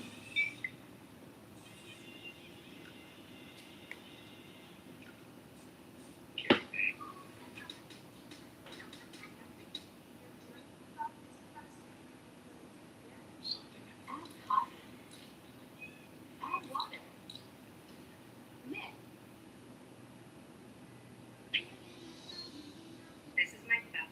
Selected. I don't know who he's You're beautiful.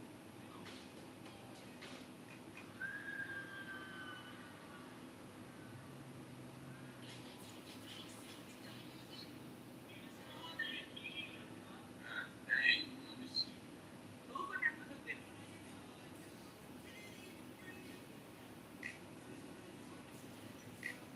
You really are to avoid me.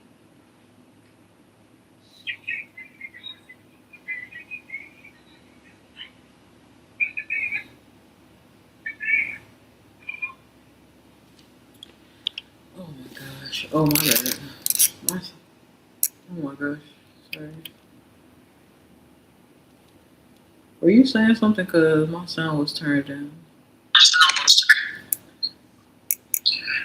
say I'm hungry.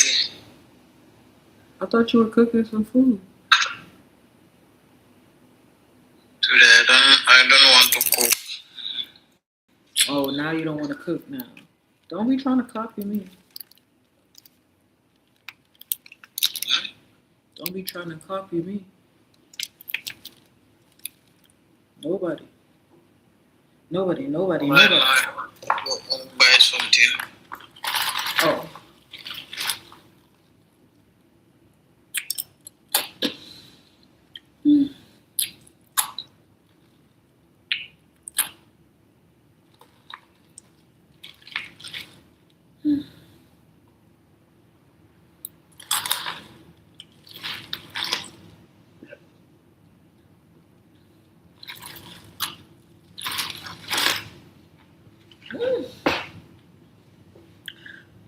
Wait a minute. Okay.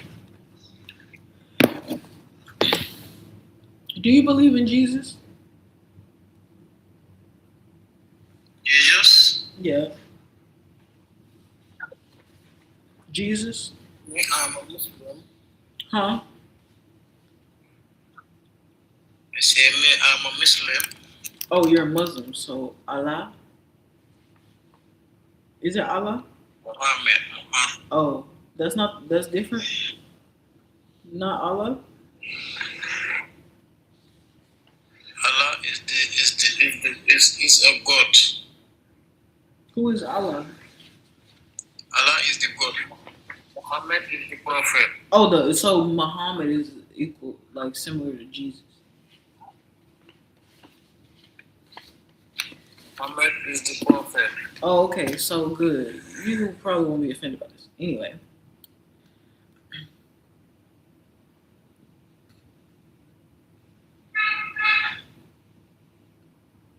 So.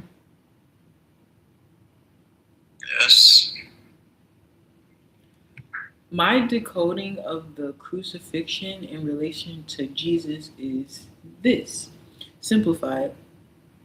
That really, okay, so they say Easter. This is all alleged. They say Easter then, or April, which is where Easter is. Easter, they say, is the day that he resurrected. So the resurrection occurs 3 days. On the third day, he resurrected on the third day, which means that's why it's Good Friday, because Good Friday is the day he died. Which, why is it called Good Friday if that's the day he died? Ooh. So for some reason he dies.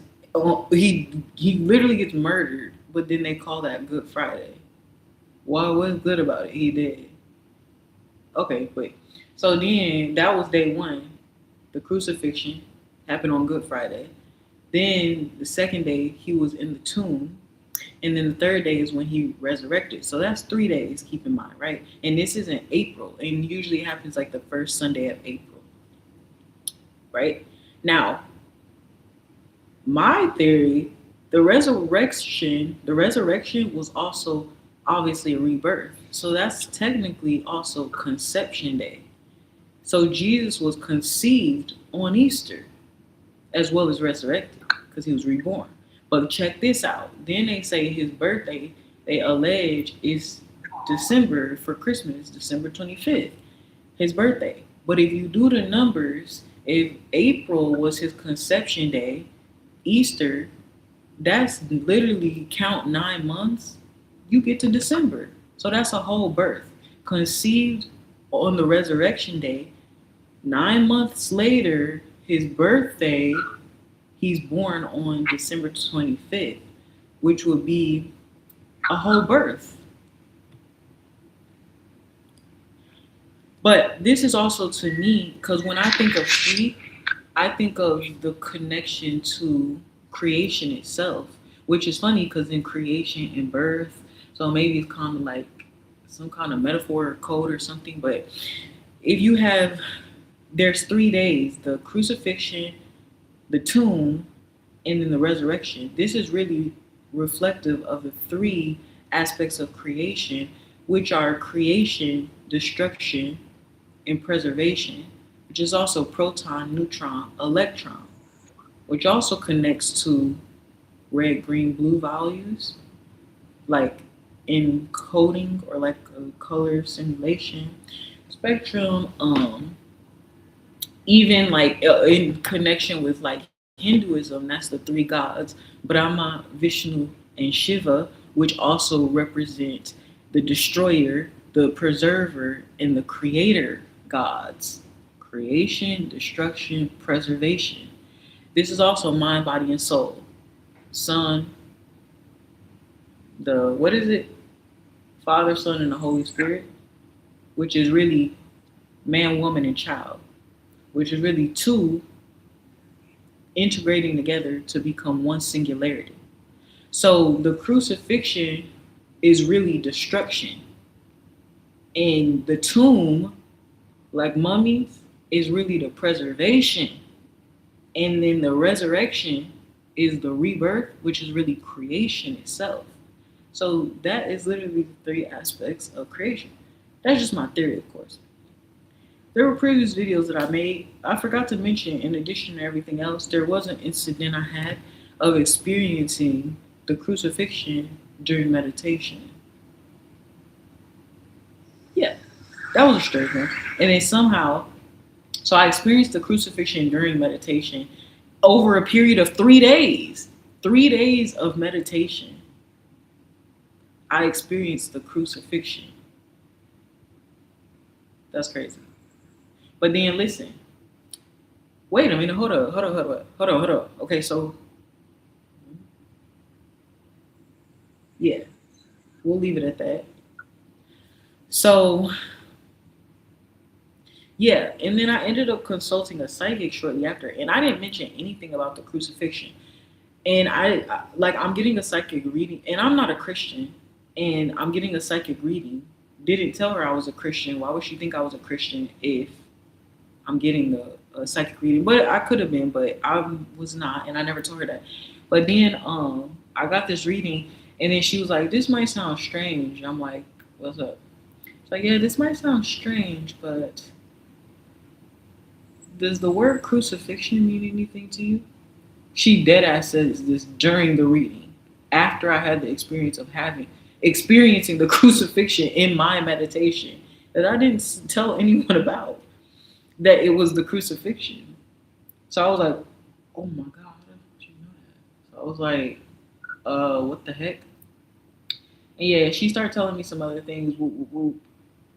Ultimately, at the end of the reading, she just said that she was honored to meet me, and that if I recall correctly, I think she said I was going to do something really important in the world.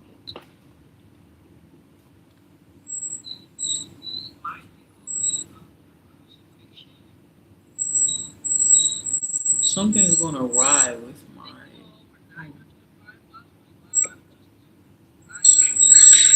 I don't know. There was another video I recorded, but I don't know what happened to it. But it's fine. I don't know what happened.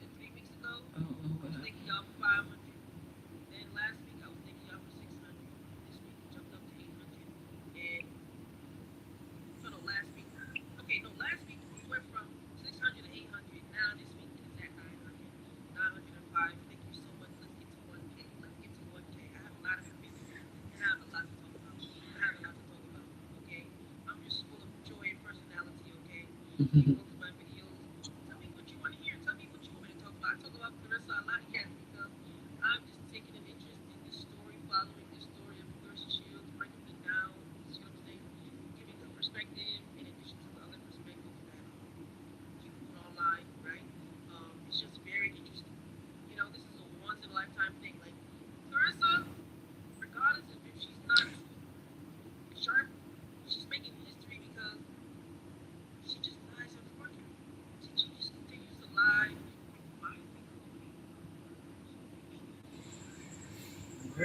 Okay.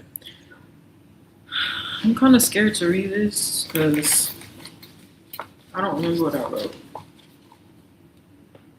October 30th, 2024. Worldwide Workshop. True love. Love is not about finding the perfect person, but about learning to see an imperfect person perfectly? That's a quote by Sam Keen. I just want to start by thanking everyone for joining me today. It means a lot. I also want to continue by acknowledging that finding love can be challenging. Okay, I must restart. I am really fucking up bad. I literally haven't read this since I wrote it. Okay. True Love, 30th of October, 2024. I wrote this, by the way. I haven't read it until literally right now with you, so bear with me. Love. Let me calm down. I'm kind of nervous. Love is not about finding the perfect person, but about learning to see an imperfect person perfectly. Sam Keen. I just want to start by thanking everyone for joining me today. It means a lot. I also want to continue by acknowledging that finding love can be a challenging journey. Many of you may feel that love often goes hand in hand with pain and struggle. What if I told you that love doesn't have to be associated with pain at all? Today, I invite you to join me on an incredible journey through this workshop. We'll explore the challenges many face in their pursuit of love and uncover the reason behind those struggles. But the exciting part, by participating in this workshop, you are taking a vital step closer to discovering the love you've been yearning for. This experience will be unlike anything you've encountered before. It will not only transform your relationship with love, but also with yourself and with others. That was it. What the hell? Oh, I forgot about these. Okay, I want to tell you guys. So, like I said, I guess I thought it was last year because I forgot what year it was. Currently, today, I forgot what year it was, but apparently this was from 2024, like I said. So I did a workshop, like a live seminar workshop, where I obviously gave that speech as just kind of an opener, but I discussed more things like later on. And yeah. And then I wrote other things, like I wrote out I wrote out exercises for people to do as well.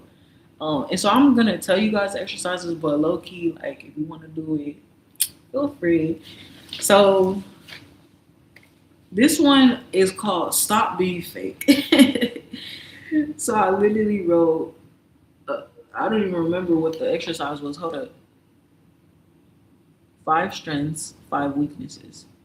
Your perception belief is the only thing standing in between, blocking you from seeing the love that you are. Take 5 weaknesses and envision who you would be if you weren't those things. 5 new strengths. Oh, so for example, like I wrote examples. I have like overthinking and self-doubt, for example. So those could be like weaknesses. So we want to transform self-doubt into self-awareness, or maybe like acceptance. And then overthinking, I just wrote happy for some reason. Probably because I was thinking, sometimes when you're overthinking, you're either worried or anxious about the future, or you're like reminiscing on the past. So that prevents you from just focusing on the now moment. which is it's not the only moment that exists because all moments exist simultaneously, but in terms of how we experience reality, which is usually in a singular perception, then your perception depends on what you're focused on in the moment. So you have to be focused in the moment now instead of the past or the present to eliminate overthinking. And so being happy and just being grateful and being like, appreciative of the moment that you're in now. And, even though you want to get, maybe you even think of like, there's this future that you want to get to, but that's not here yet. So enjoy this moment as like a marker on the journey to the life of your dreams. Anyway. And then I wrote, when we peel back the layers of fear, we uncover what we truly are. Oh, I skipped some parts. I think we pretty much made it happen. Okay. So when we peel back the layers of fear, we uncover what we truly are. Love. On the other side of, first of all, my handwriting is ugly as fuck. We uncover what we truly are. Love. On the other side of overcoming your weaknesses is love. Your perception is reality, but oftentimes our perception is given to us. We let our friends, family, parents, society tell us who we are and who we need to be. But that should be up to us. You have many superpowers. One of them is being able to choose who you want to be, and your perception of you is most important and valid because you know your whys inside and out, or you should. Stop letting strangers dictate how you should feel about you. So that's really about creating your own meaning. This one is called Dear Failure, I Love You. So the point here is to write a letter to your failure, to a weakness, to a regret, and then to express gratitude for the lessons that you learned and how it has shaped your journey. I wrote, be honest, say what you need to say, leave space for the second half of the activity, I guess. Say goodbye. And so I think the next part of it, so you kind of like write a letter to it, gratitude, thanking it, but then you say goodbye to it as well. So then you say goodbye to that failure, and you understand how it then becomes a lesson, or then your role is also to understand how that so-called failure, whatever, was then a lesson. So then we're transforming it into something, a tool that we can use moving forward. So I said, say goodbye to the idea that you have weaknesses. Those are opportunities to exercise your power. Through the lens of fear, your lessons look like failures. It is when we look through the lens of love with compassion, understanding, grace, and patience that we see the value of our journey and therefore our life. Repurpose your pain. It was not in vain. This next exercise is called Love is Lost, How to Find It. Love is inside, not outside. Seeking love externally is evidence that you are not experiencing the love that is inside of you sufficiently. Self-love is the only love that exists. Individual, that's part of a whole. Self-love, self-worth, self-respect, self-confidence, all about you, independent of other people's validation. No relationship with yourself. Illusion. Love of others as an individual is selfless. Looking for someone to love you is selfish. You want someone to do what you are supposed to be doing yourself. People focus on being in love, on how someone loves them or the feeling someone gives them based on their actions or performance. And that's not love. That's saying you have to earn my love, which means you think you need to earn love and you don't. Nobody can give you love. They can only ever remind you of the love that dwells within. I wasn't really focusing on. My thing is the greater extension of that, and I'm gonna go to the next part or make another part for the what I think is the last exercise.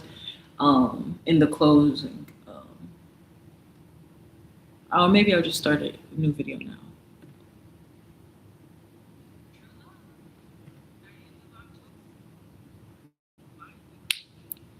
So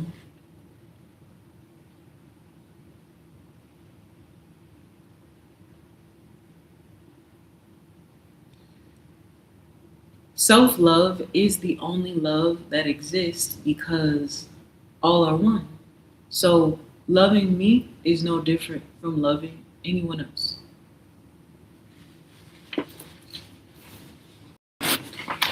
Closing. I was another exercise. There's not another exercise. There's only a closing. As we remember this, as we close, remember this. Love is not about finding the perfect person, but about loving an imperfect person perfectly. You are that perfect person, and within you lies the perfect love you seek. Many have been misguided into believing that love not only lives outside of us, but that it is something to be reserved only for the deserving, something that thrives and struggles, something synonymous with pain. Today, we have uncovered the truth. Love is in fact synonymous with authenticity, and its protector is fear. But when you are safe, you don't need a protector, you need freedom. Free yourself from the protection of your fear so you can fully exist as the love that you are. In doing so, you not only experience the love you desire, you become a reminder to humanity of the love that dwells within them. It was never that love didn't exist. You were simply looking for it in all the wrong places, for all the wrong reasons. You are love. You always have been. Thank you.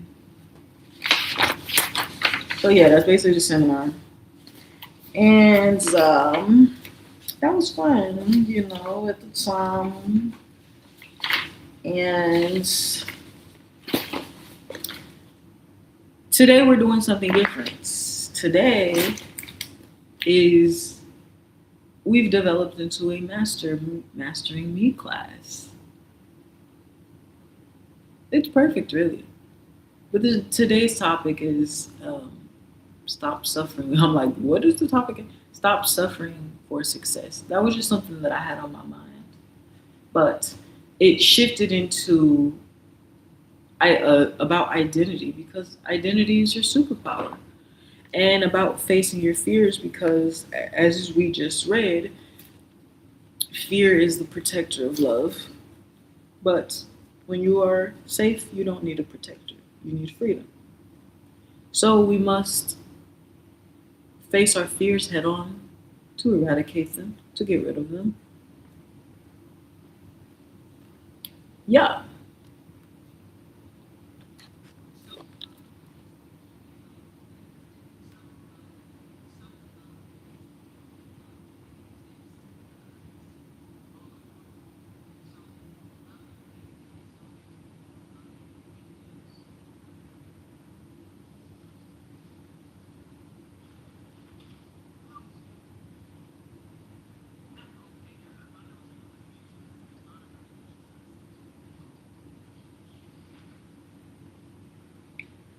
And I can't even breathe.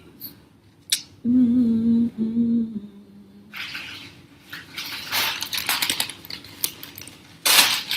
I'm throwing out of wipes.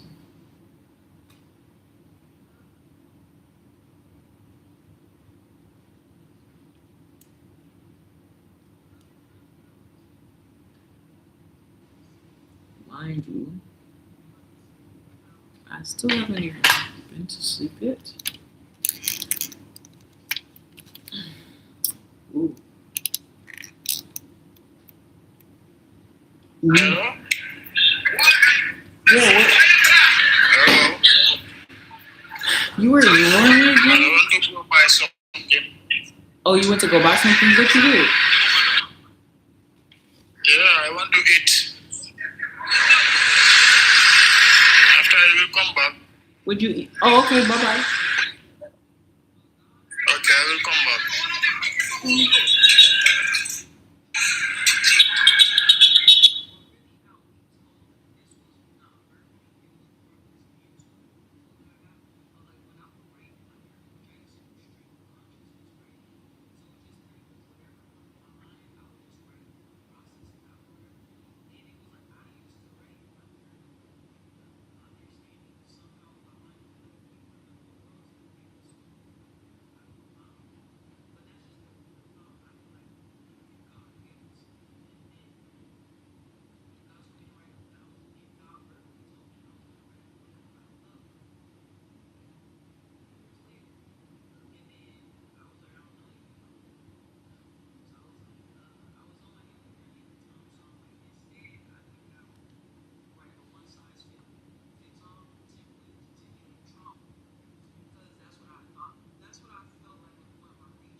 Put a bitch in her place. Bigger to love, the bigger to hate. Call me envy the grave. Urgent and non-negotiable. Women's needs are treated as personality flaws. He needs intimacy, that's biological, and she needs to fix it. If she needs quality time or connection, she's too young. Your educational purpose is only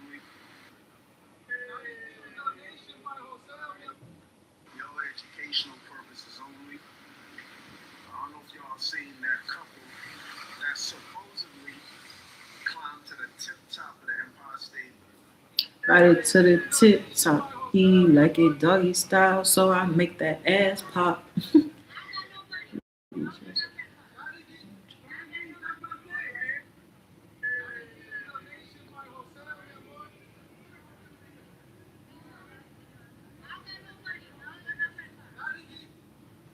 be so for real right now. Your voice is power. Did you guys hear that? He just said so real. My boyfriend just said so real in there as I'm saying your voice is power. Whatever you be speaking out with that tongue, it is creating worlds. It is shifting worlds. Just when you guys sing, do you have a podcast, do you have something where you just speak? Just speak your heart out. There's codes in your voice. That's what I said. Bro, that's so crazy. The bigger the love, the bigger the hate. Y'all know that the first, I think it was actually the first, I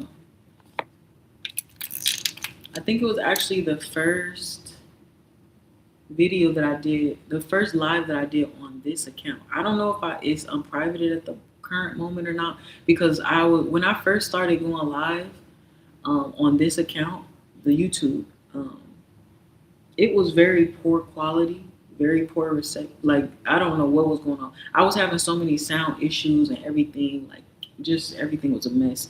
So it's like, it's kind of hard to hear for some reason, but I don't know. It just kind of, some parts kind of sound distorted or kind of messed up or whatever. Whatever. So anyway, yeah, it was weird. I was like low-key getting a channeling, and like I was literally standing back there, and I think I was waiting for some Taco Bell to come, or I was either waiting for Taco Bell or I was waiting for a GoPuff order.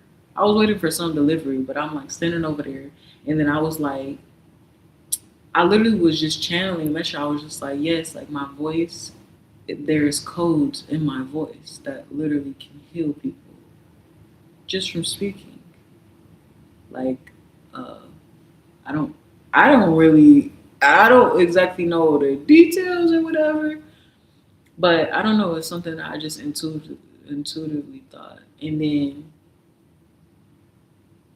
as things have, but this was on Heartline Square, so I had kind of got a bit of an inkling of it, of like kind of understanding more how my voice could possibly impact people just from going live and talking to people one-on-one in a sense.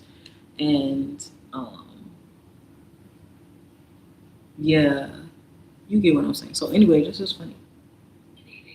Illuminating creation energy out into the atmosphere that anyone can just like pick up and use.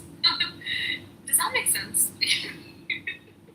Some of you guys might have been called crazy specifically for your voice. You could have been put down for your voice, like getting like by teachers, by friends, by family, whatever it may be.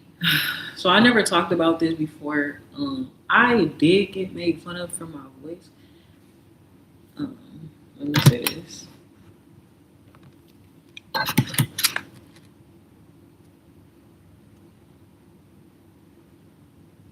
My voice carries codes that can heal your DNA, I guess. Also possibly shape and craft reality itself. I'm not sure the full extent of it. But I'm watching this reading right now, and I really have never discussed this before, but I did used to get made fun of for my voice when I was in school at times, because, I mean, I got a mix. There were some people that said like I had a beautiful voice, and then there were some people that made fun of me for having a deep voice. And then like as I eventually, I used to do like public speaking and stuff, and so I kind of learned, I think, how to use my voice more as an instrument and learned how to speak. And then like there was one time I worked dispatch. I was working security, and so I worked dispatch like on the radio at this what is it called? A racetrack, or like it's like a test track. So like they would test like motorcycles and like cars and stuff. And Yes, I will have to make announcements on the radio, but like it's truck drivers and stuff. But there's women, but there's a lot of men as well, mostly male dominated. So the men will always come into the office and stuff, and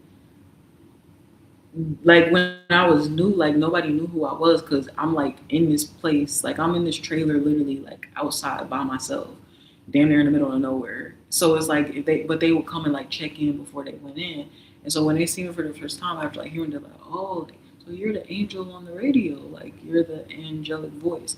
But then, like I said, I did mention this kind of like I think there's women who have been like uncomfortable for some reason with my voice because they felt like I'm like intentionally trying to make it sound sexy or something because men will get turned on by it, but it's not. Also, like I said, I did actually mention this a little bit because I'm like actually a really soft-spoken person as well. I'm actually speaking faster than I normally do, and I'm trying to like project a little bit more. But I'm very quiet and I'm very soft-spoken. So anyway, it's not. I'm not saying it even like it's a good thing. It's an insecurity because then people, it's really annoying, especially when you're already like quiet and shy. So it's kind of like saying anything is just like pulling teeth, and then people are, what'd you say, what'd you say, what'd you say?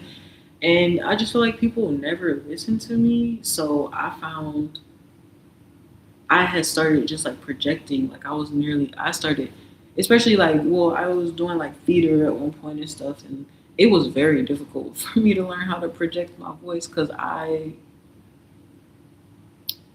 don't even really yell for real, like before, and yeah, it was a task. But anyway, yeah, people definitely made fun of me in school for like having a deep voice. But I do remember my teacher, my Spanish teacher specifically. How do you say teacher in Spanish? I don't even think of Senora, Senorita. I don't remember. That might not even be teacher. That just might be what we called her. But anyway, yeah. She randomly just came to me one day in class and she was like, your voice is going to make you a lot of money one day. And I think she even said, she was like, oh, you're going to be, I think she was like, you're going to be on the radio or something. I never thought about that.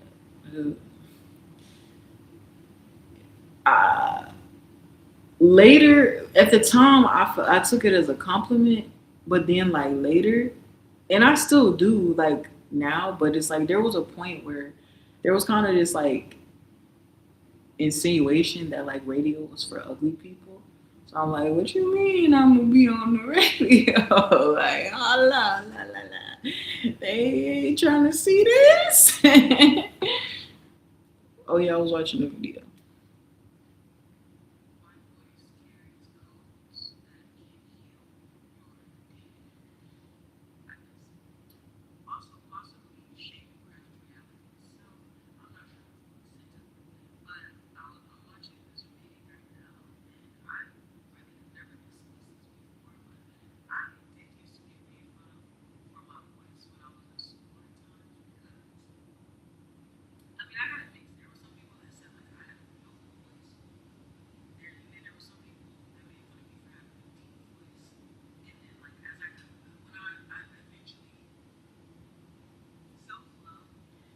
Insecurity. I'm gonna be so for real right now. Your voice is powerful.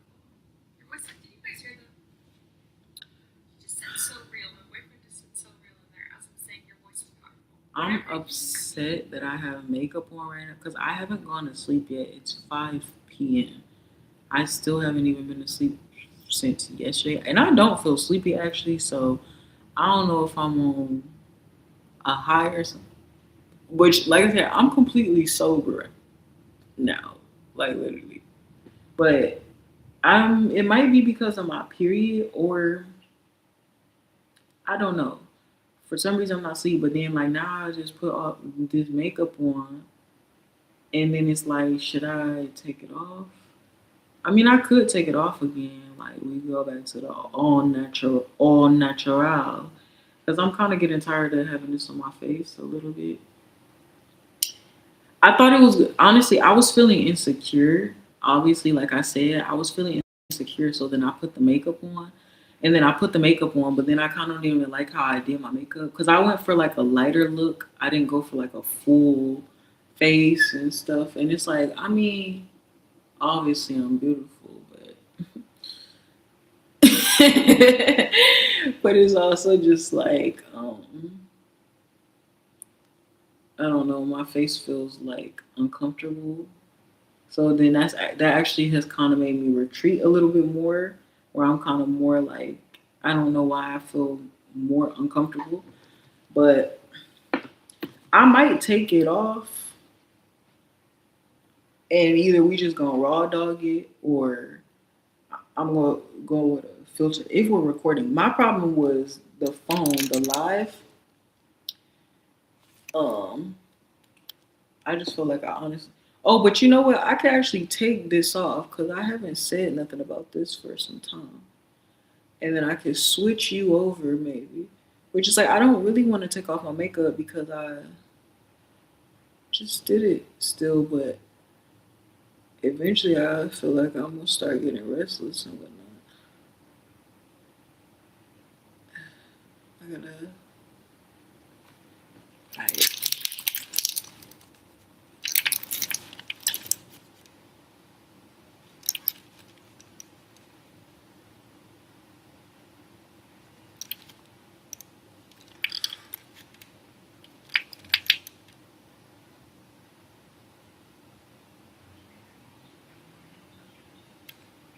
Okay, so that is a workable solution, I feel like. I don't know. My face is kind of starting to feel like suffocating and itchy. But I also just might be starting to get sleepy. I'm going to have to end the live pretty much. Let's listen. Yeah, let's end the live now and then I'll restart now because it's getting long.